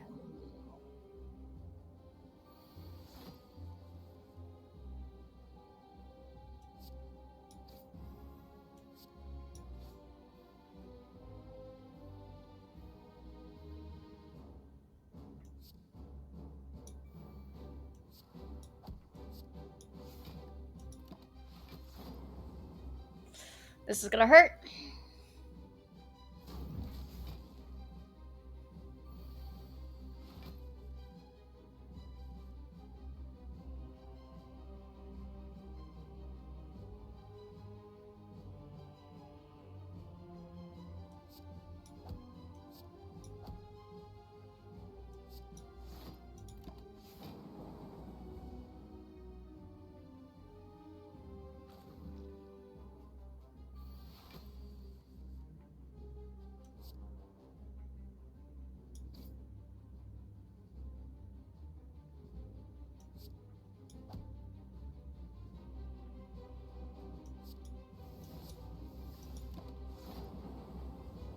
Alright, it's gonna split, I think. Yep.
Alright, so I think he's gonna split again.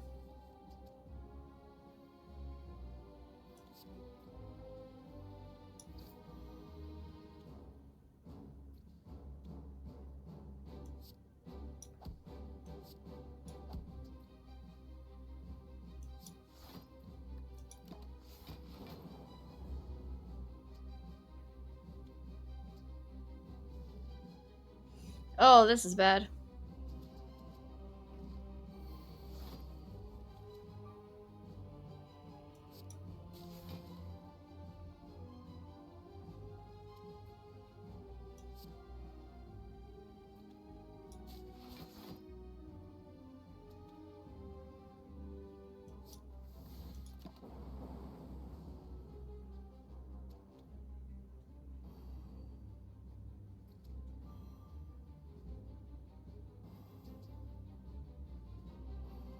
This is bad.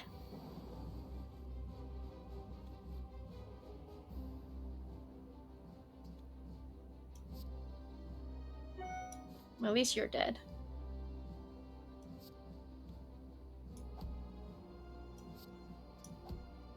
And you're dead. And then I'll get rid of a slime because I don't need to defend.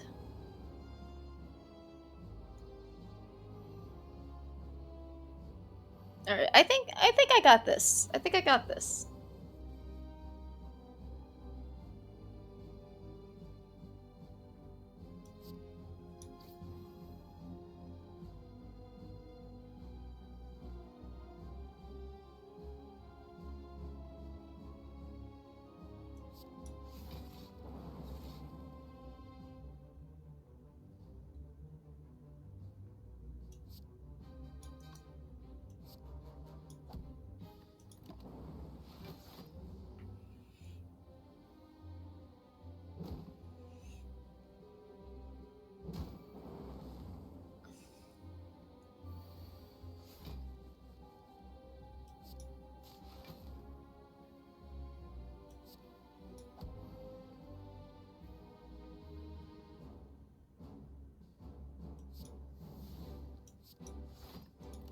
There we go. And we're good. Yeah, that's fine. It's fine. Everything's fine.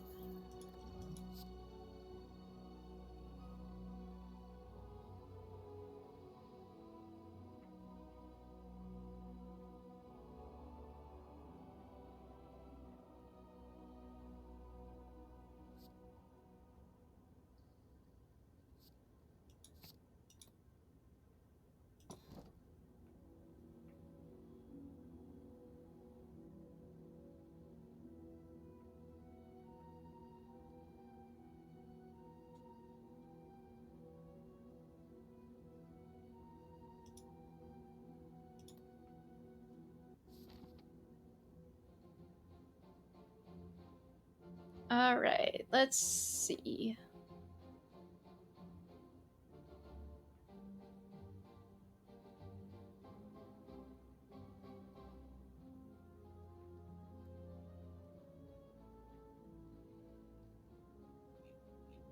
We got the champion up next.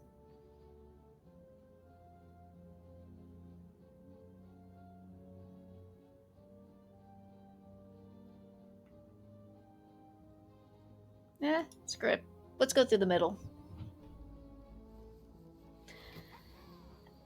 Ow, my thighs.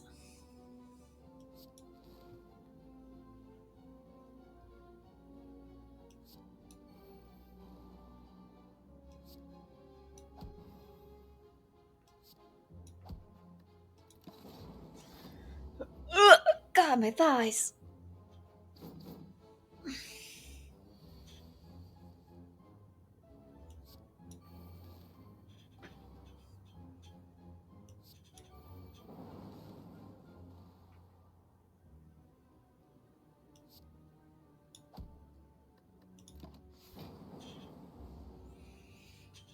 Ugh.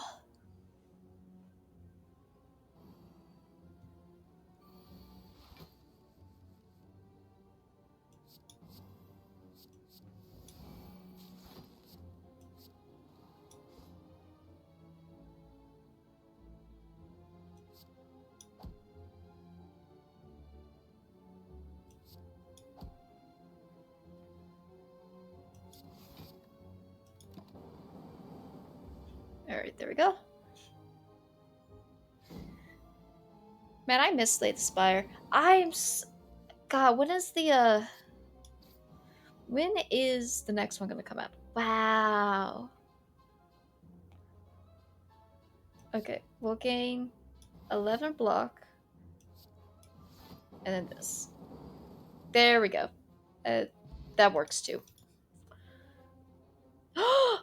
Yes, at the end of combat heals 7 HP. That's fantastic. Yeah, we could do another fight. Okay, these guys suck.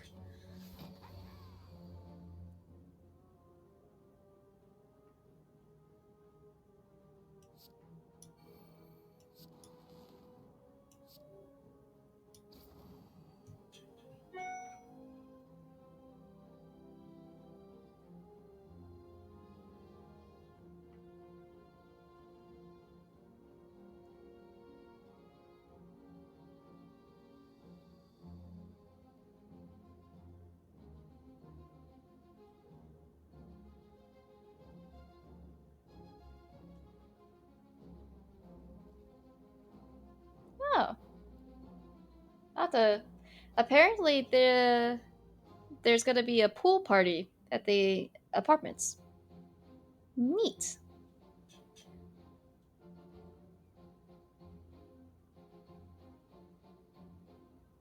I'll have to ask my brother about it.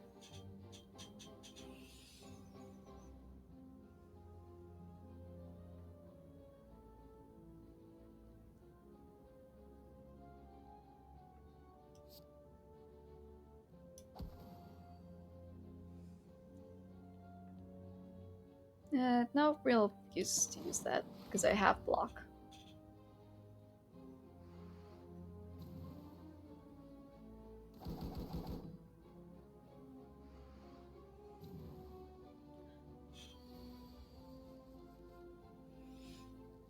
Yeah. I'm sure it'll be fun. Okay, he's gonna do 10, he's gonna do 13, so probably should hit him first.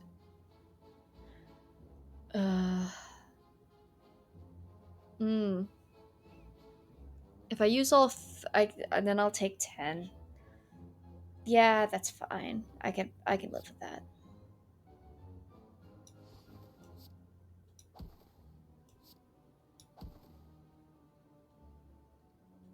Oh, never mind. I forgot one of those was 0 energy.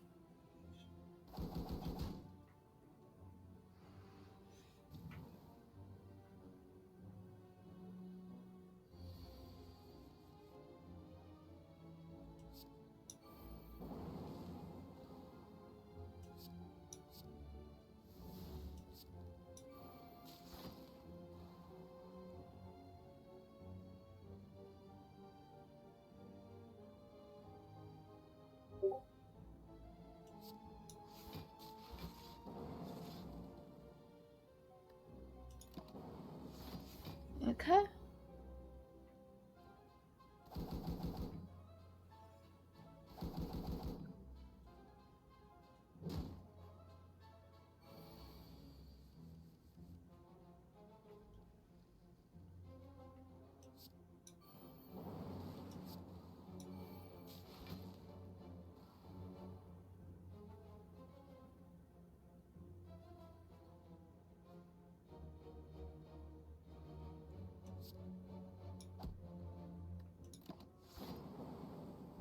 All right, he's gonna get back up in the air.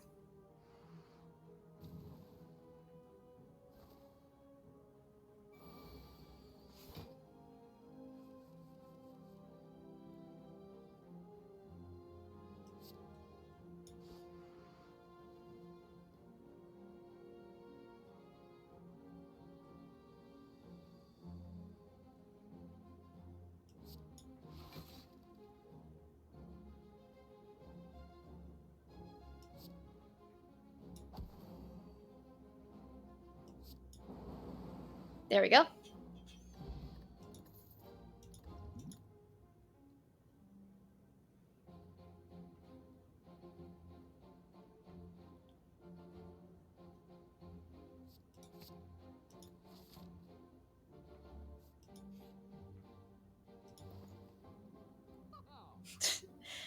Okay. Let's see. Whenever you play 10 cards, draw 1 potions, always repair in combat wards. Okay.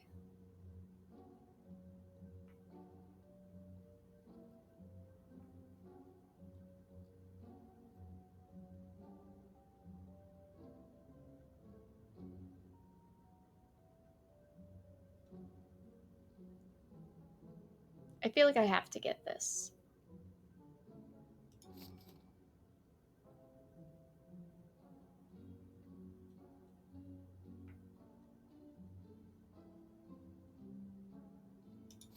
And I'll sneak that in.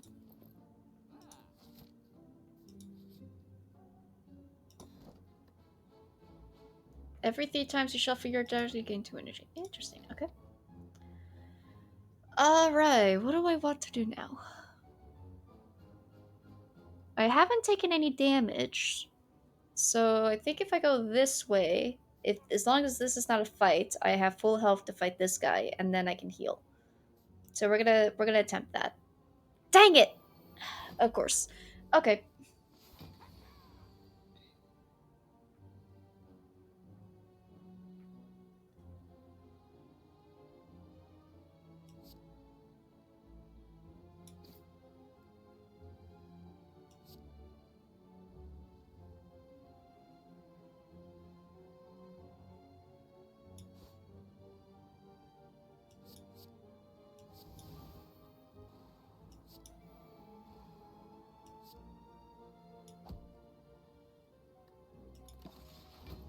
Alright.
Alright.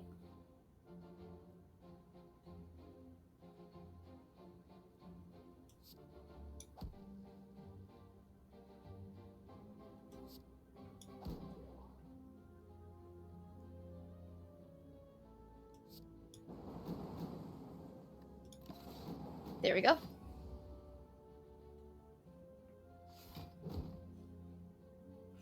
God, this guy's gonna be really annoying.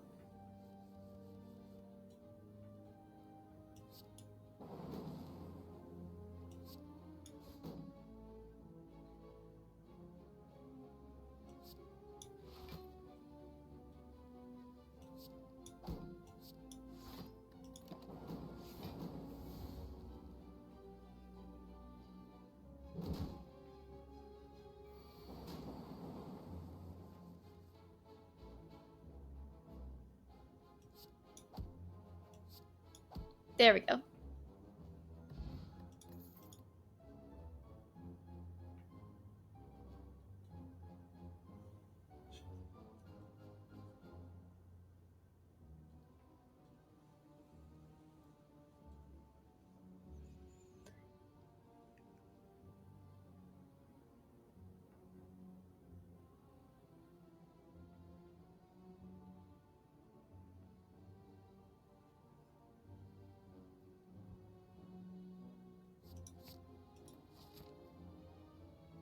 Okay. I have enough HP to do this guy. Okay.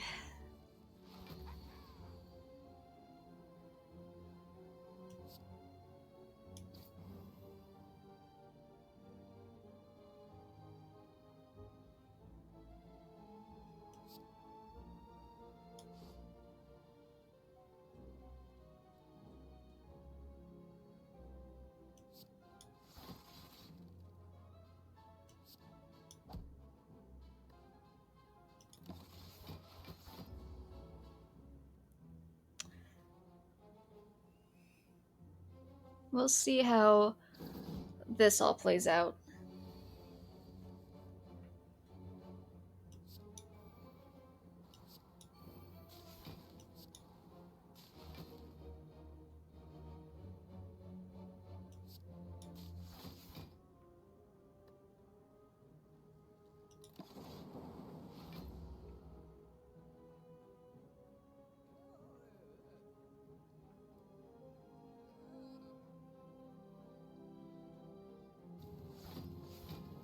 Oh god.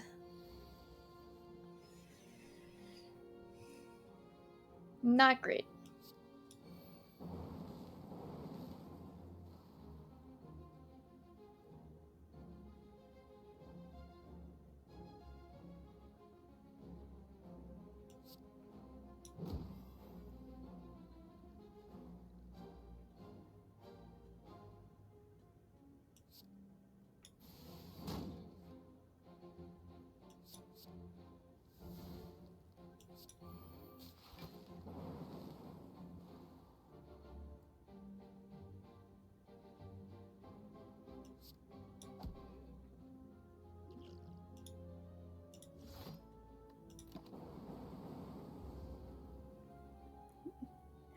That was the best I can do, which honestly, not that bad.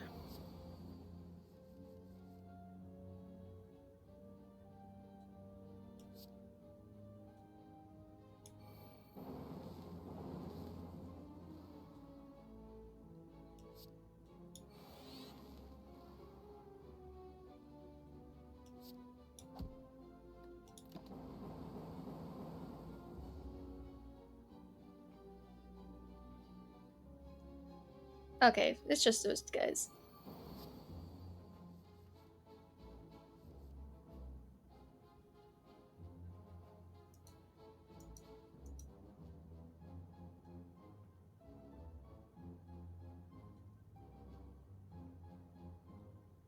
Man, I wish I had more energy. I don't know what the upgrade version of this card is. I don't think it's gonna change its energy though.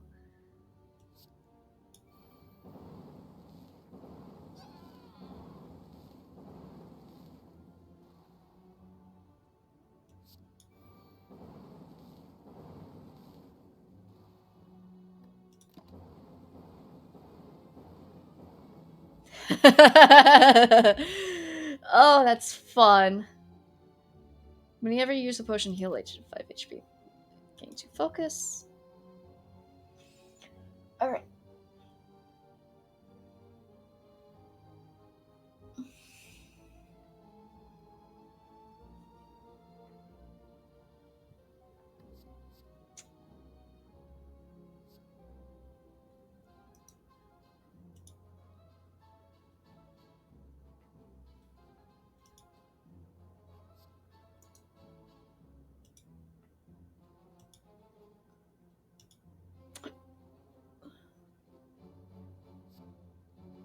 Sure, I'll take that one.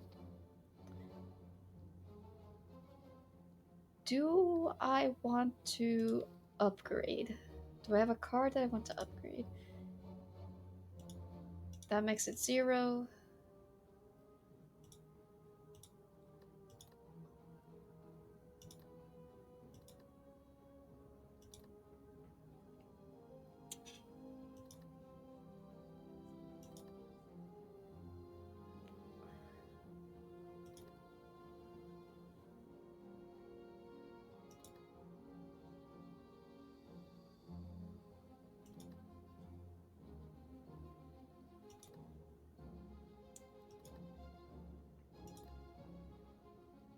Ooh. Okay.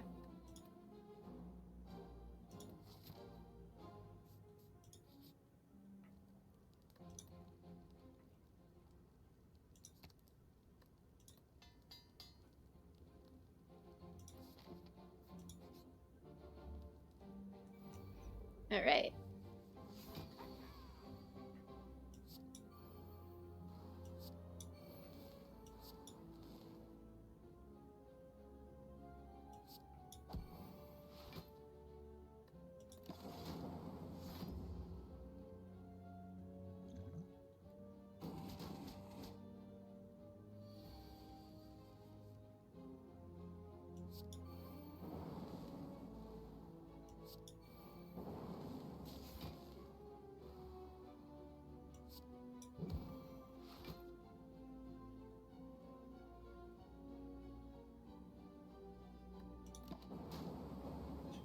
There we go.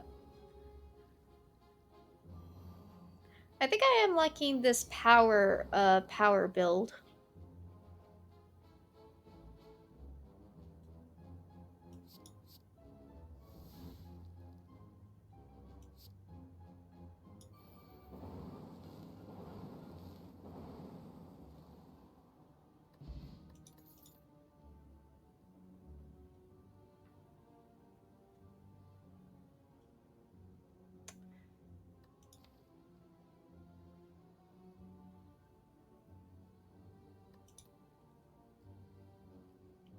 Do I want to deal?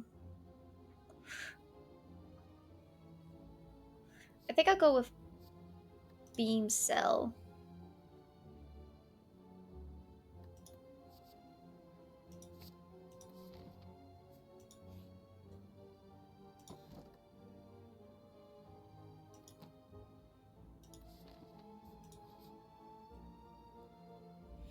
Ooh, this is gonna be tough.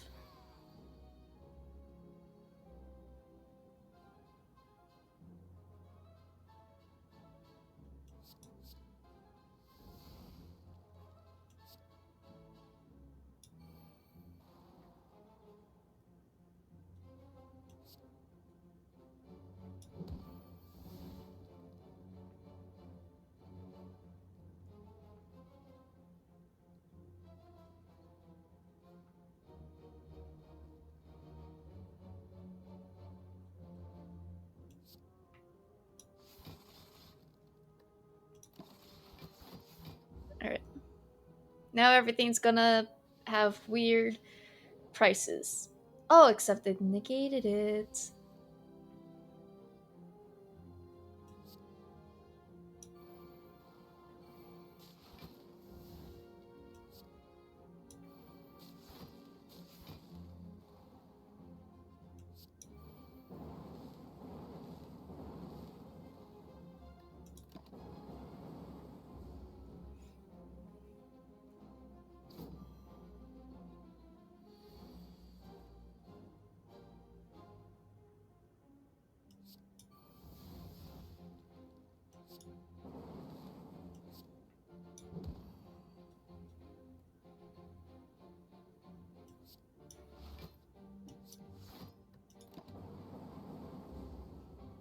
Oh, I just made it too. Nice.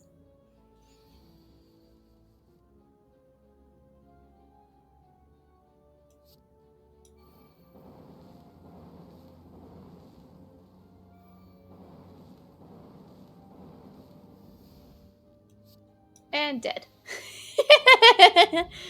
Oh, I love to see it.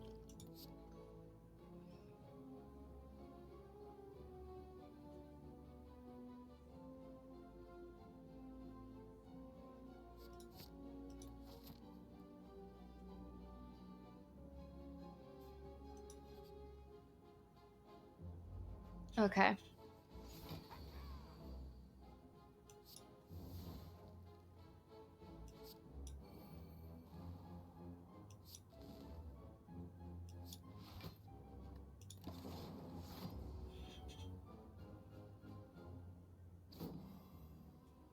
Okay, so I'm still gonna take some damage. Okay.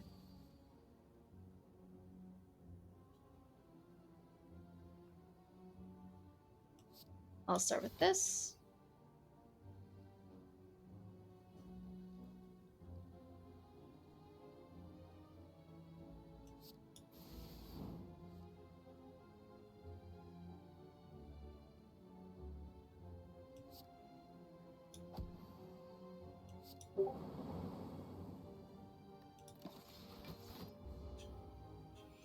All right.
Okay.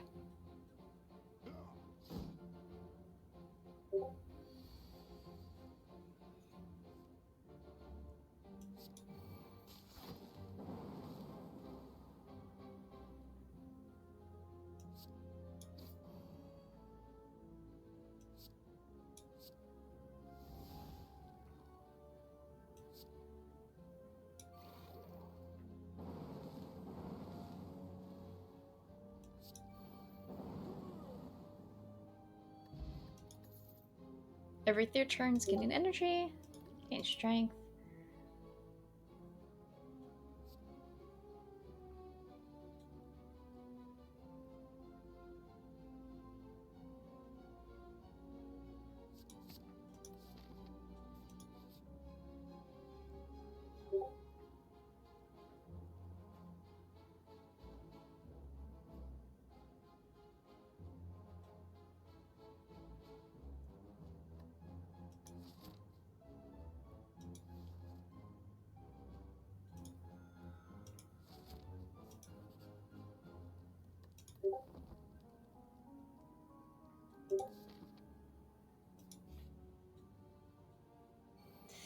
Okay. So close to. Yeah. Alright.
Alright. Do you think we're gonna win?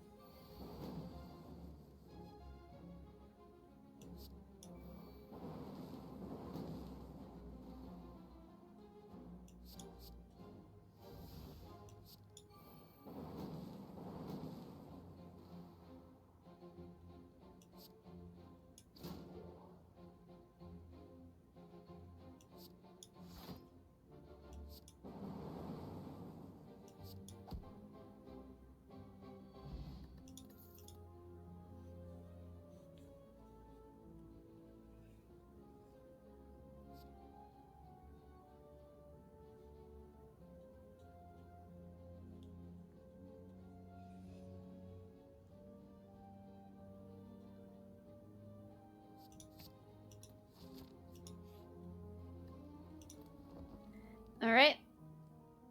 Okay. I'm just down 2 HP.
Alright. Doing good so far.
Alright.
And we're good.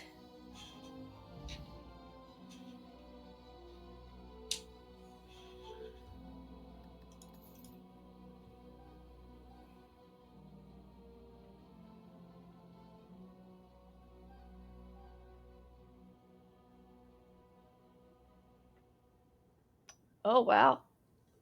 How many zero cost cards do I have? 1.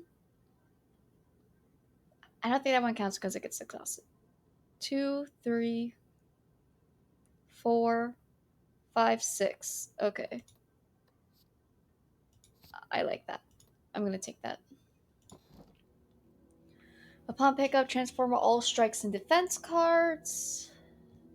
Upon pickup, gain a unique curse and 3 relics.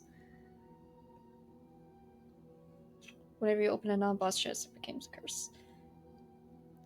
You know what? Do it. Let's see what we got.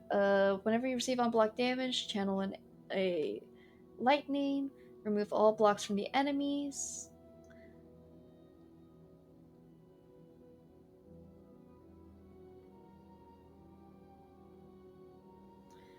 Not bad.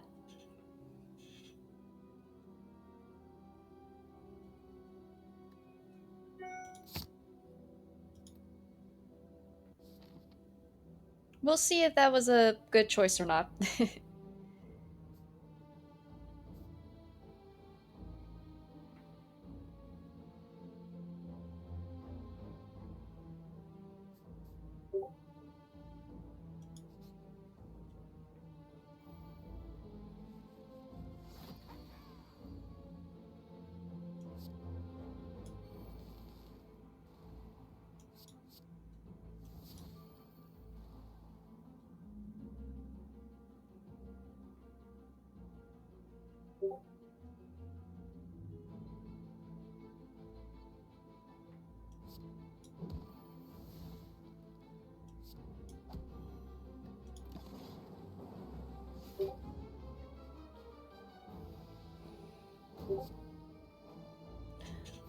Man, Discord is going crazy.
There we go.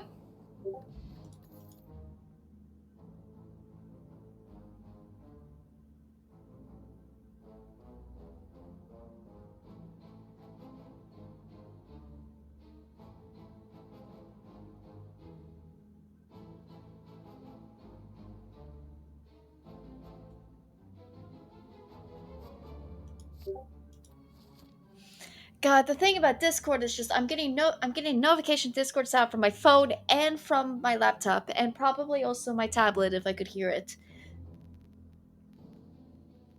So I'm just gonna close Discord. At least the notifications will only come from like one source. Oh, am I also hearing it from my headset?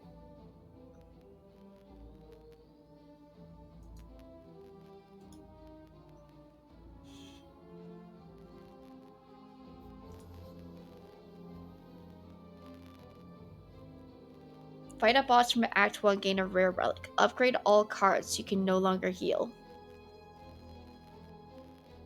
Oh god.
Oh, these guys.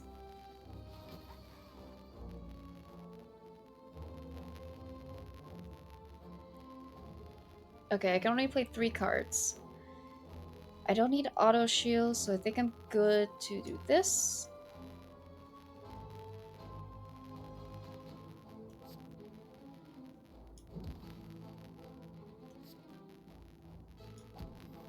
I forgot to drink water.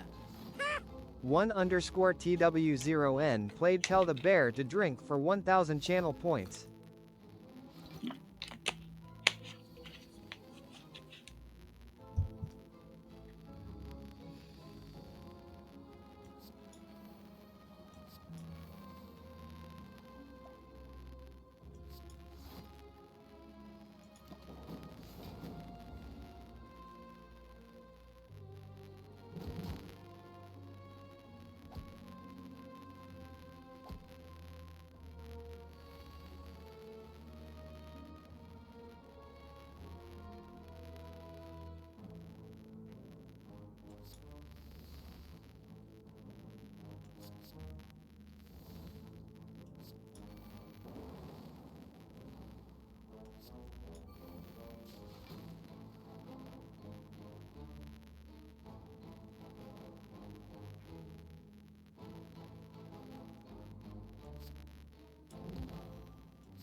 Man, I'm not doing good in HP.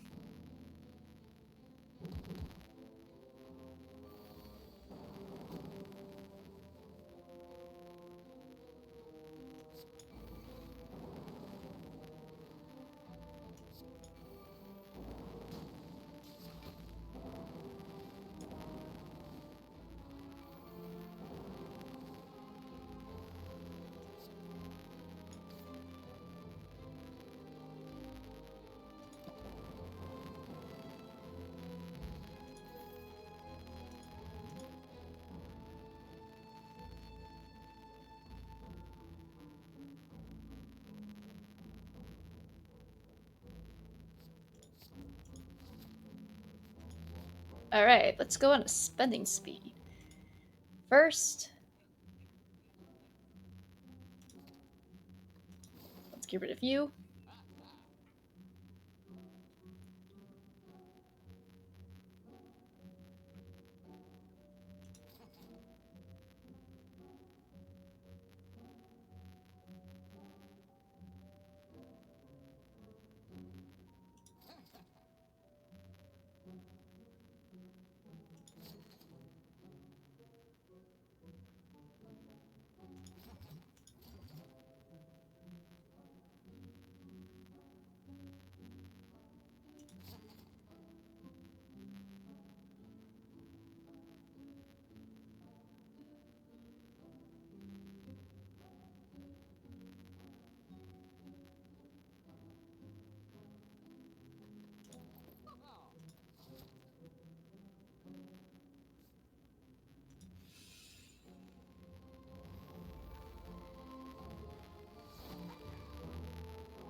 Am I supposed to defeat this enemy tends attacks whenever you play a card?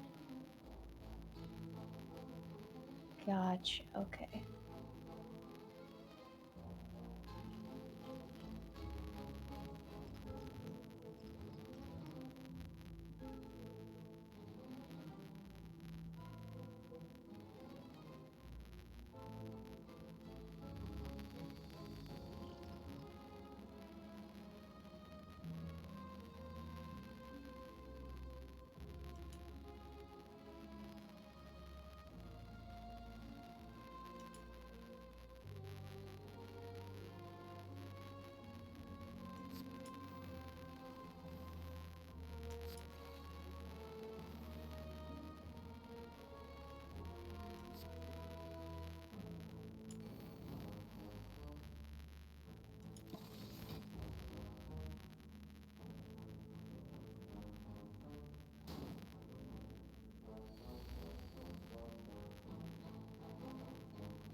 I forget how the head works. I don't know what is it counting down? What happens after one?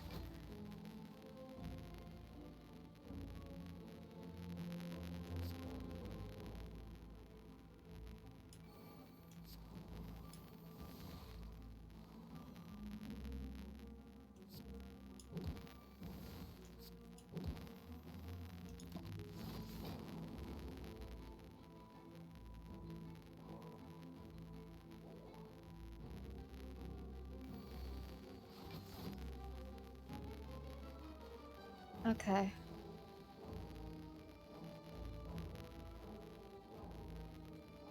The first card you play each turn is played twice.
God, he's stressing me out.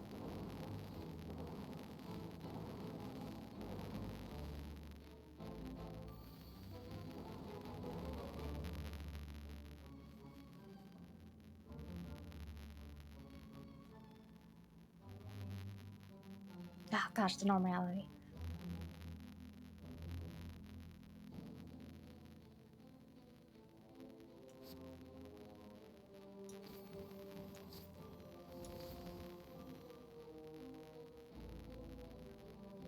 Oh, that's right, because I played it twice. Oh, for fork's sakes. Oh, I'm dead.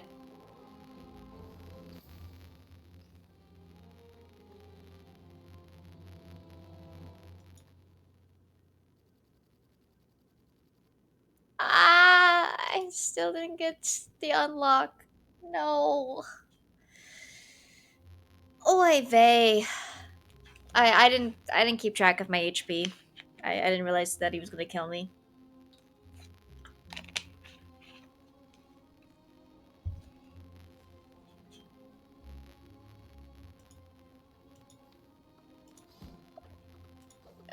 You know what? I'm gonna play a round of the silent just because.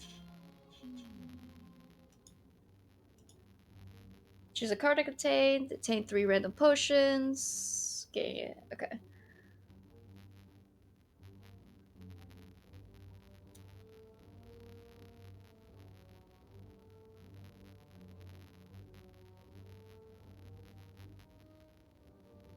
You know what? Let's go for it. Oh, alright, cool. We got the broken crown. Lovely. Alright.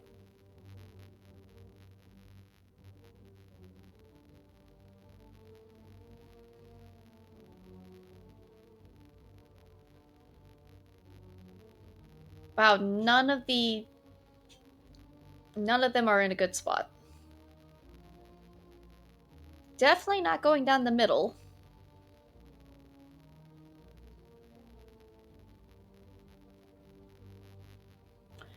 Alright, we'll go this route.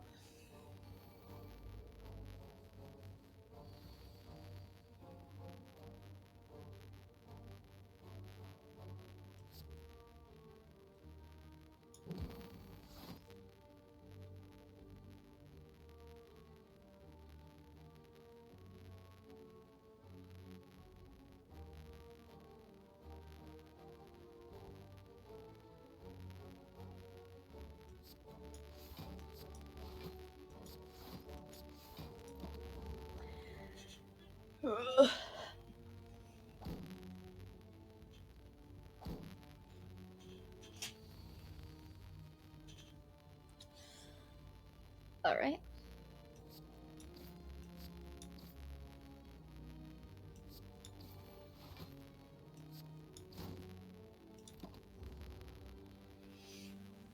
I know it didn't really do anything, but he wasn't attacking me, so there was no point in defending.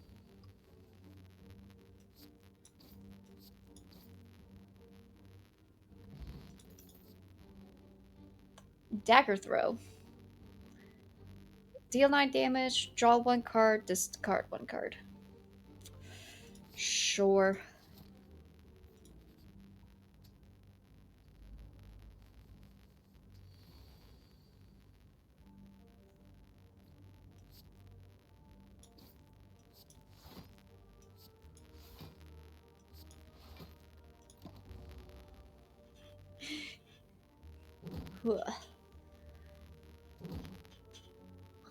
I think what's interesting is that I obviously really like uh, I obviously am really enjoying this game, you know? But then I see like but then Steam is like, "Hey, you like deck builders. How about these deck builders?" And I look at them and I just go, "I don't know. I don't know, man. Should I?"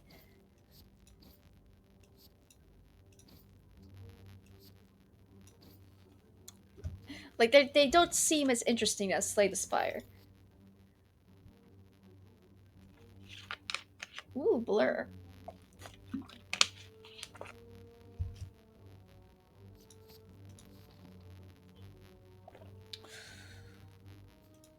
We'll see how well this run goes.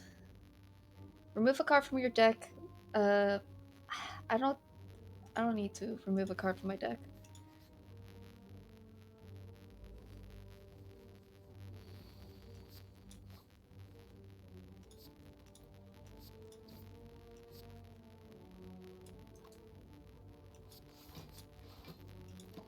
I'll lose 1 HP, but it's fine.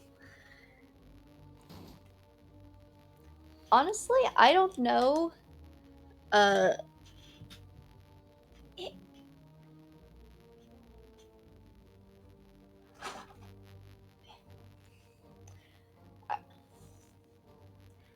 ooh, I don't know if I would like another deck builder, you know? But if I want to play a deck builder, why don't I just play Slay the Spire?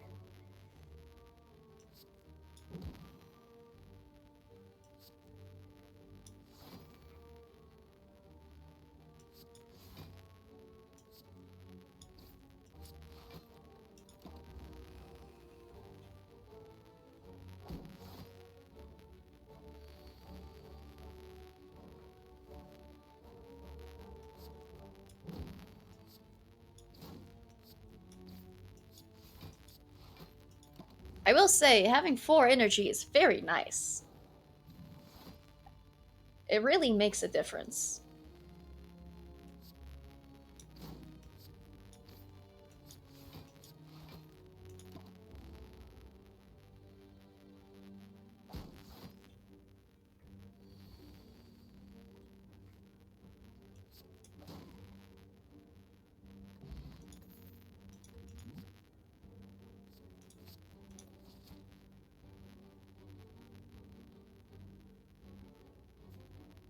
Alright, well, we can go for the elite.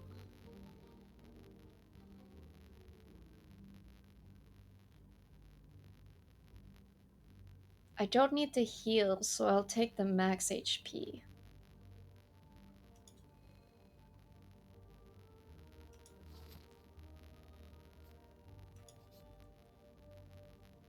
Okay, so it's this guy. No, I don't really have anything to set up with, so might as well just...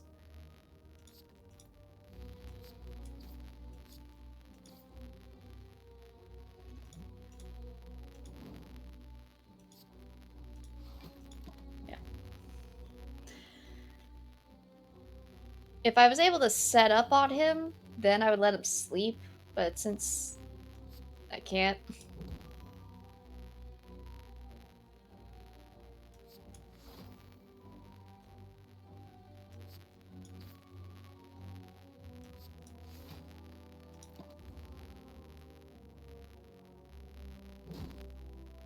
Alright.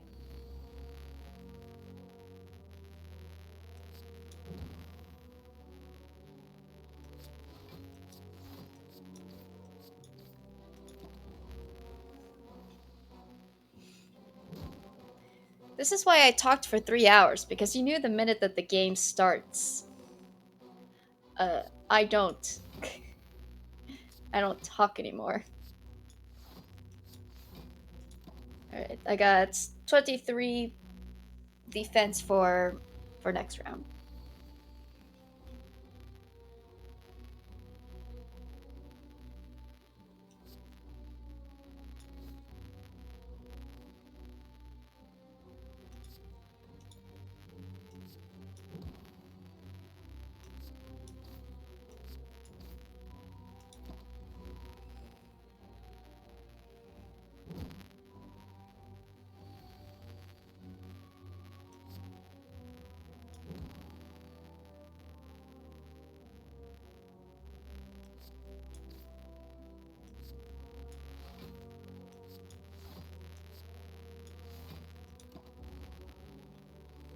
I'm doing really well, actually.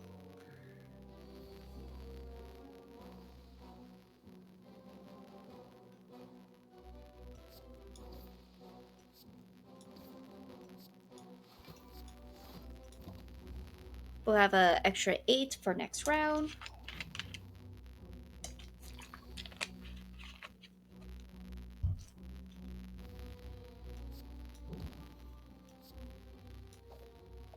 And he's dead. The merchant restocks the cards, relics, and potions. All prices are reduced by 20%. Nice. Ooh, that's a good one. Okay, we got the thief.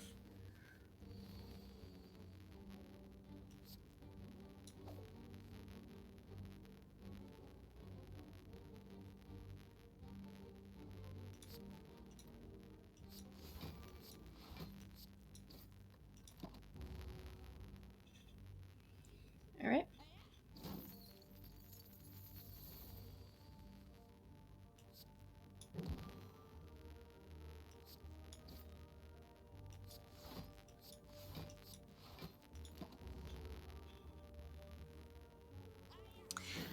My biggest problem right now is that I can't hit anything very quickly.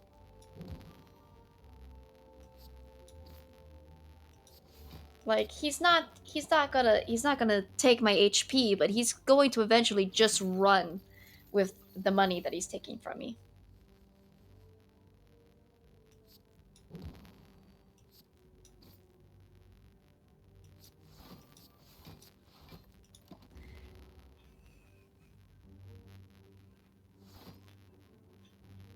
I need to do 7 damage to him. Okay, there we go.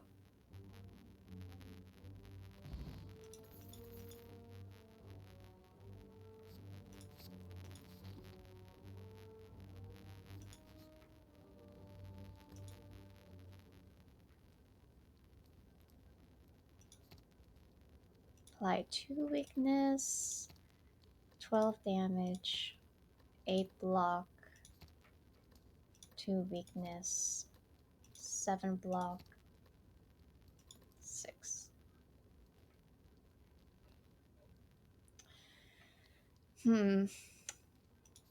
A free 7 block might be good. That seems pretty nice. This would increase the weakness.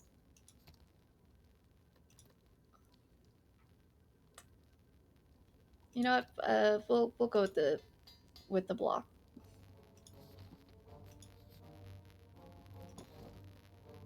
If your HP is at or below 50%, gain 12.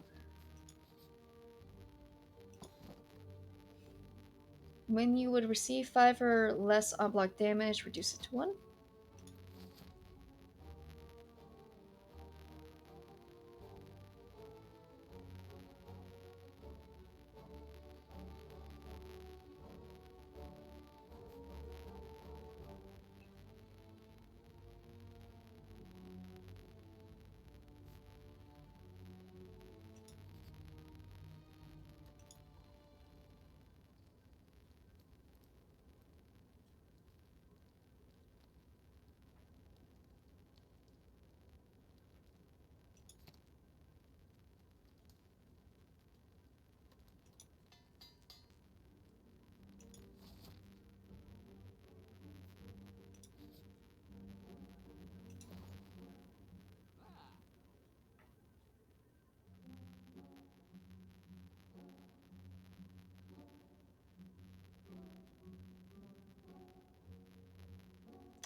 Oh. Gotta get a fairy in a bottle.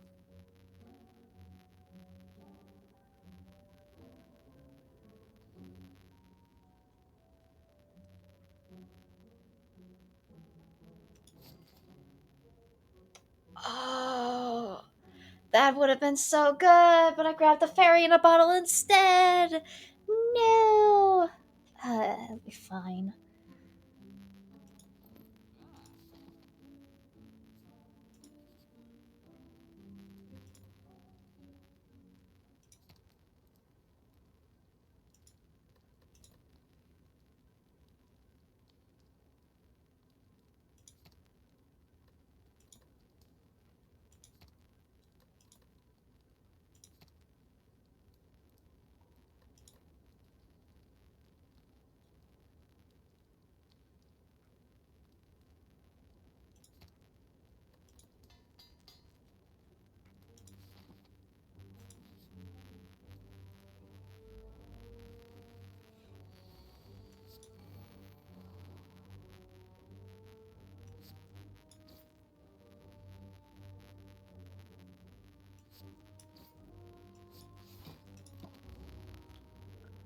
All right. Well, we'll see how this goes.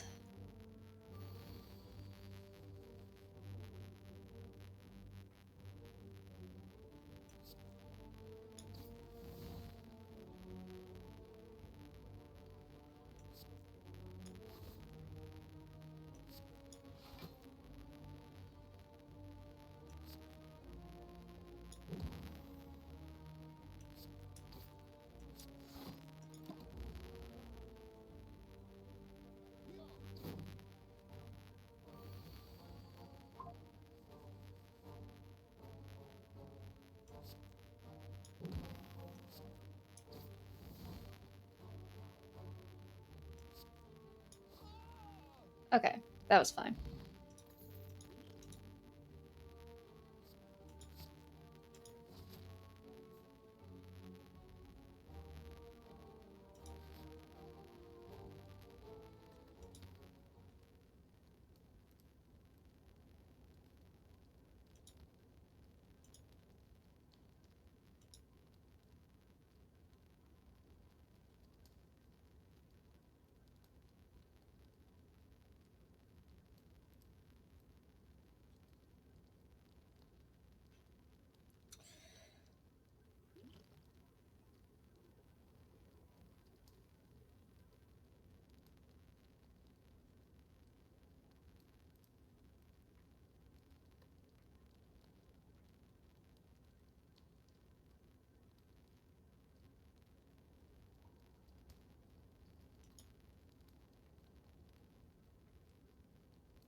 All right. All right, slime boy.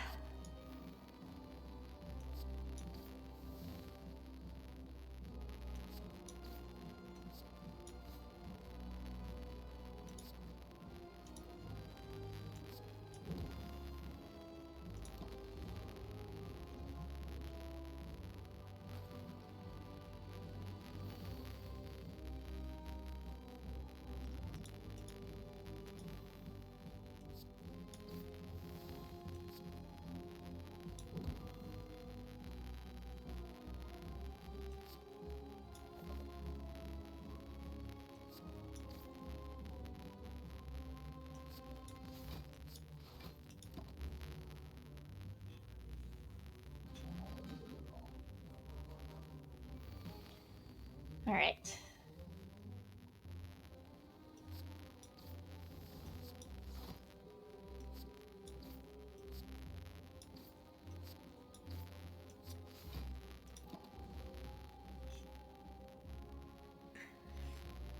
I think I got this.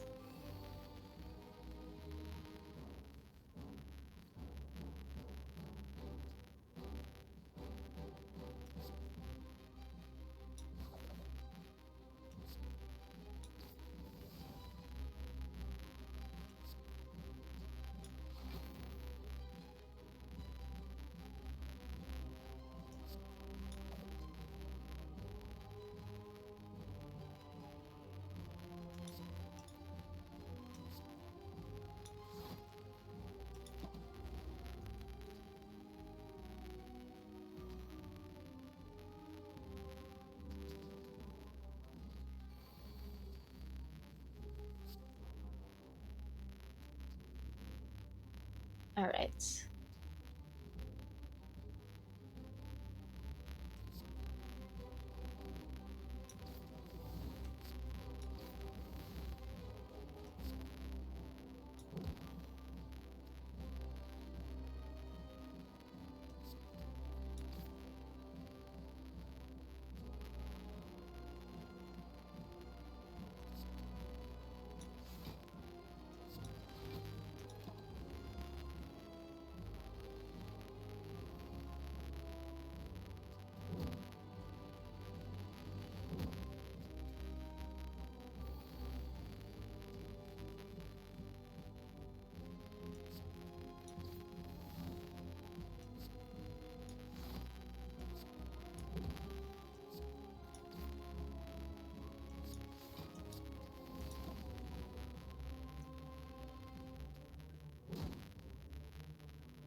Alright, he's gonna split.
And easy peasy.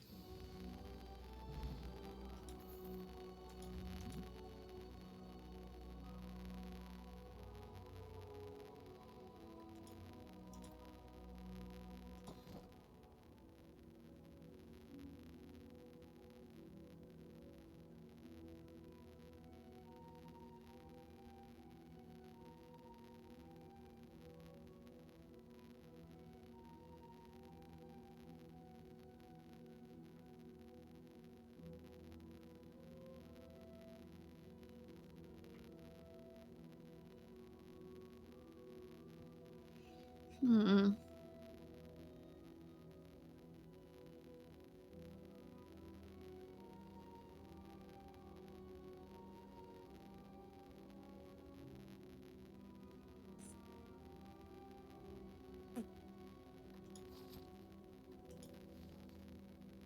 So I have learned that I could actually skip picking a relic. I could just not pick a relic.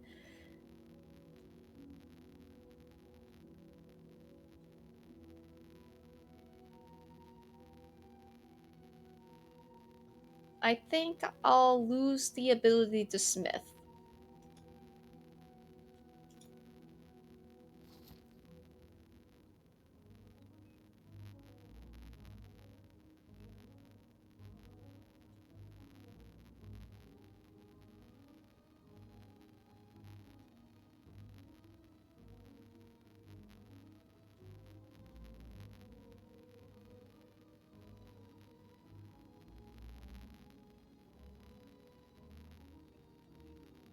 Not the collector.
All right.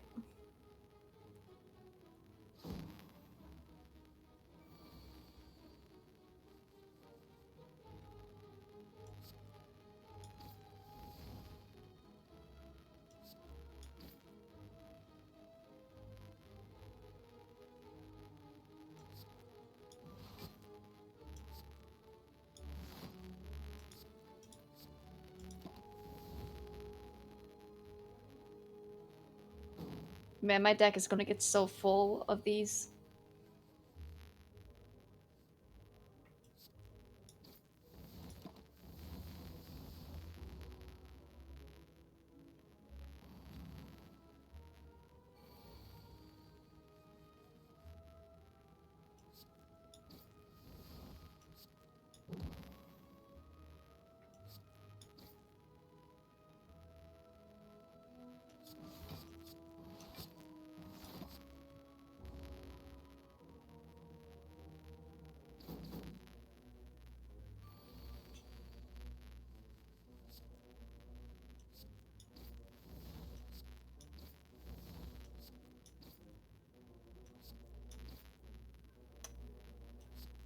There we go.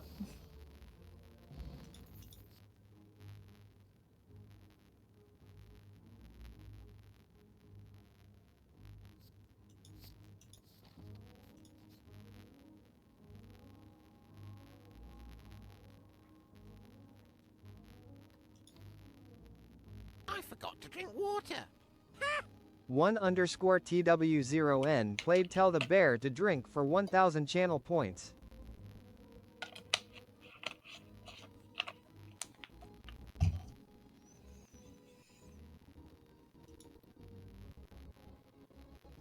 I don't think I need to remove a card from my deck. So we'll just upgrade all of those.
Mm, I was gonna go fight that, and then I lost.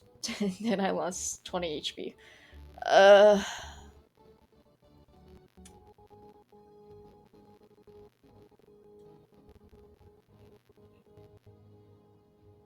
screw it. We'll go this way.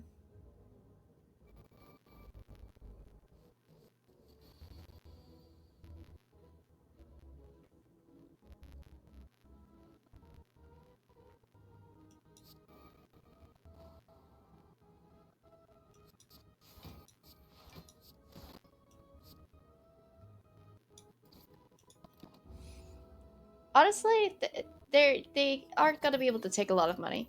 Like, I'm already out of money.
Well, I gave it my try.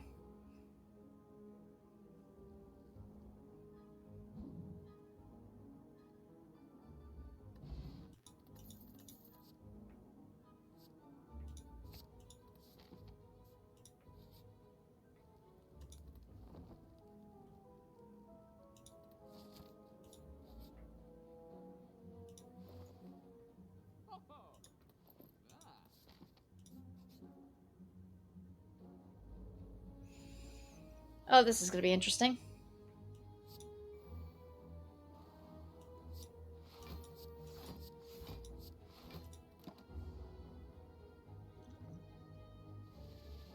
Oh, I could have avoided that. I didn't think about it.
There we go.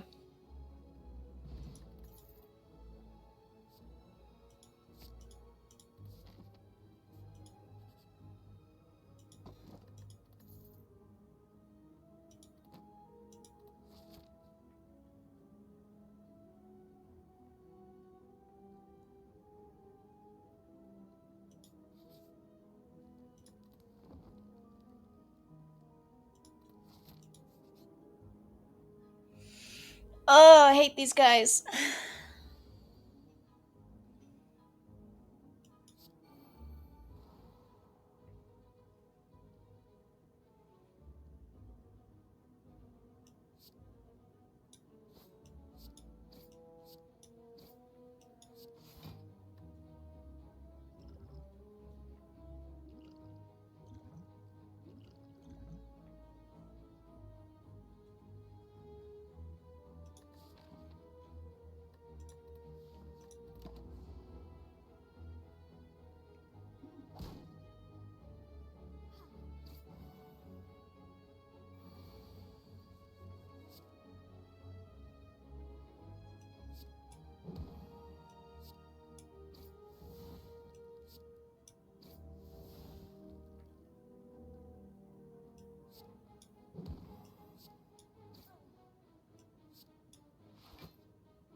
Alright.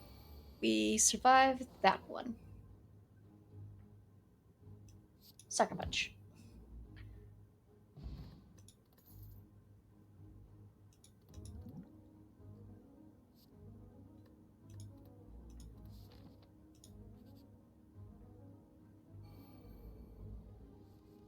Okay, you're also annoying.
Five, 10, 15.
Alright.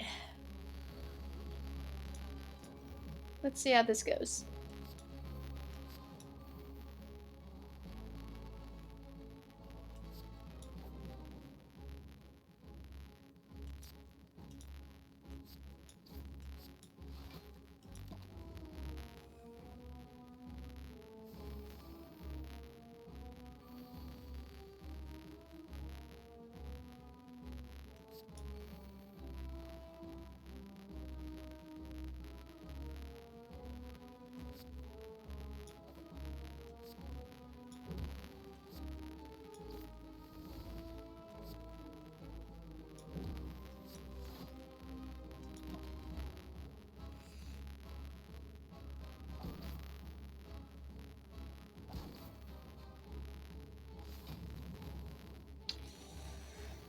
Okay.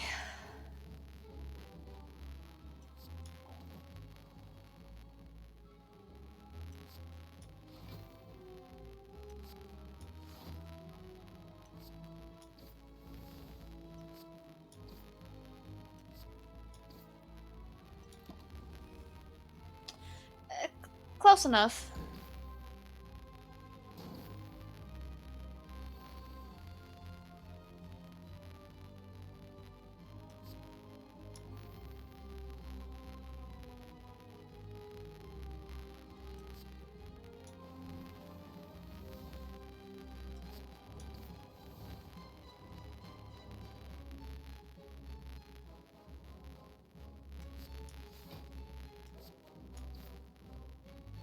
Okay, he's dead.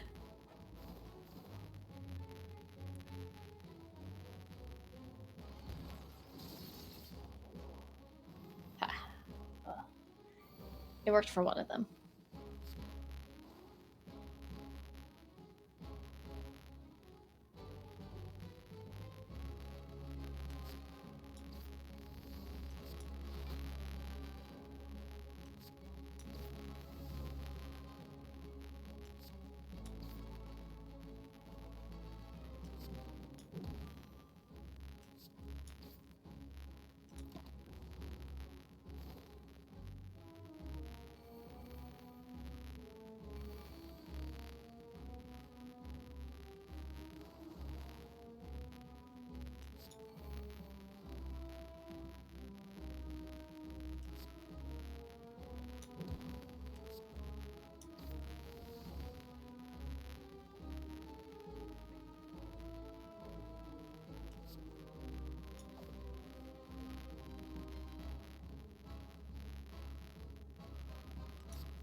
Okay, so you're gonna die.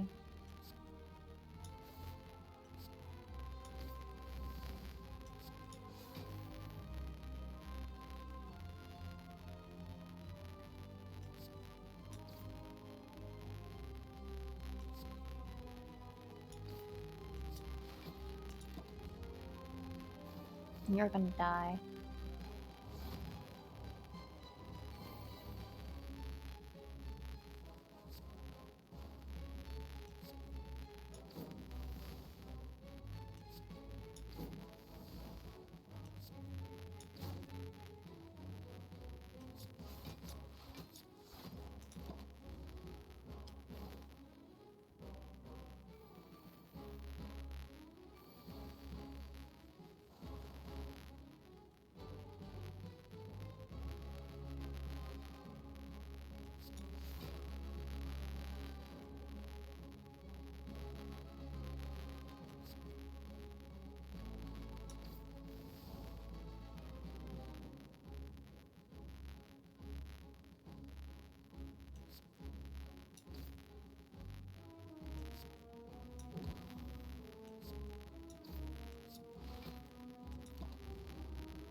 1, 2, 3, 4. Okay, yeah.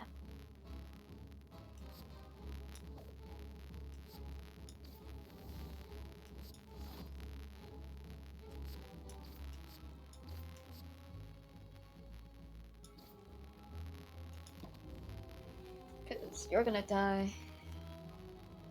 You got this? Thank you. It's not looking great, though.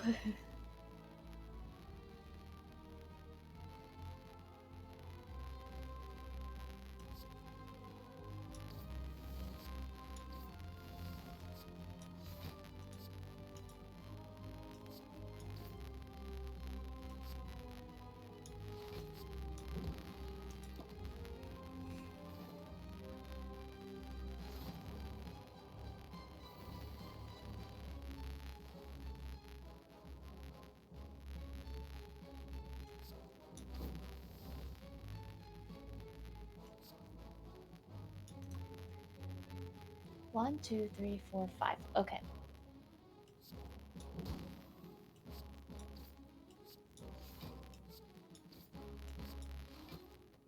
Okay. I got enough just to block that.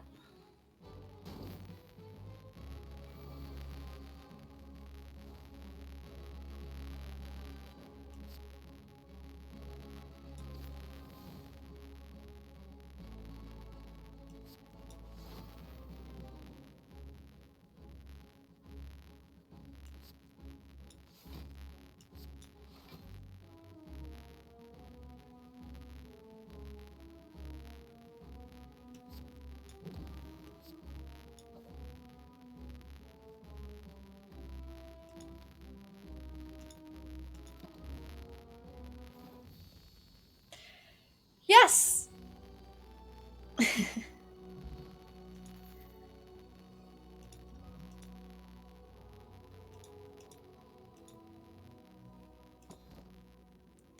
First time you discard a card, each turn, gain energy.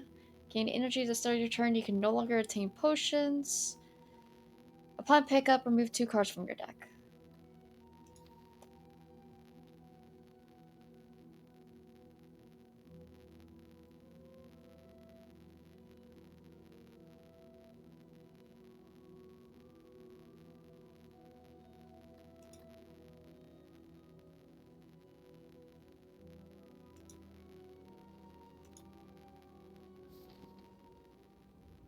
Oh god, it's the bird.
Do you guys think I'm gonna be able to win this one?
Man, that came in clutch.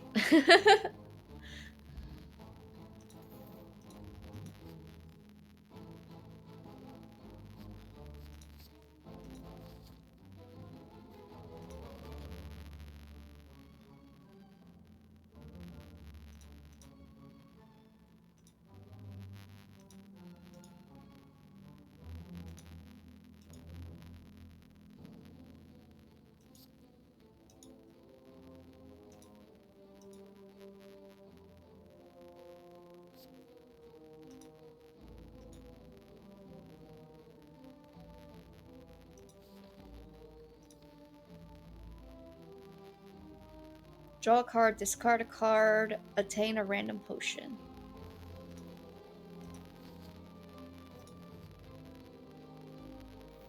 Oh, these guys.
He's gonna be really annoying to get rid of.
Alright, so this is where it's just gonna get tedious.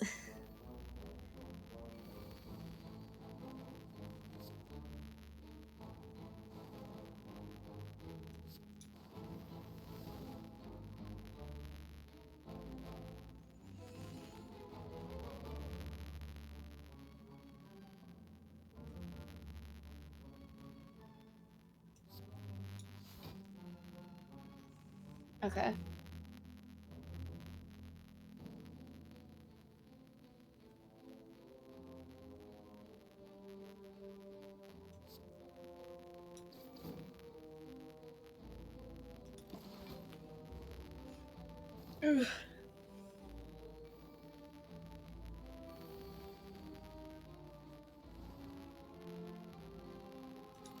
And it's dead.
Oh god, it's this guy. This could be a run killer.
Man, I'm getting lucky.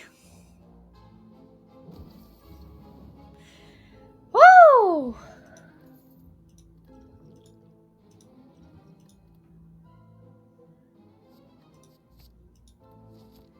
Oh, that could have ended so badly.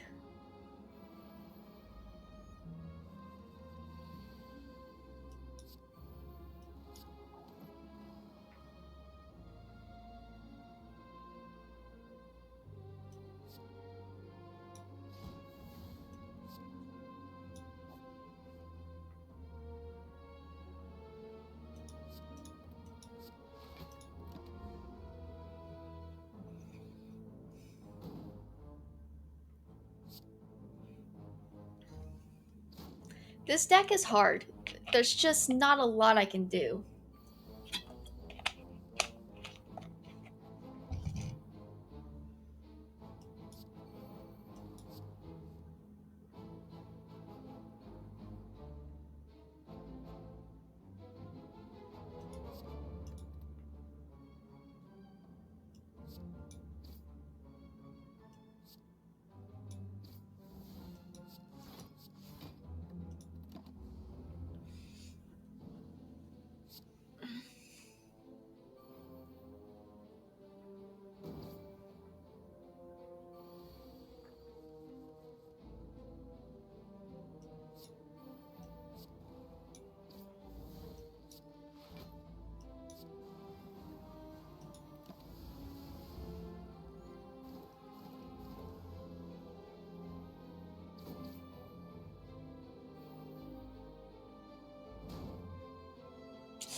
Ow.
Okay, we're good.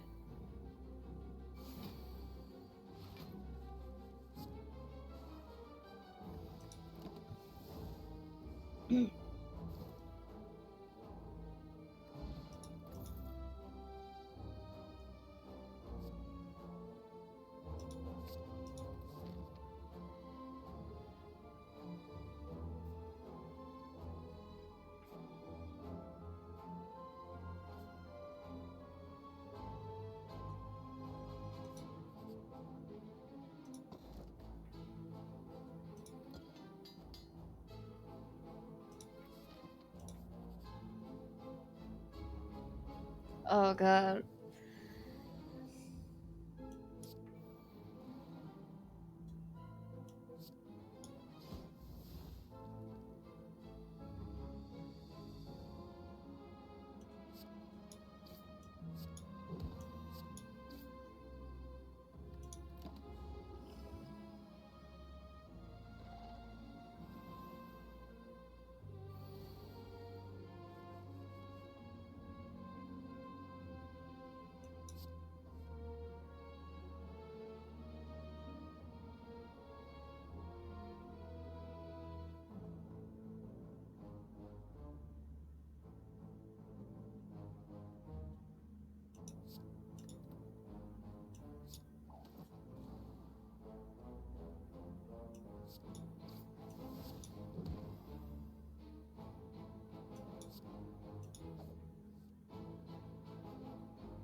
Oh god.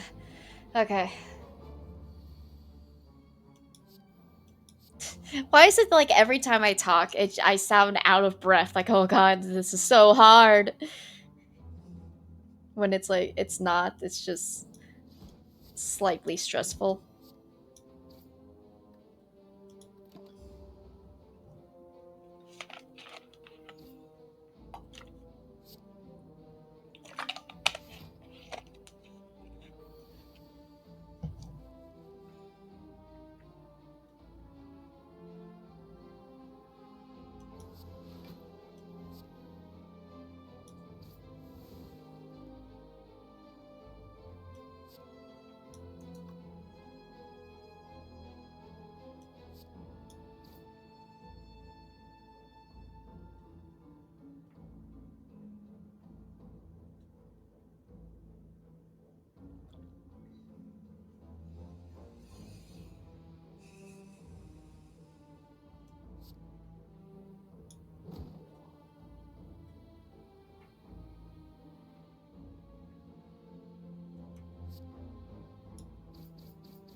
I'm just trying to get his artifacts out of the way.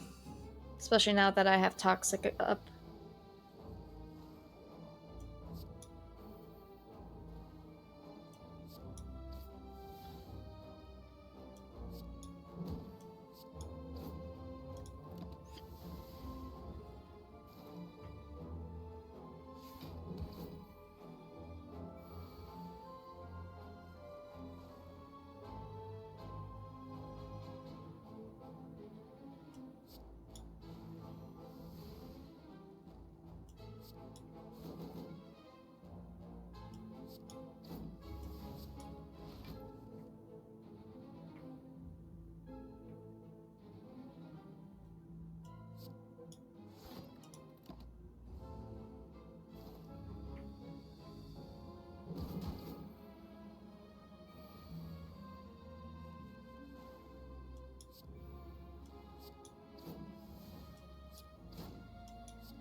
Alright, and he's dead.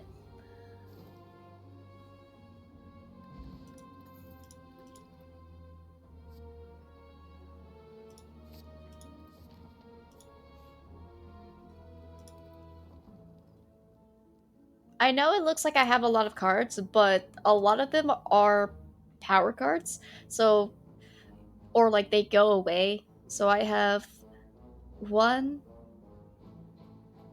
2, 3, 4, 5, 6, 7, 8, 9.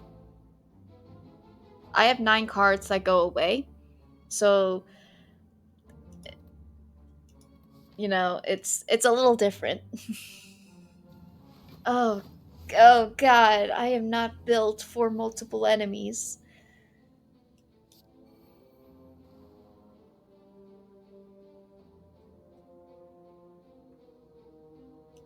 I guess I'll start with you.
Might as well save it.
There we go.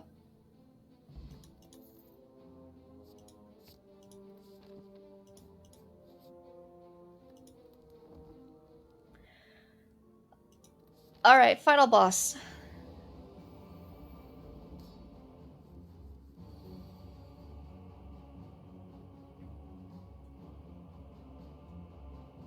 Okay, I can't play my power cards yet.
I have to remind myself that it might sometimes be good to spread out the weakness cards to get less damage.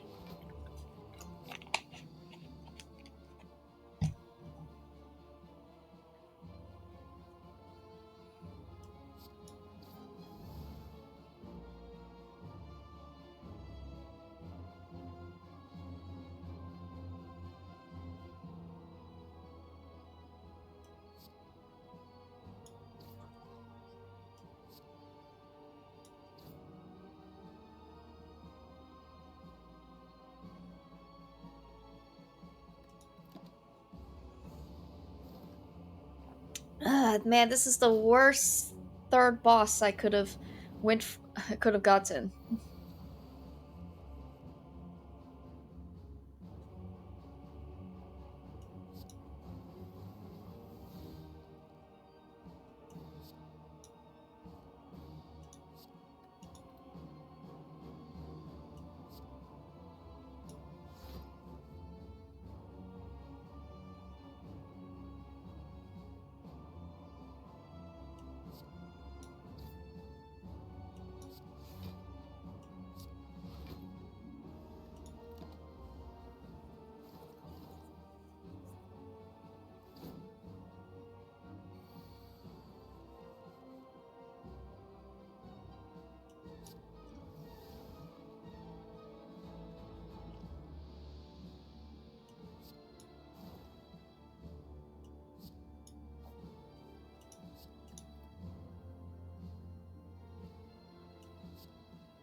That probably would have been a good time to use the energy.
This is not good.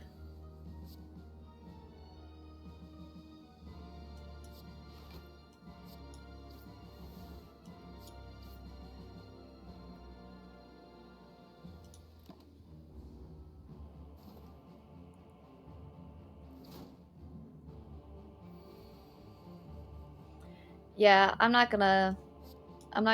winning this one.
It's not enough.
Oh my god, just put me out of my misery!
Oh my god!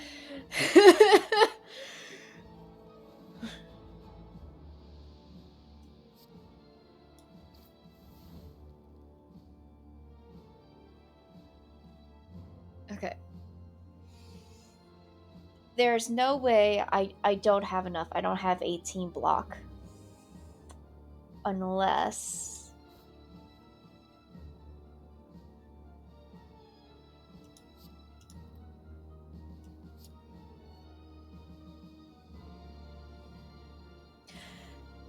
That'll do it. That's more. Okay.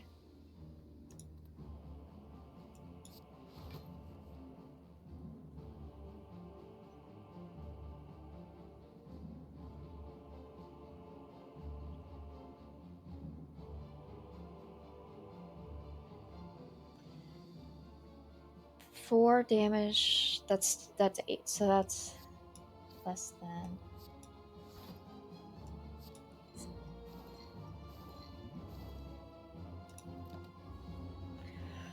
Oh my god! I did it! Holy shit!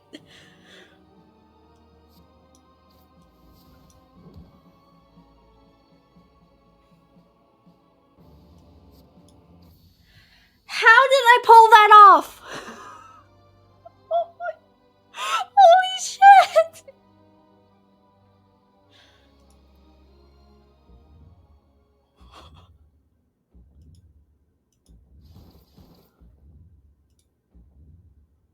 I should not have won that.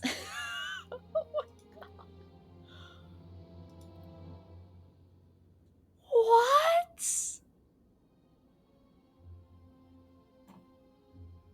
Oh my god. Oh my god. I won that by the by the skin of my teeth. I had 2 HP.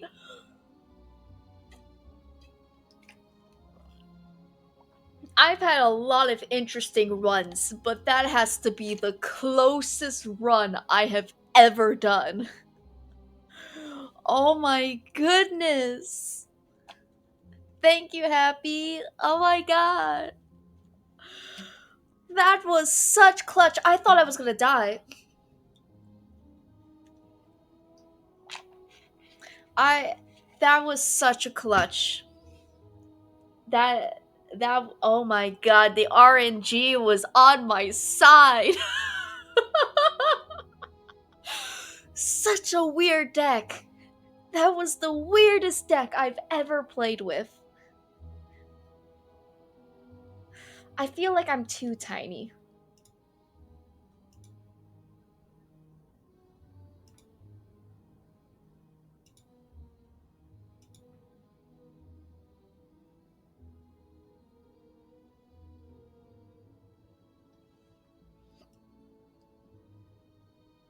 I don't know why it looks like this.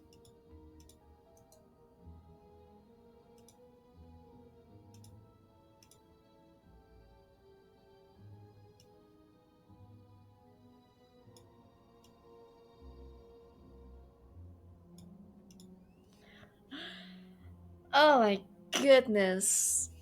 I felt so tiny in the corner. Ah! Oh my god, that was such a good run. Oh my goodness gracious.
Hold on, I'm messing with the Hungry Root stuff.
Okay.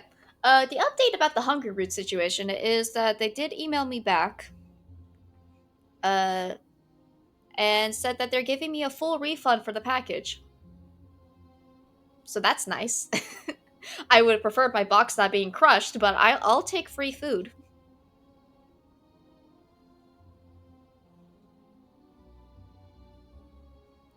But yeah, she says that she's issued a full refund.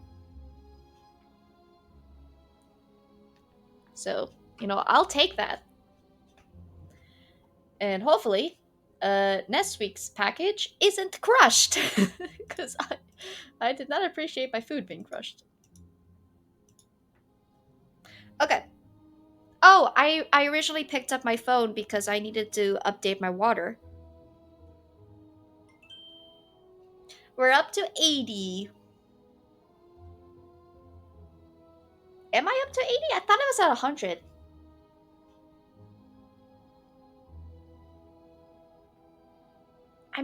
I think I'm at 100. You know what? Yeah, I think I'm at 100. I might have not done it the last time. Okay. And if I'm wrong, then it's fine. It's whatever. I'm going to refill the water bottle anyway. Okay. What time is it? Oh, it's 7. It's 7:30. Good run. You're so late. You're so late.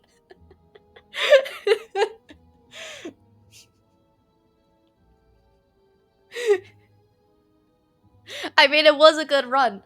That was. Hold on. Can I? This should not have won. To be fair, this should not have had won me the game. I just got really lucky. Having a lot of energy is very useful. I think getting the busted crown was really really good, even if I didn't get a lot of cards. Um, and I'm sure all of these play the part. Like the lantern, having 6 at the beginning was really nice. Uh, discarding I it was good. It was good. It's just I'm just still astounded that it actually worked. You know what? That was such a good run. I want to do another run.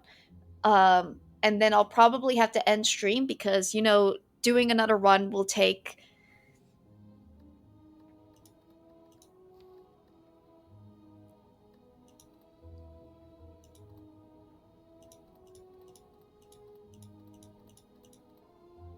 Yeah. A run takes like an hour or 2 hours to do. Um, and I probably do need to go eat dinner, which would require me to actually cook dinner. So, but I'm down for doing one more run. So we're gonna refill the water bottle.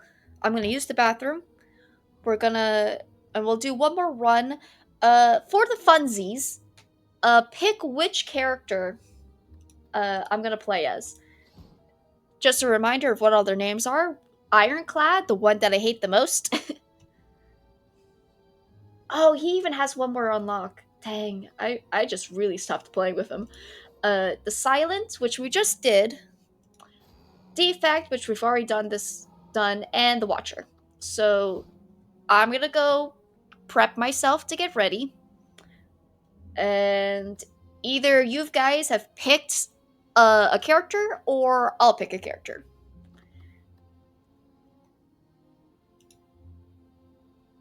Make your hands clap. That's right. Yeah. We started this in Christmas. December, and we said that oh, we'll do this, and it'll be like our Christmas gift to each other next year. We're not finished yet. I don't think. I don't know if we're gonna be finished by December. Here's what we need to do. We need to, when we go and we do draft 4, we are not rewriting. We are editing. We are not introducing new plot lines. We are not introducing new romances. We are not introducing any plot changing, whatever. We are editing.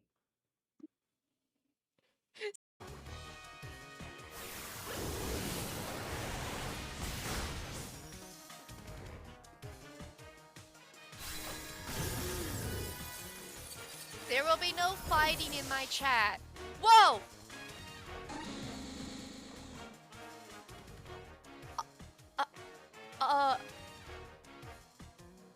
I wasn't looking. What just happened?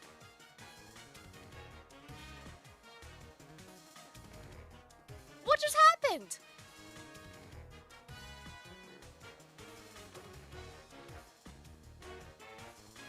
I wasn't looking. Literally, what just happened?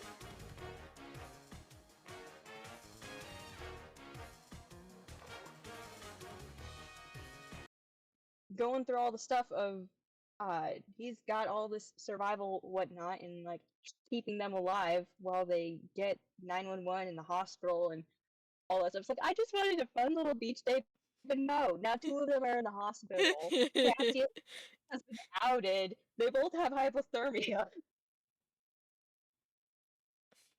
It was fun. It was a good time. Best vacation ever. And she's a whale. Look at her. She's so cute. Look at my whale.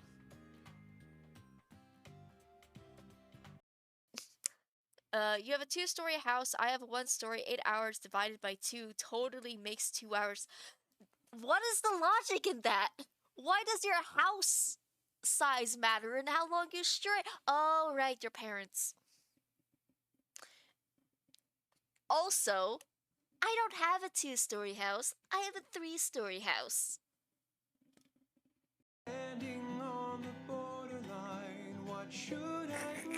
Summon Decaded.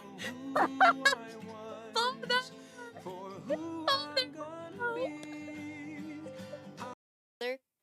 And so that's when I started writing that scene. I didn't know where to go with it. And then I was like, what if they dance together? And then, and so they started dancing, right? In a made up play scene. And I was like, well, now it's gay. And I was like, Space would like this. Mhm. Yeah, you did. Show the right badge. There we go. Hey, let's go. I thought you were going to bed. Cheer 1. Yes, I had one. I like this whole half hour where Nanya is completely dedicated to a bit of not letting the song end. Mayo, just when she thought it was Cheer over. 1. This is definitely gonna take forever, but it's so worth it XD. Alright, it's not over. Decadent was like, can you please make it lower for your birthday? And I was like, I really don't want to, but okay. So I lowered it to 2400 because I'm 24 years old. Yeah, I'm in my pajamas and I got cat ears.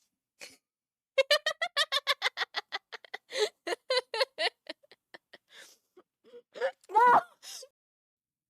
No. And yeah, I'm writing lives, I got lines. Okay. Alright. As you walk on to me. Cause that face on that hurt me with my eyes shut.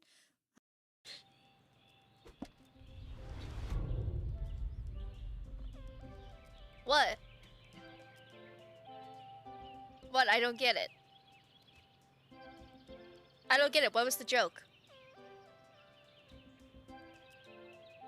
What was the joke? I don't get it. He has seeds on his pants.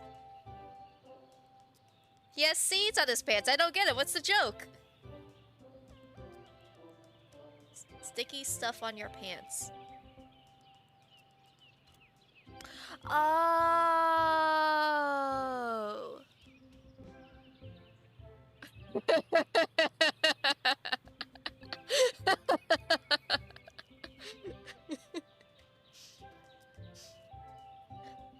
Alright, fair enough.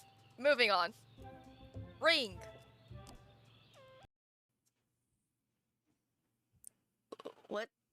the longest name I know of is Judah.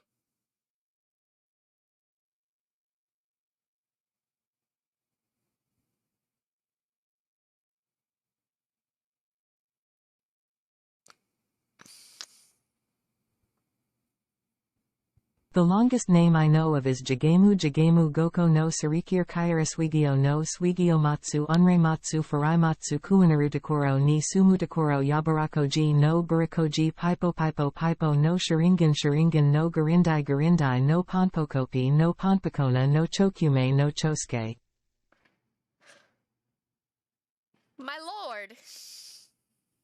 That is a long name. So, okay. Oh my goodness. I need to lie down. A new follower. Hello. Hello, everyone. Hello. Oh, I'm extremely overwhelmed right now. A new follower. Oh my gosh. Hi. So many messages. So many A messages. new follower. What is happening? What just happened? Happy Pie was not an option. I know you really like Pie, but Pie is not a character I can pick.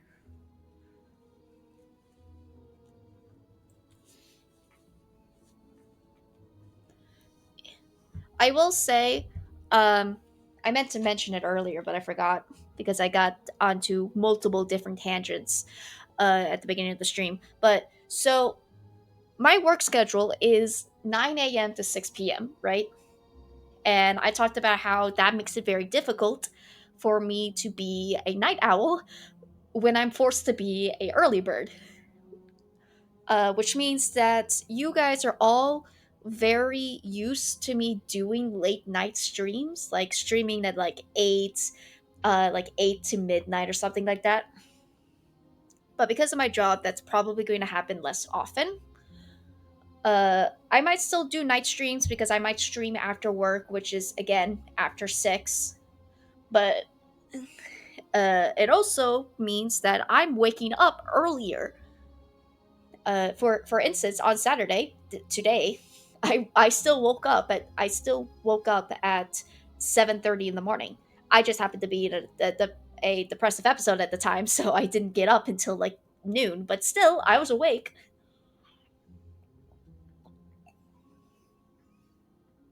Which just means that you could potentially look forward to maybe streams starting earlier in the day, and that might lead to longer streams, like today's almost 8-hour long stream. um but so like today is almost an 8-hour long stream,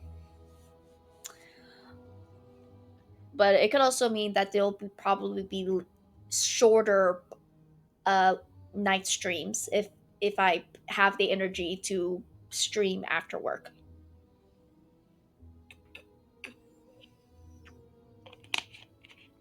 Also, I told my coworkers that I was a Twitch streamer. They're all older than me by at least 10 years, maybe 20 for some of them. So they didn't actually know what Twitch was. I had to explain it to them. And then they were like, oh, what's your name? Maybe we'll go watch you. So I don't know how serious they were about that. But I'm just like, so what do you do? I'm like, mainly talk and be a goofball. uh, I feel like that was the simplest answer to give them. Was just, I don't know. I'm a goof. I act like a goofball. So yeah. Also, one, two, and happy. You both weren't here when I talked about it. Uh, there is a potential of later down the line, I'm going to do a stream with Lunacy, talking about films and TV. Oh, I never did share what I thought the prompts would be. Hold on. There we go. I never shared what I thought the prompts were gonna be.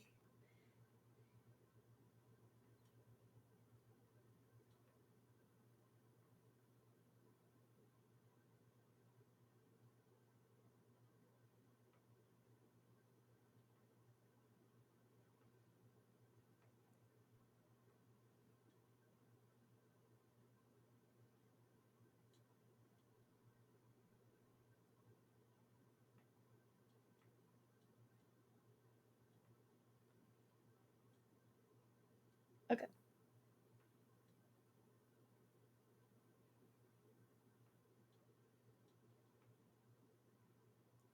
Why did I pick up my phone? Oh, Discord. That's right. Okay. So, these are potential talking points. Because Luna is doing her own 12-hour long, her doing her own 12-hour long stream. Obviously, we haven't had time to really like flesh it out. But so the topics that I came up with was talking about our favorite childhood movie and TV show. Simple as enough. Uh, I thought it might be fun to do a "Hear Me Out" on film and TV, which is something that most people dislike but you love. Like you know the concept of a "Hear Me Out."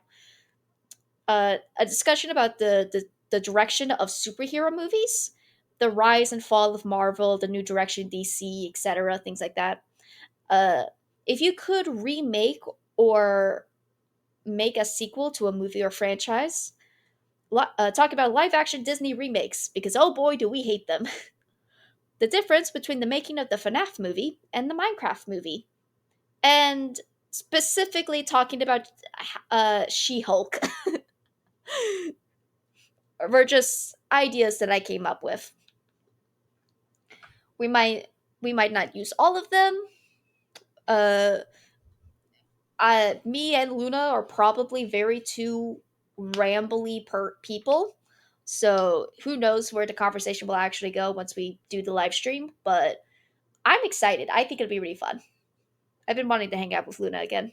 Luna's so cool. Hear Me Out, Waterworld was awesome. I don't know what that is.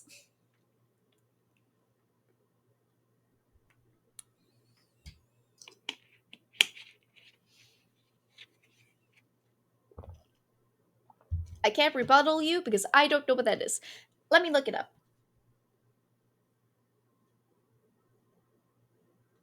What? How is Luna doing on the?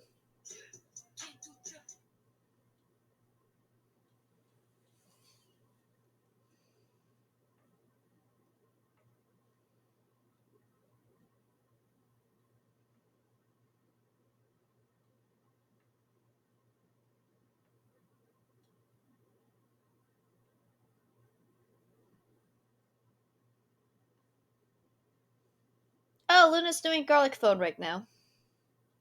That's fun.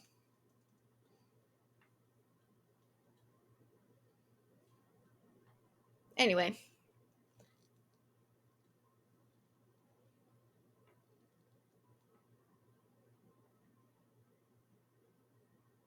it was an action movie that went like way over budget. It was kind of campy.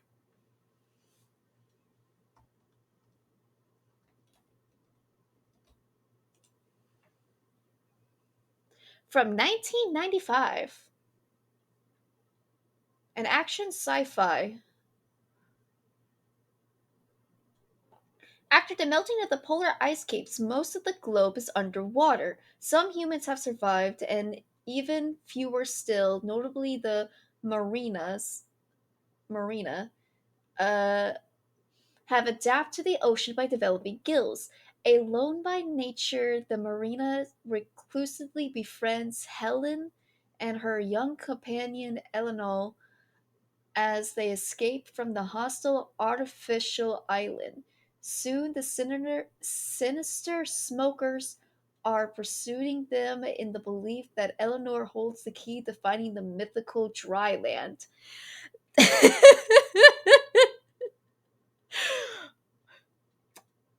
Fair enough.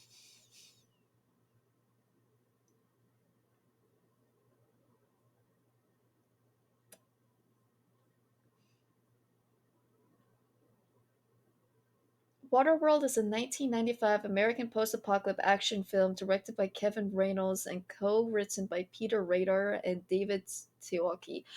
God, I cannot pronounce people's names.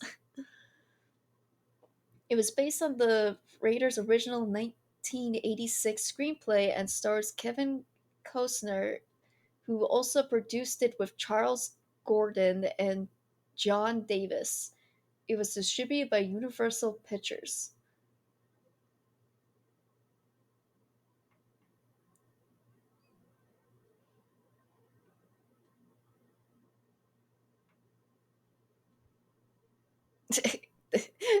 The bad guys are called smokers because they smoke. Why they smoke? No idea.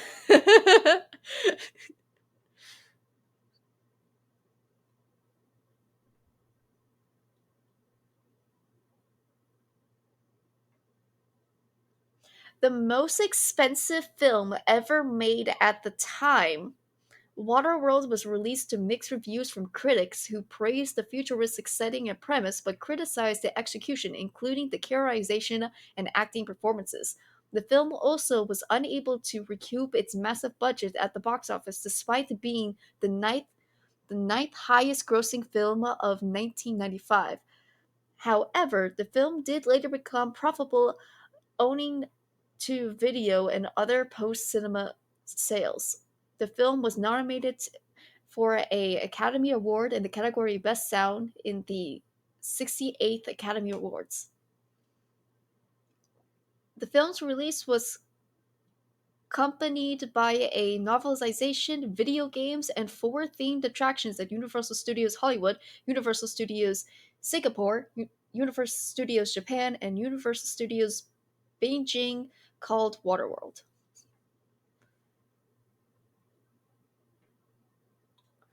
Its budget was about 172 to 175 million dollars, and then made 264.2 million dollars at the box office.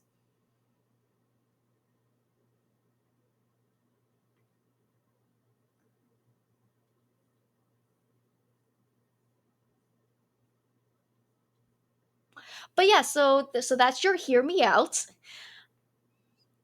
It's hard to judge a film without actually seeing it. I will admit that it's hard to judge because there's so many different elements of a film. Does it sound good?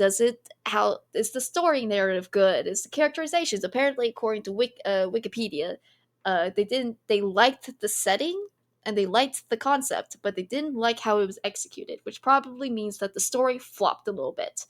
And I will say it until I'm blue in my face. Story is king. Story and sound are the two biggest things you need to worry about any film project.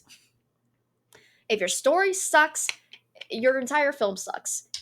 If your sound sucks, no one will sit through it because it sounds awful and it will make them very uncomfortable. Now, I don't think they had a problem with their sound if they were getting an Academy Award for Best Sound, so apparently it sounded amazing. But the story, the narrative wasn't well executed. I'm just curious about where it was set from, because it says that every that the essentially it's a movie about the fear of climate change. Since it's like we're in a post-apocalyptic world because the ice caps melt and flooded everything. That's the main fear with climate change, is that the world's gonna get hot in the Arctic and it's gonna melt all the ice caps, and then it's gonna cause trouble. So it's definitely an environmental film to an extent. I have no idea how much effort they actually put into the environmental message. It could have just been the backdrop of the movie.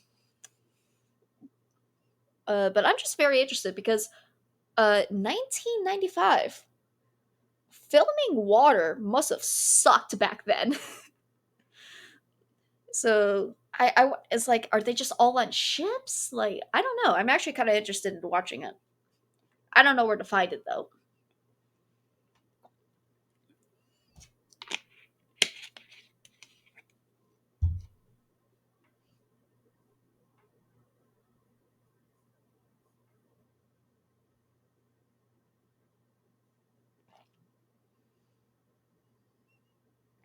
It looks like I could probably watch it on Tubi. It says it's on Tubi for free.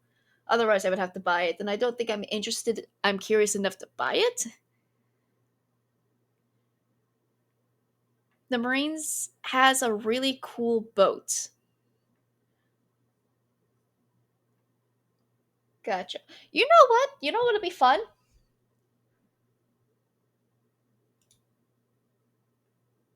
Let's just watch the trailer. Oh, wait, hold on.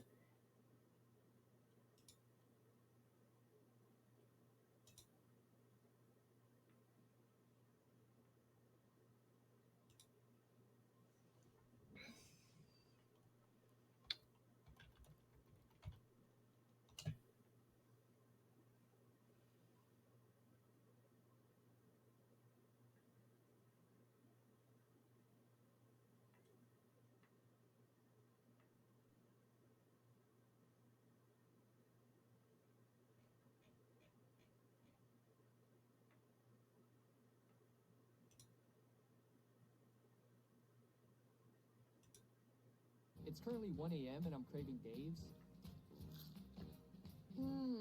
10 out of 10.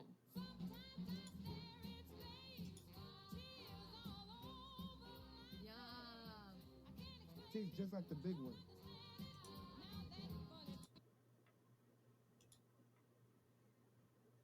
Hold on.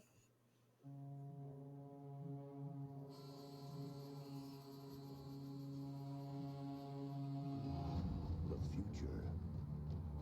The polar ice caps have melted, and the Earth lies beneath a watery grave. Those who survived have adapted to a new world. What did you see out there in your 15 lunars? Such as? An end? An end to all this water? You're asking the wrong person. Pure dirt. So what's the word? We trading or not? And the human dream is the search for a mythical place called dry land. It doesn't exist! How can you be sure? Because I sailed farther than most have dreamed. I've never seen it. This place, this whole way of living, it's ending. Straight line leading directly to dry land? Dry land is not just our destination, but it is our destiny! Universal Pictures presents a world unlike any you have ever seen.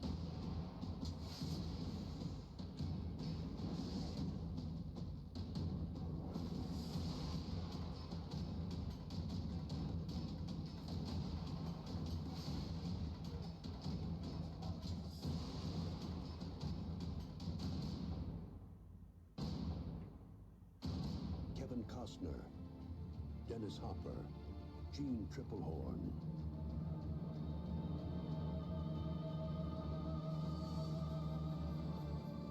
Waterworld.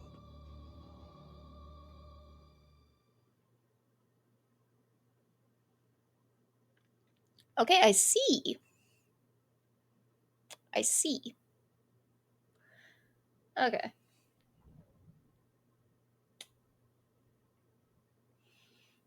I did see a lot of Native Americans.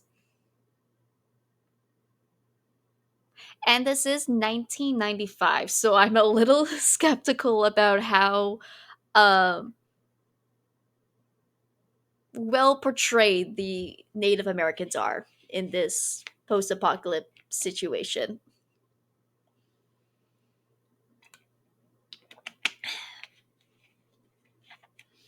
You know, I'm sure that in 1995, the Native Americans were treated with a lot of respect, um, and were done really well, and their culture was used in a very respectful way. You know,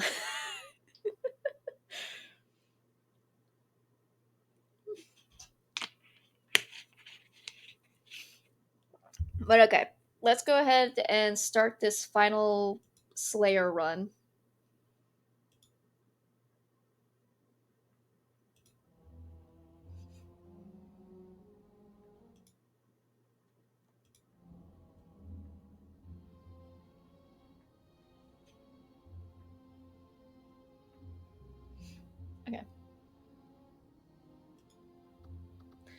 And no one picked a person, so I guess I'm picking a person, and we'll go with the Watcher.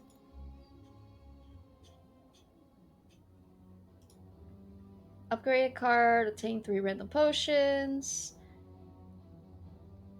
gain a rare card.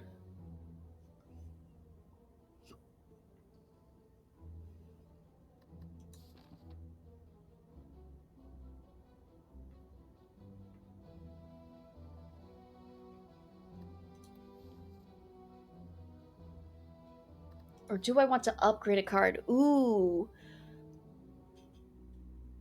Uh, like, I get that it's probably not a well-made movie, but it may be the feeling of loneliness of being or being different that really hits with me. You and whatever reason you have for liking this movie is completely valid, and obviously I was not it was never it's not my intent to tell you that you can't like this movie. You know it way better than I do. I was mainly just poking fun at it. And also, it was a hear me out. So obviously, you picked a movie that wasn't you didn't pick The Lion King as your hear me out, you know? I don't even know what my hear me out would be, to be honest. I the first thing that comes to my mind is the Polar Express. Like, I know the animation in it is very janky. Uh and the character design choices was very weird, mainly because every character is designed after Tom Hanks. Um but I love that movie, all right? I don't know if it's hear me out worthy because I feel like a lot of people I like to imagine that a lot of people actually like the Polar Express. Um so I don't know if I would count it as a hear me out, but it's the first thing that comes to my mind.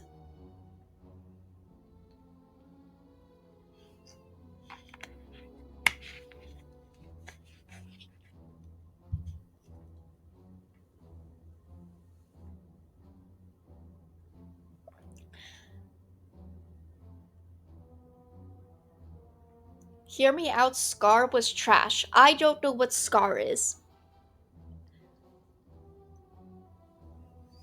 That I don't know.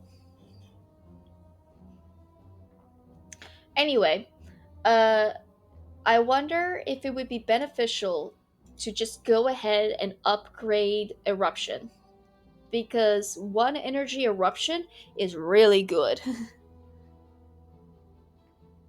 Oh, hear me out. Oh, Scar from the Lion King. Okay, I didn't know if you were talking about a movie called Scar.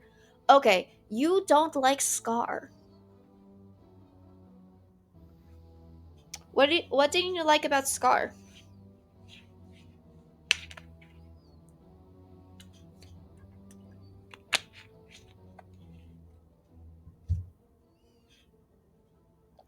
Anyway, so I'm trying to pick between upgrading Eruption or getting a rare card.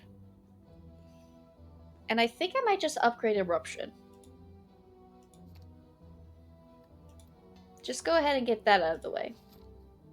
Alright, so where's my elites?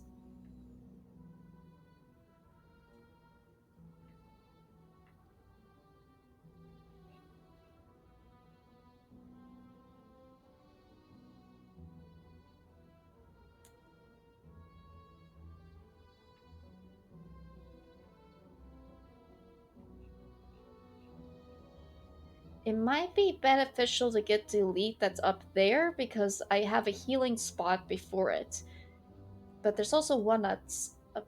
Ooh, if I go that route. Oh no, that's a terrible route to go. That's not a good idea. Okay. Uh.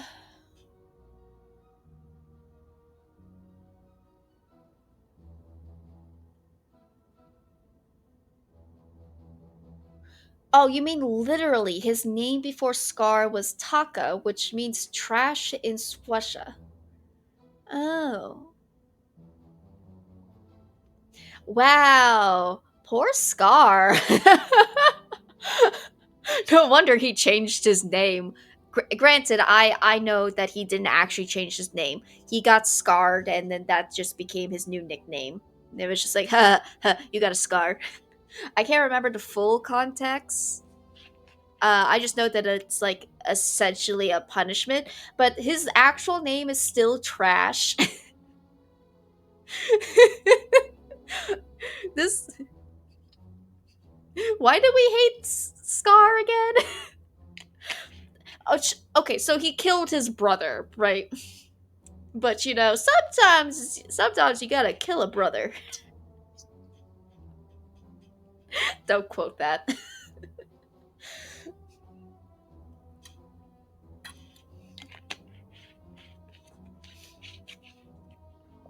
um,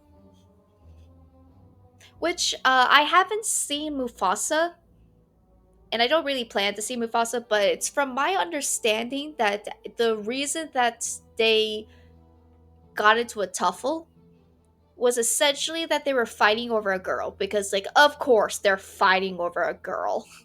That's what I was told. I don't know if that's accurate, but from what I was told, the reason why Scar portrays Mufasa uh is because they were fighting over a girl. Oh, he chooses to change it because he's a drama queen. He's also a drama queen. He is absolutely a drama queen, and he lives for it. Okay, do I want to go to the far left or to the far right? Let's look at the right. If I go to right, the thing about the Watcher is that you can get through a few pretty good battles without taking any damage if you're good with the Watcher. Um,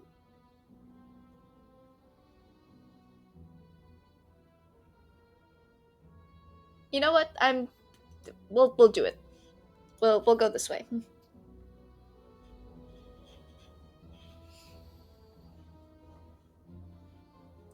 All right.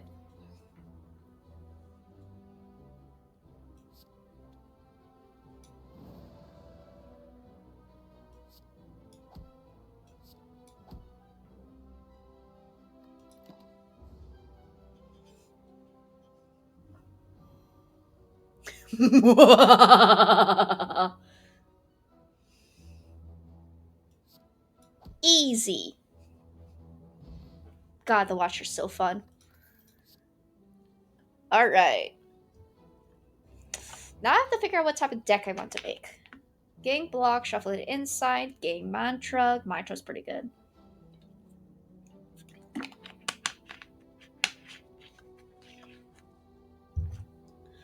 Let's go mantra.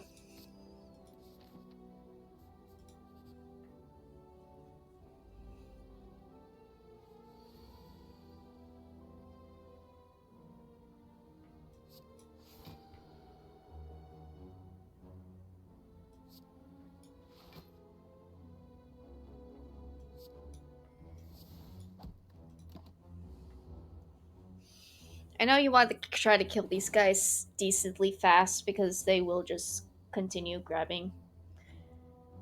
Uh.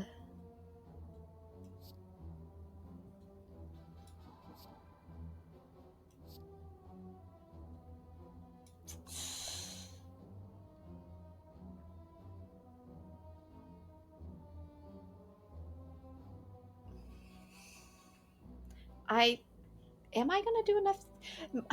The Watcher's also the one where I have to do math. So 9 plus 24 equals 33. So it wouldn't be enough, and then I would lose more HP than I would get. So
Oh, shoot. I didn't count my energy.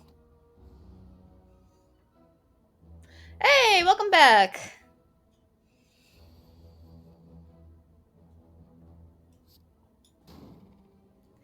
You missed a crazy run of Slay the Spire.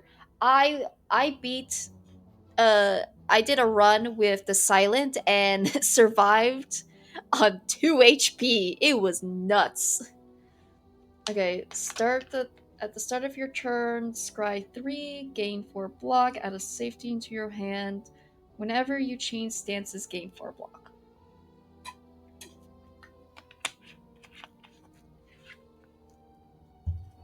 Hmm.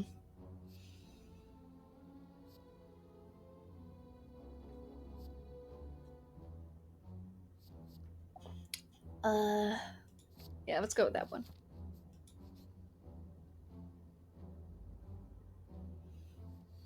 You've never played this game before? Oh boy, let me tell you about it. I love Slay the Spire. I have so many hours into this game. So, uh, Slay the Spire is a roguelike deck builder.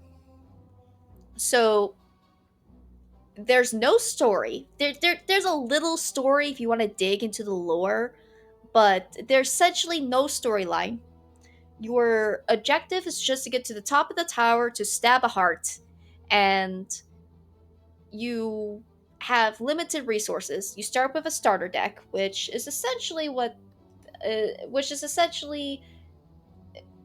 these 10 cards for this character. I'm playing the Watcher. There's 4 different characters, and they have all different decks. And this is your energy, so this is how many cards you can play per round.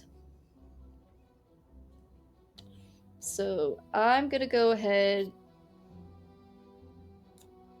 Ooh. Yeah. I'll erupt. Damage. Miracle to get out of it. Just to save myself. It it's so hard to explain.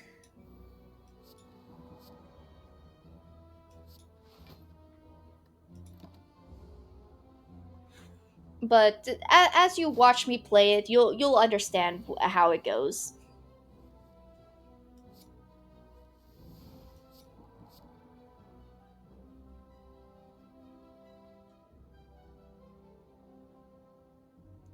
All right. I have 2, so that would mean I could only do definitely not enough. So you want to be careful with your HP because you only heal at specific rest stops that are far and few between. So you don't want to lose a lot of HP.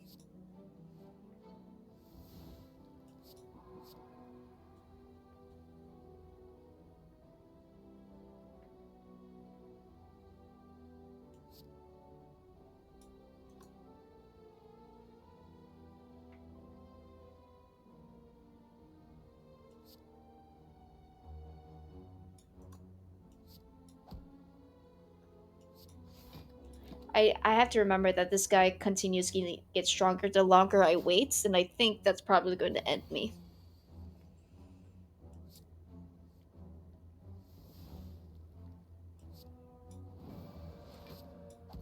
There we go. Yeah, I lost way more HP than I wanted to there. Gain 5 block. Okay, so that gains more block the longer you have it in your...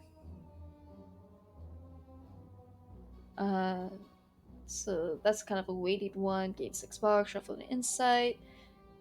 Ooh. This one.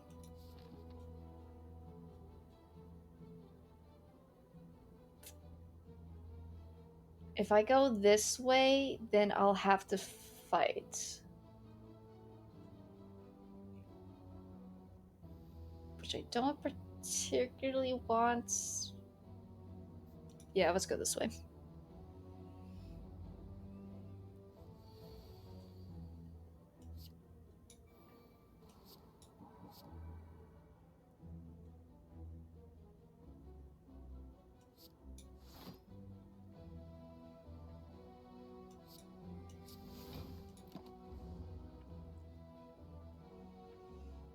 So, but yeah, this is essentially the game. Every run is different because the cards you can gain after battles are going to be different. The order of the monsters are going to be different, and that's so every time you go up the spire, it's a different experience, which makes it very replayable. It's a very replayable game. Also, you're gonna lose a lot, especially at the beginning. You're gonna lose.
I did. What we were talking about just before getting back into this was I asked, uh,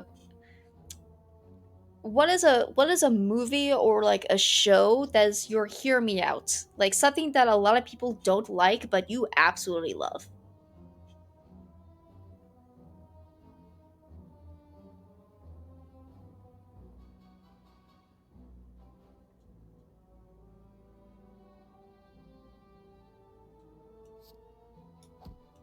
Man, I am not doing well.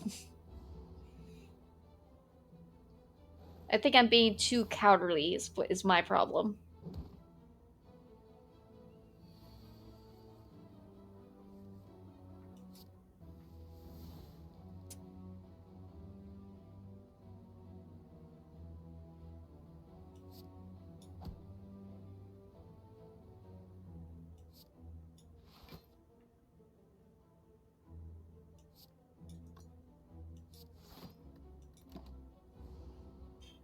Space! Oh, the female Ghostbusters. I've never seen it. Hi, Space!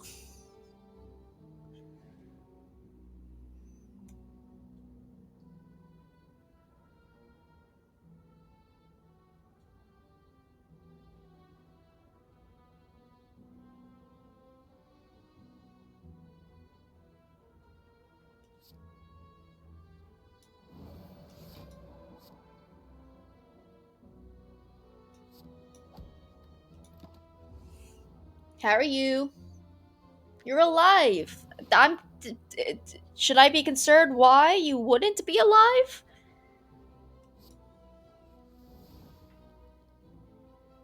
Okay, good. That's what I needed.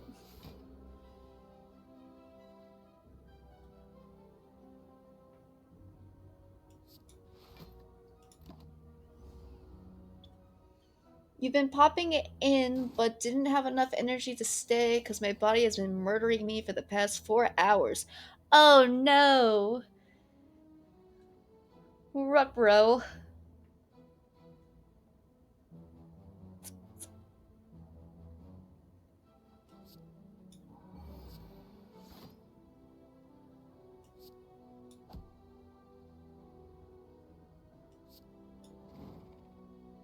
Man, I'm doing very poorly.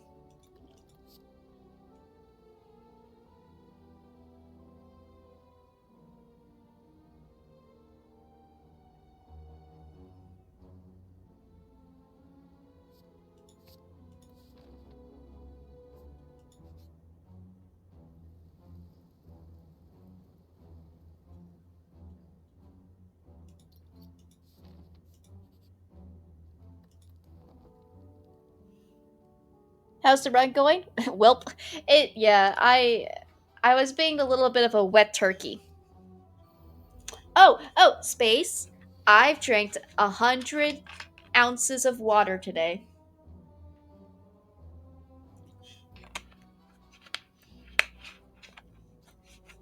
Are you proud of me?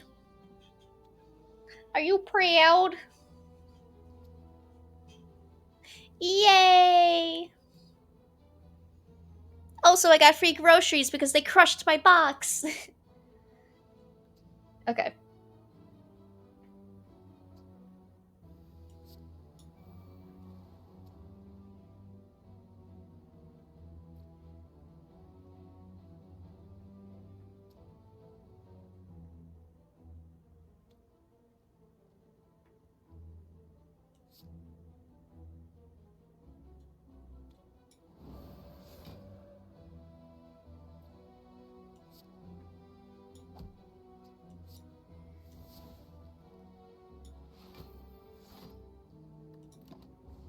Yeah, close enough. Yay, free food. I'm scared I'm going to get stuck in ad jail. I really wish I could use my Prime on mobile. Oh no! I'm sorry.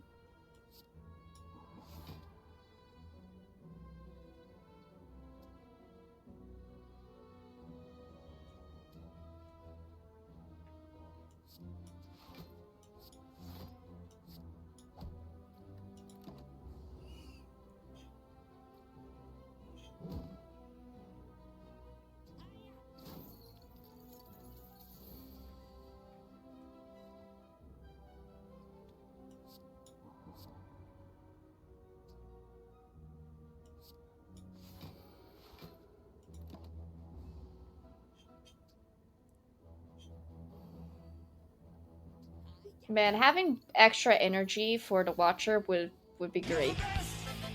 Around, nothing's gonna ever beat me down. To the dust. Around, nothing's gonna ever beat you down.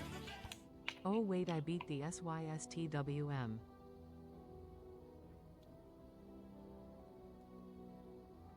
Oh, you beat the system. Good job.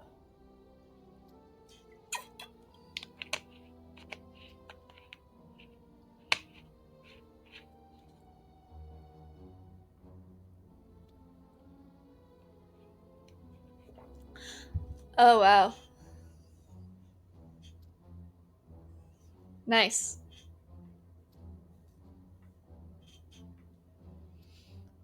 Good job beating the system.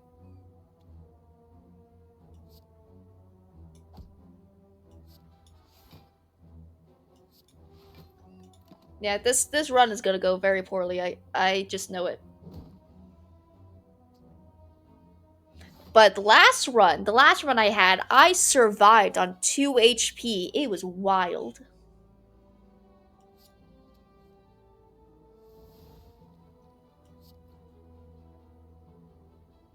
Yeah, I'm probably... actually, I might be able to beat him.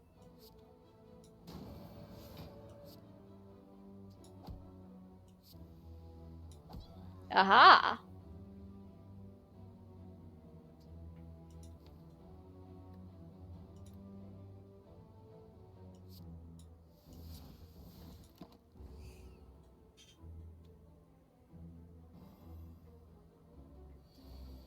Oh, okay. What's up?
Buy a potion.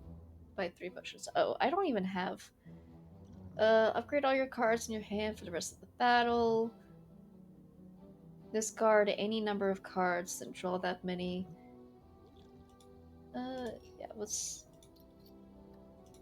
Ooh! Don't mind if I do.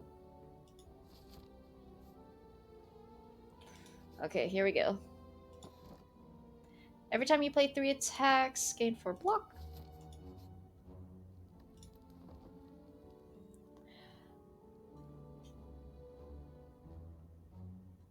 Okay, I'm going to the coast at the end of the month. Do I A, go whale watching and crab combo, or B, go glass blowing and take my chances crabbing off the pier?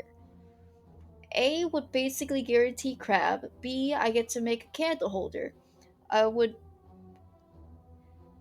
be a day trip about $100. B would be a 2-day for like 150-ish total. Gotta pick up the glass next day after it cools. A also means I get to go on a boat. Okay.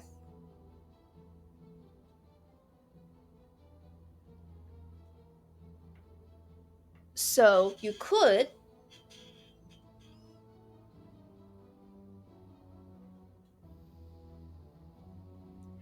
could either go whale watching and crab hunting or make a candle holder and attempt crab hunting on the pier. Candle holder is a good $50 more expensive, but you gain a product that lasts more than a day, right? So you can go whale watching, which who knows if there will actually be any whales. And you could get some fresh crab, which is neat and all, but then after you eat it, it's gone. Or you can make a candle holder and just have that forever.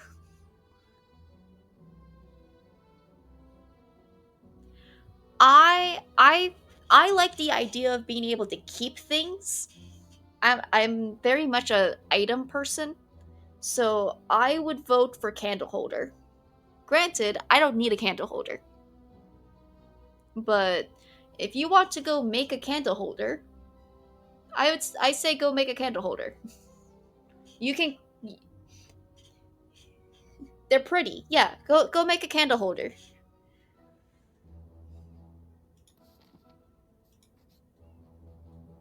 Oh god. Oh, he's the worst.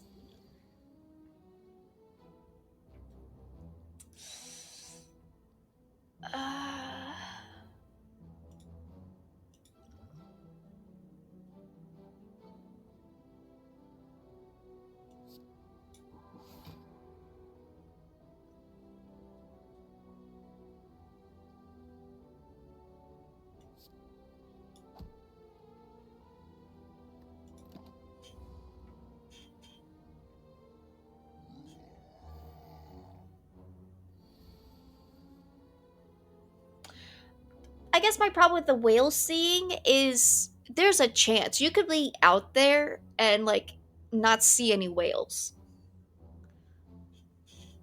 It's like going to the zoo and then finding out that the animals aren't going to actually show up. You know?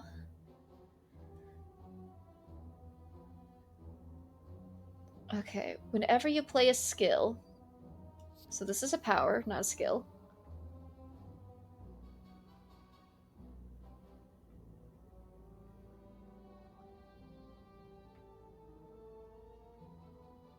I'm doomed. I'm doomed, guys. There's nothing I can do about this situation.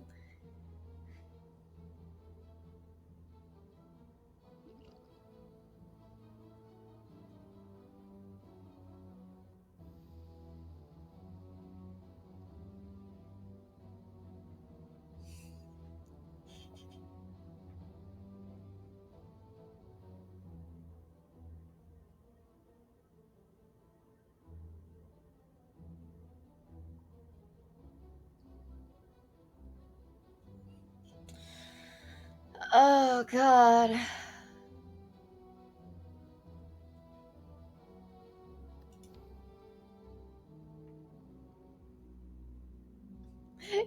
Most of my deck is skills.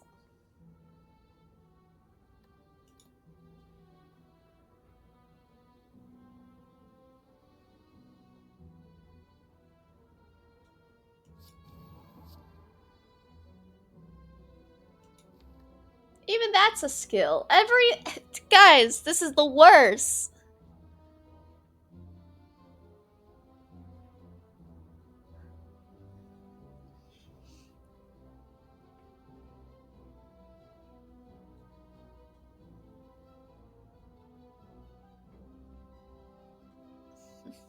Oh, that's nice. Oh, you love the ocean? I would have never guessed that. Man, really? Really? You love the ocean?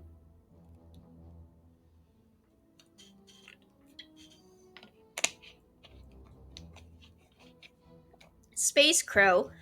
More like water crow.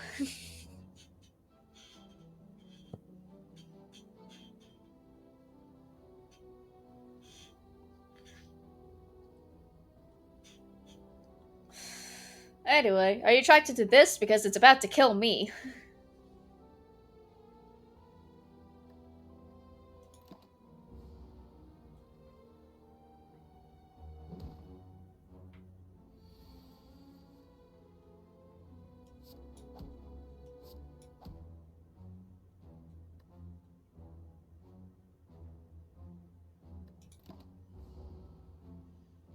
Gotta go dinner. Bye. Bye.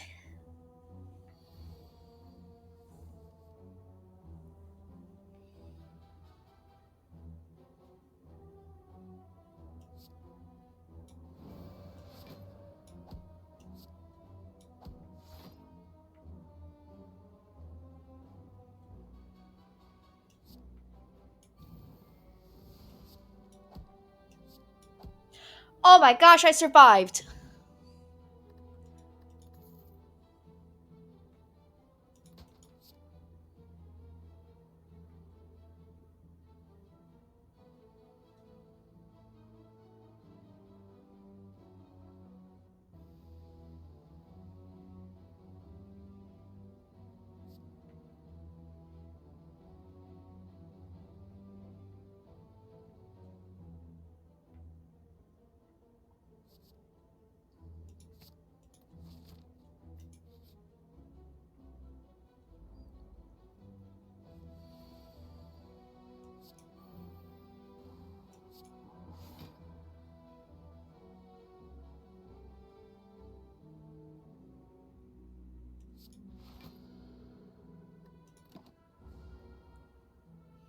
Okay.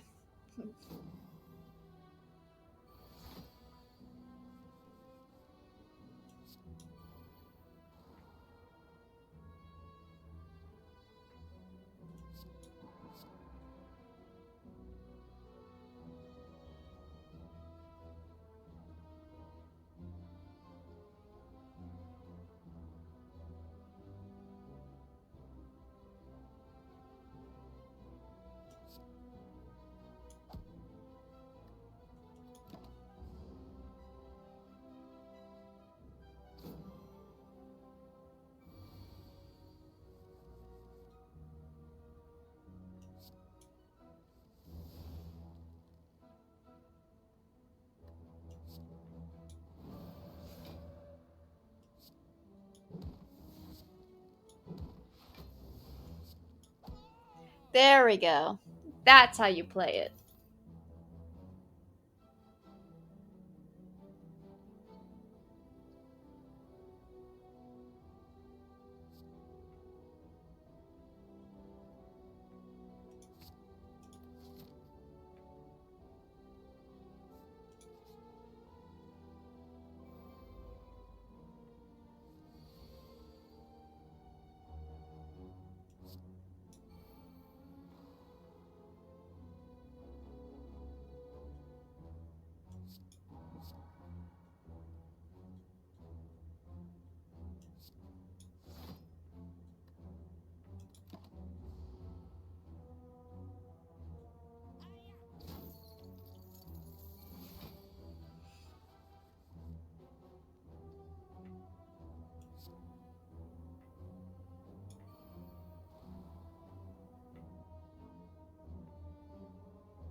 Uh.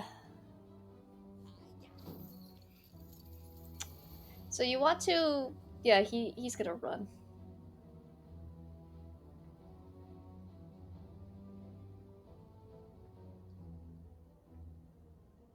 No, that's not worth it.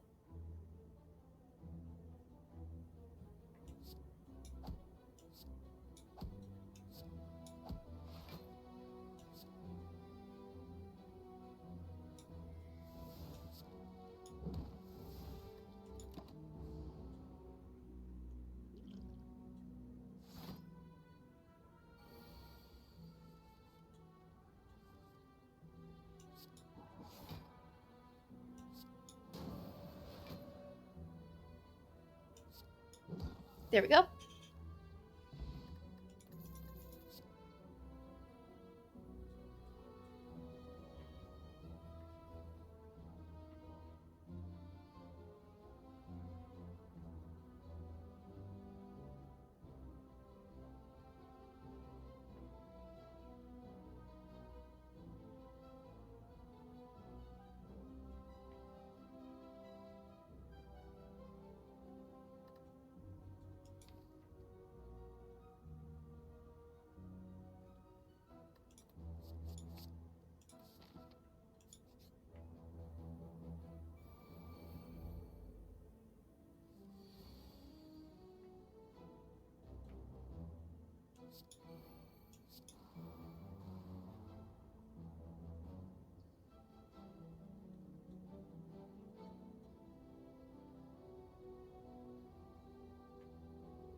Okay. So yeah. You can probably tell whenever I get into game mode, I get a lot more quiet because I start trying to strategize.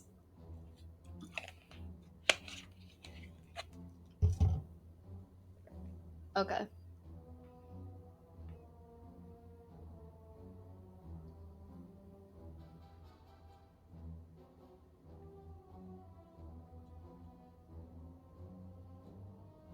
Okay, hold on. 18.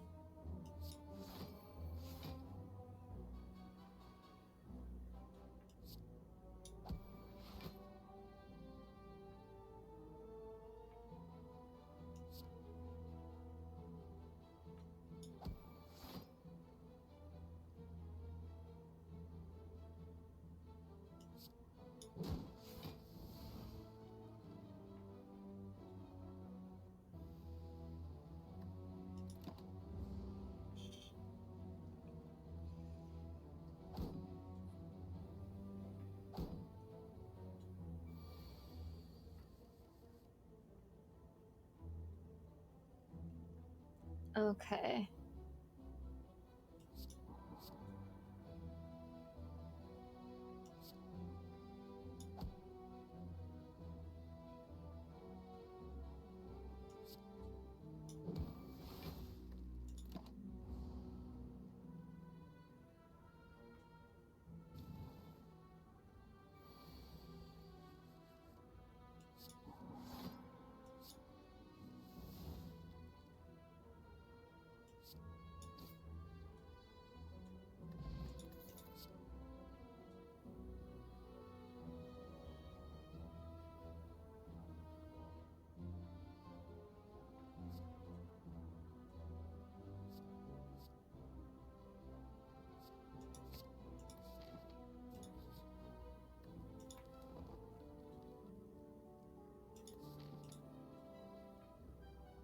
Okay, so we got this guy.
Okay.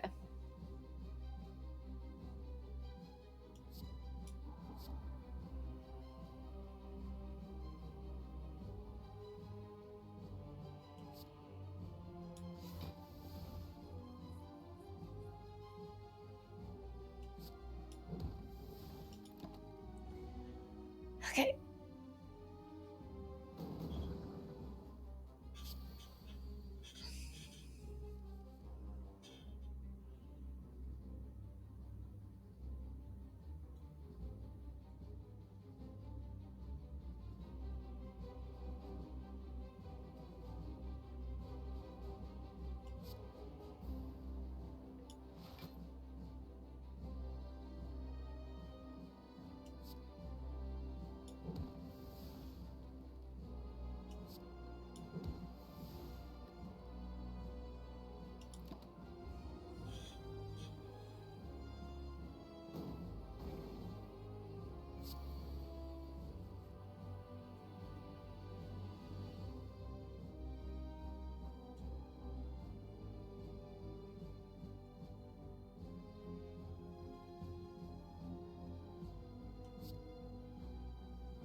There we go.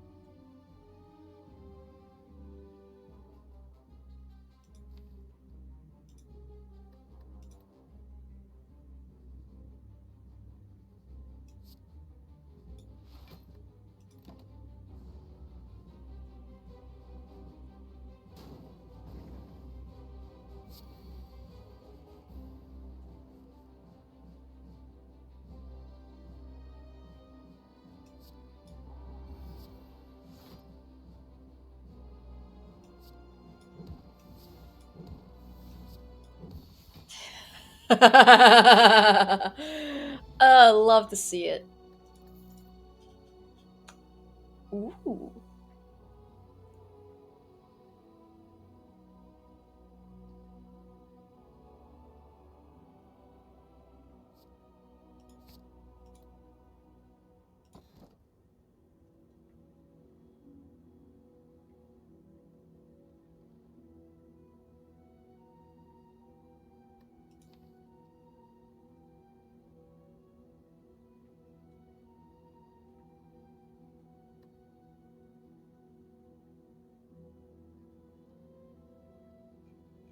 You know what?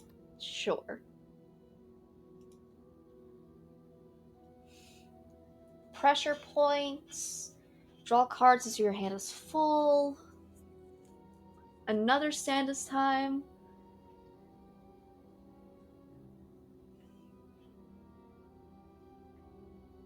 Okay.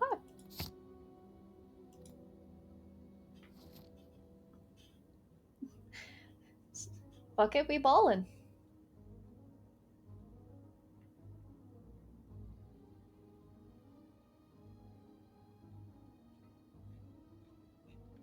Alright, we got the champion again.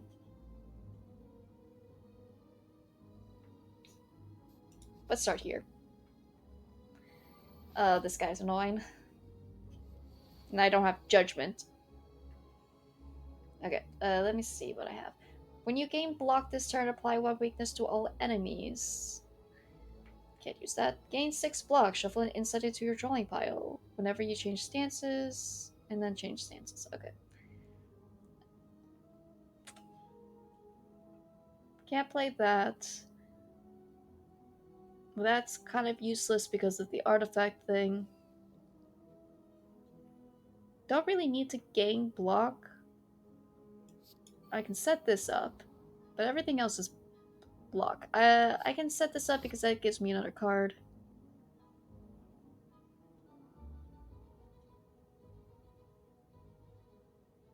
And that's about it.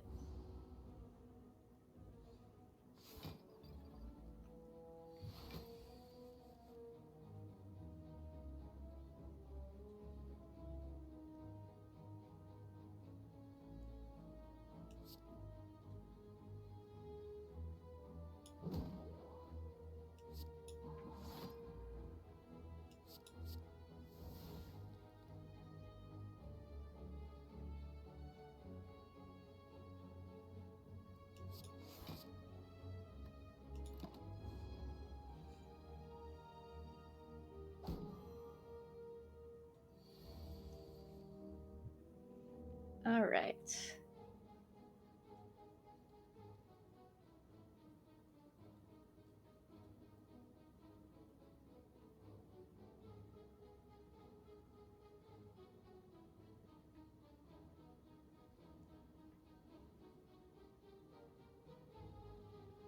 Oh.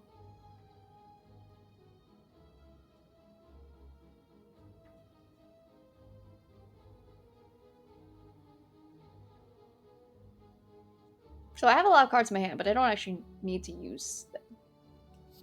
We'll do this one.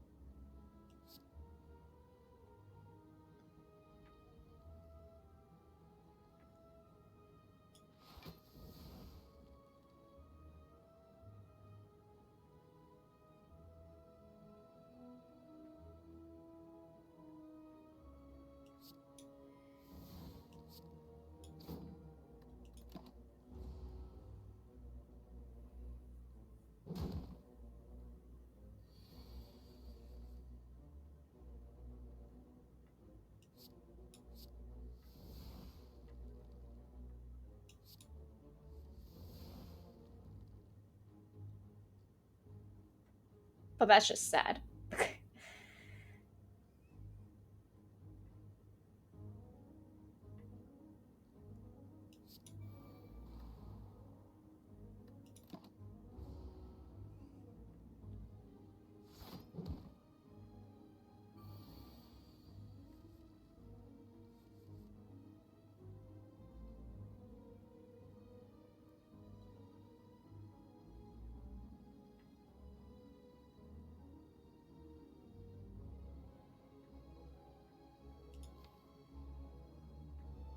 Okay, that's my other Santa's time. Okay.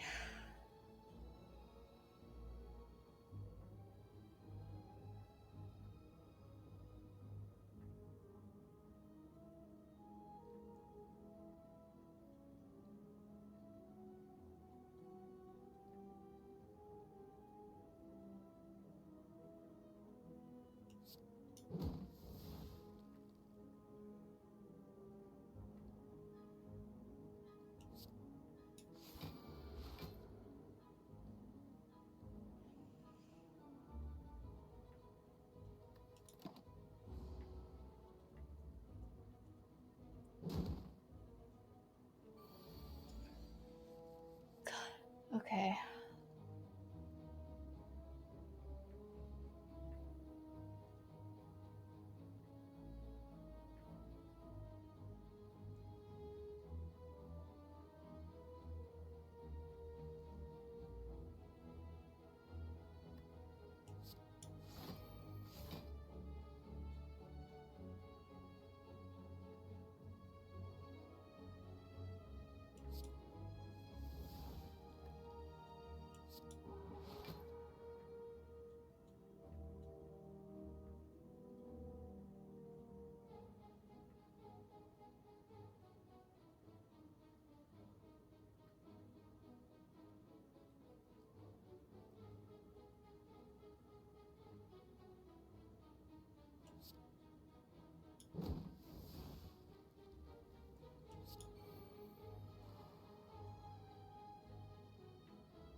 Ooh. Happy, are you the one who tried to explain to me how pressure points works? Do you think it would be good to try to get another pressure point, or should I get another prayer?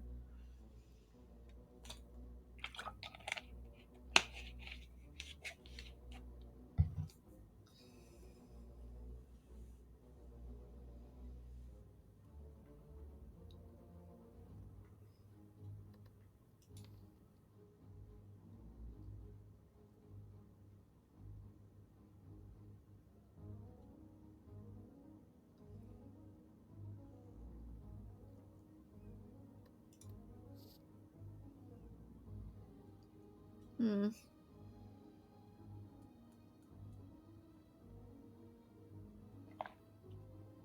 You know what? We'll go for it.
Oh, like that.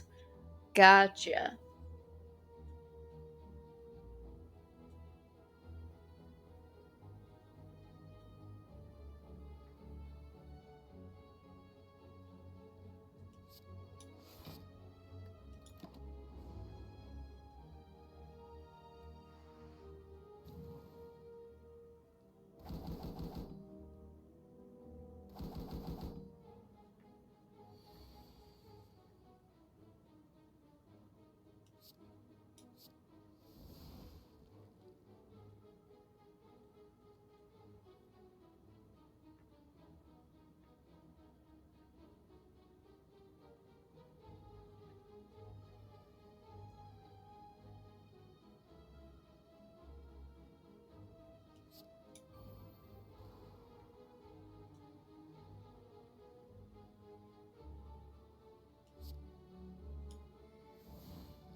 That didn't really help, but it did something.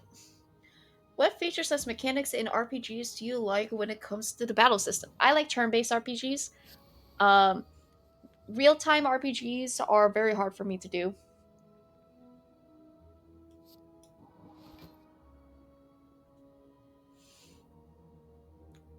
Uh,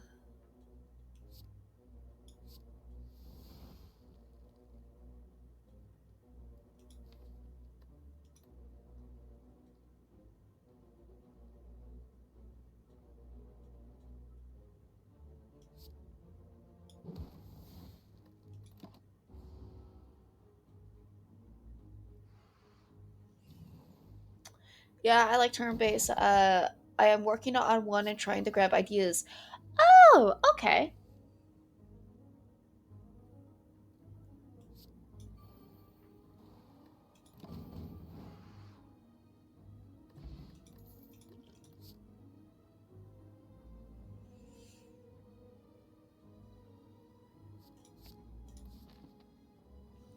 Okay.